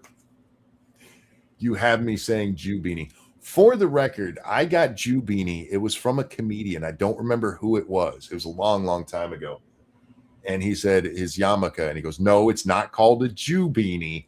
And ever since then, it's been a Jew beanie to me. You know I what don't bothers me is it doesn't even have a propeller on it. I know. The poor Like- Jewish kids could have so much fun if they'd let them have the propeller.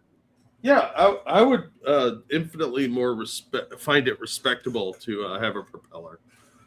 Then And people they- think you can fly. They could have 6 points on their propeller. It doesn't have to be 4. Yeah, it could be shaped like the Hebrew star there. I mean, Yeah, the Star of David. yeah, why not have some fun with it? Jews, let your kids have more fun. Yeah. It's bad enough to get stuck with a dreidel every year. Oh, look, a weird top. Yeah. Oh, the fun we're going to have with that. Oh, my gosh. I will say I do love playing with tops, though. Yeah, but for how long? I You can gonna be spend hours every day playing with that. I can be entertained for hours playing with the top. You're weird. You also eat hot dogs and ranch True. together. nothing else from this video, I hope you can realize that this speech was not about truth, as Ben claims at the beginning that it You didn't show anything to prove it had nothing to do with truth, idiot. is all about truth. It was about control, I think. And that's why the speech totally failed. It's not because people are too emotional, not because people can't handle the truth, people can't handle facts, but because people can feel when they're being manipulated. Oh, sweet irony. Hmm. Sweet, sweet irony. All right. I want to take a poll. For those of you who've been here long enough to know what I'm talking about here, how many of you believe that her mom was a bad person? Give me a 1 if you believe yes. Give me a 2 if you believe no. And if you're new to if you've only been here a little while, please understand we're not talking about how she was raised that turned her into this. There's deeper meaning there. Are you on her mom's side or her side now? 1 for mom, 2 for her.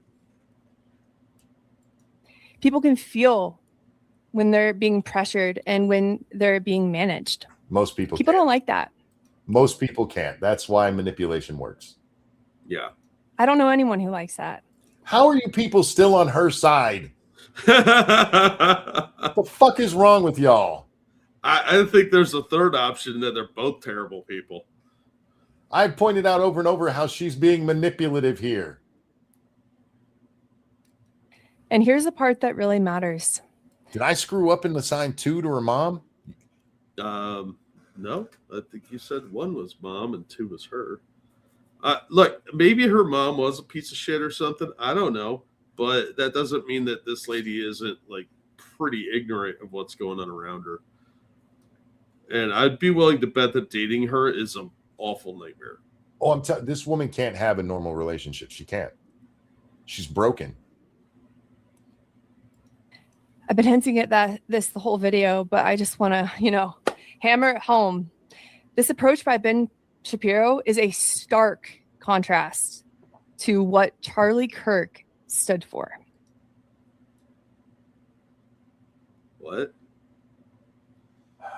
Well, he's Jew and not a Christian, so I guess there's that. You think Charlie Kirk would have been against Ben Shapiro standing up for Erica and saying she didn't kill Charlie? Maybe. Well, it depends if she did it, but yeah. Look, I don't think Erica Kirk would have brought Ben Shapiro on the stage if she was that against anything he said. Yeah. Like, I mean, you're talking like core beliefs at that point. Yeah, as she pointed out, that speech was probably approved beforehand, or at least they saw it. And if they had a massive problem with it, I mean, you can't do that. We'll have somebody else. Yeah, they would have at least screened the general concepts he was going to hit. And they could have always just cut his mic and escorted him off stage. Yeah. Charlie didn't grow TPUSA by disciplining students, pressuring students, manipulating students. What Charlie videos did she watch?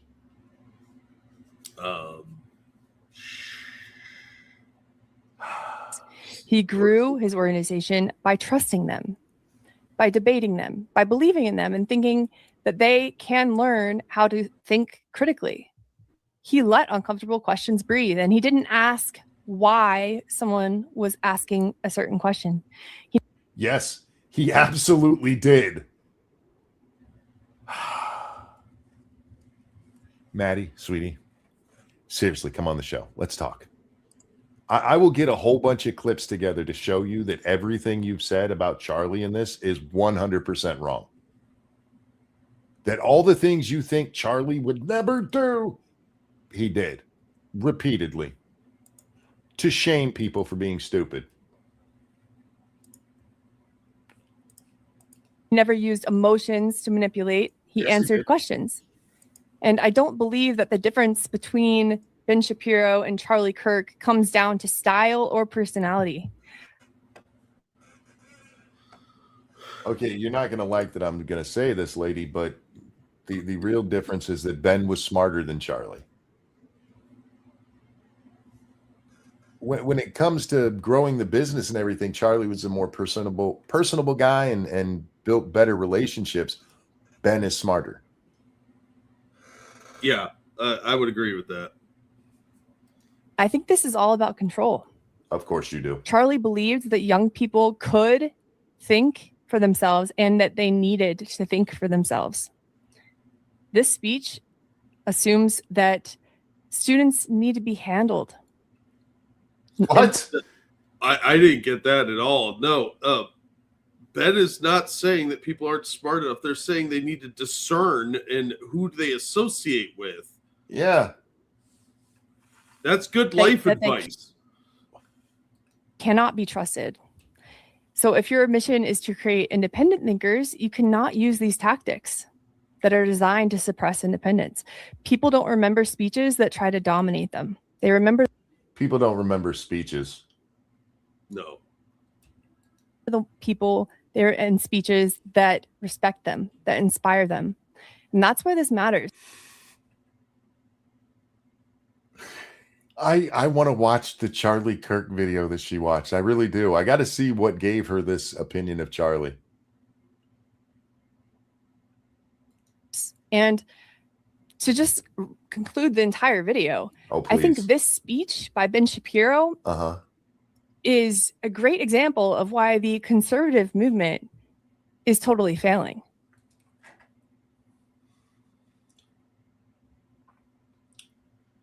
What?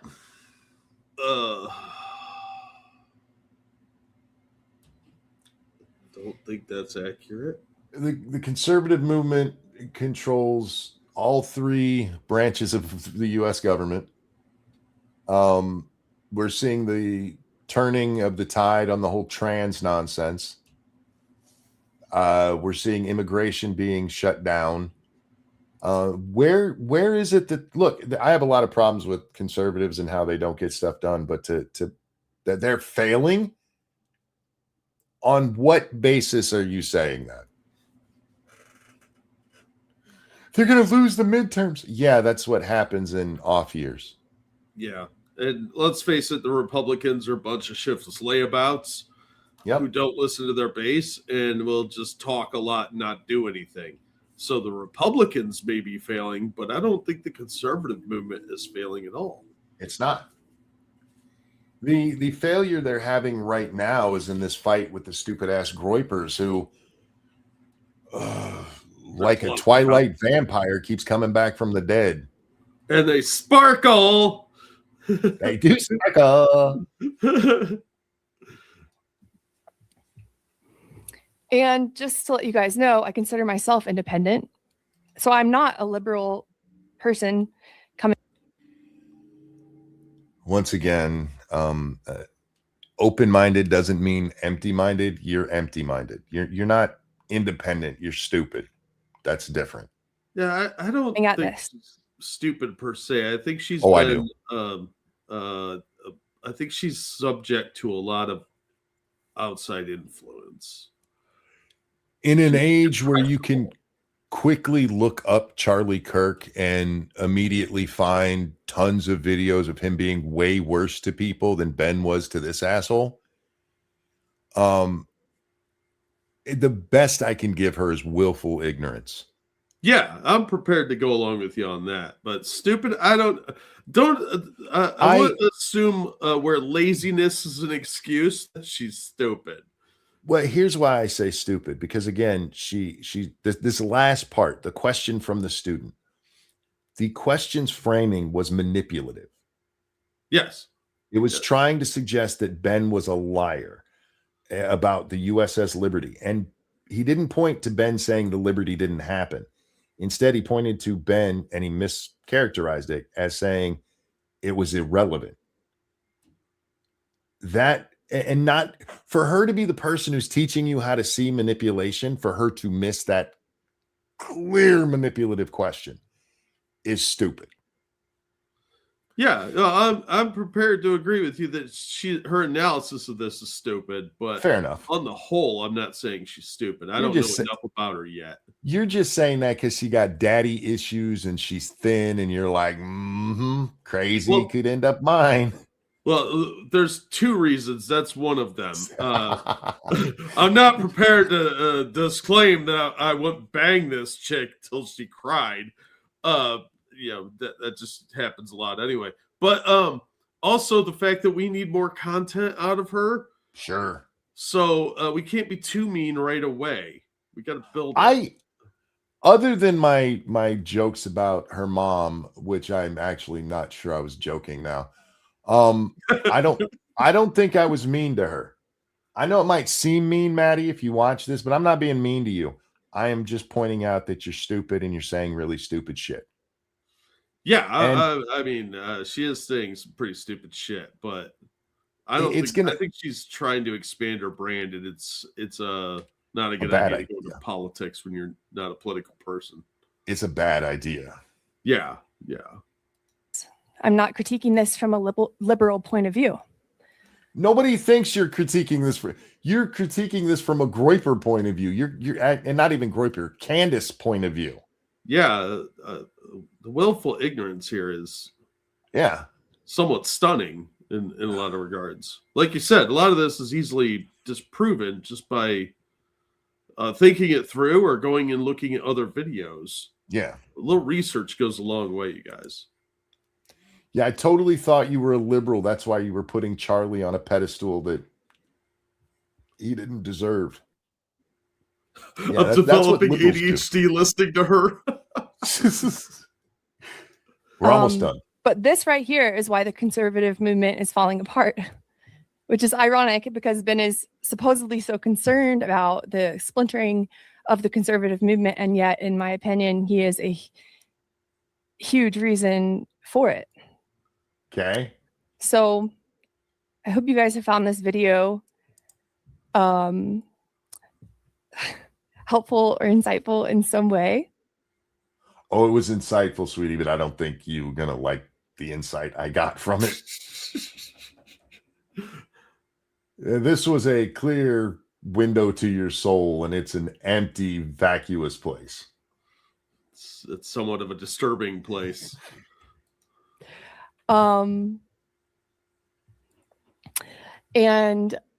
I will talk to you next time. All right. Threaten me. Don't threaten me. That was Maddie, the 29-year-old abuse victim. Check her out. I'll throw the link in the chat. Go give her a little watch. I'm not your dad, but don't be an ass. You know the drill. Yeah, don't get us in trouble. Fuck. She's an idiot, and everything she said there was stupid. The only part she got right, is it is possible to not talk about Candace and it not be cowardice. And then she fucked that up too. Well, look, yeah, the more she talked, the bigger hole she was digging. Yeah. So, I think she's very new at political commentary, and it's definitely not her wheelhouse. She doesn't seem to know a lot about any of the topics she was talking about. Oh, hell no, you made me watch too much of her. I was actually hoping she would go over Ben's stuff more. Ben's speech was actually pretty good. Yeah.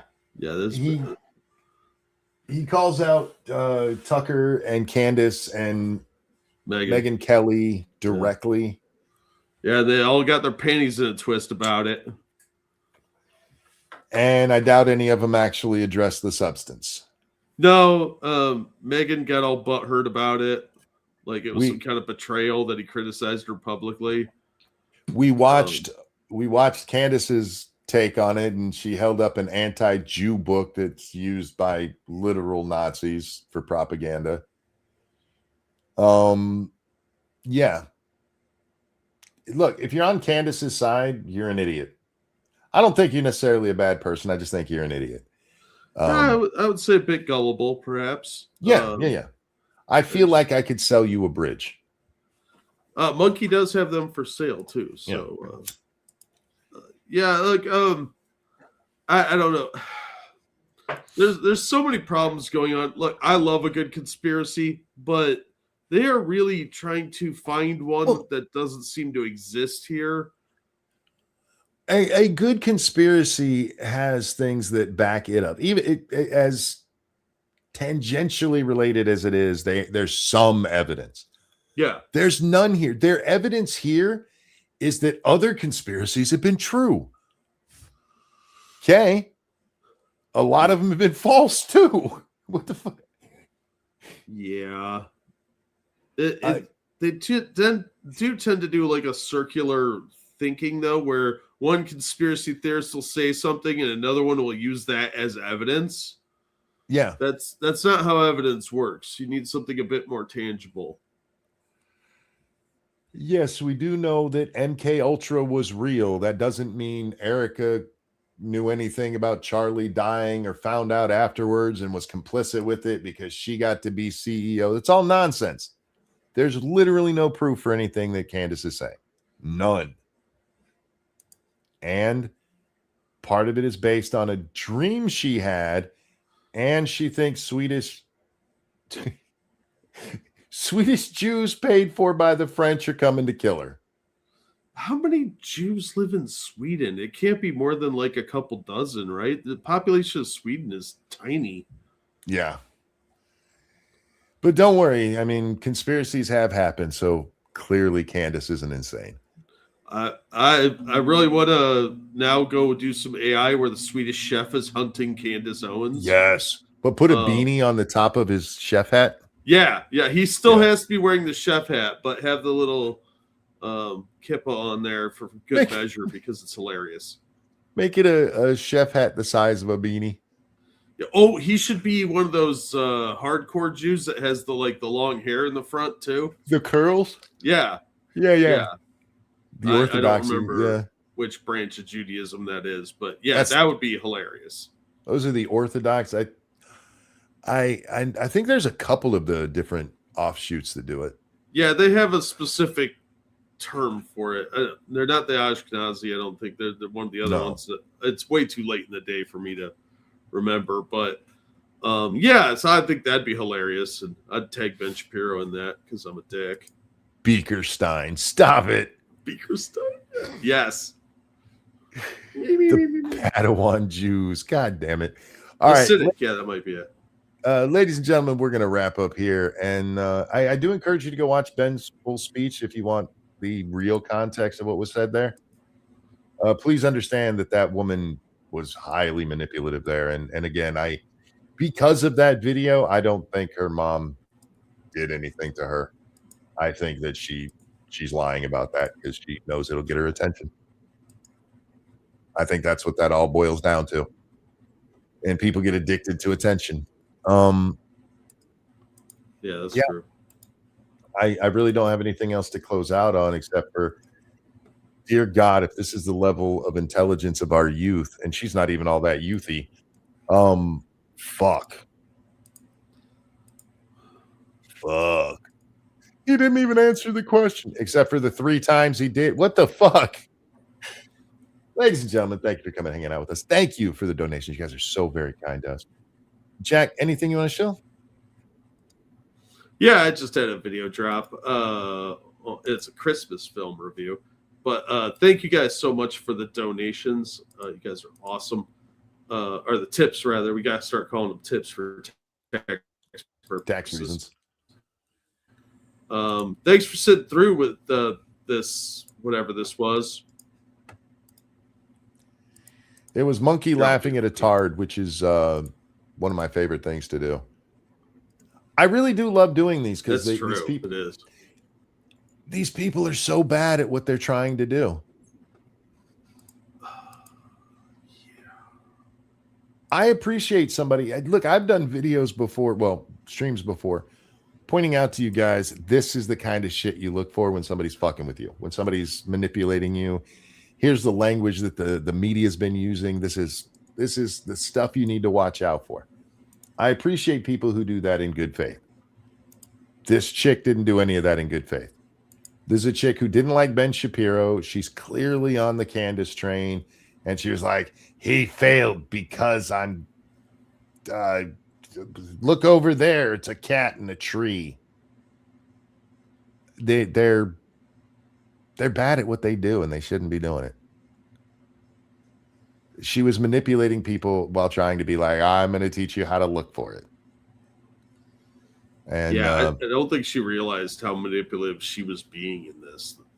If she did, that's pretty sinister. I'm torn on it, if I'm being honest, because with her channel's dedication, what she normally talks about and stuff, I find it hard to believe she's missing those things, that it's accidental, unless it really is a hypochondriac psychosis.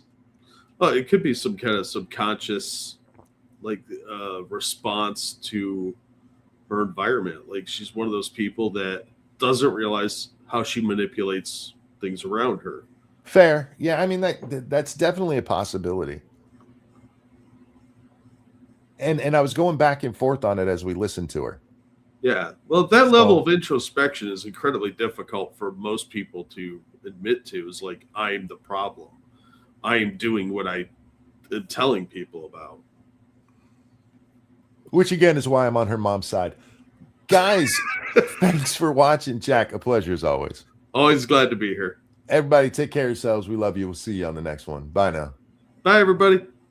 Maddie's mom was right, and her dad's probably a prick too.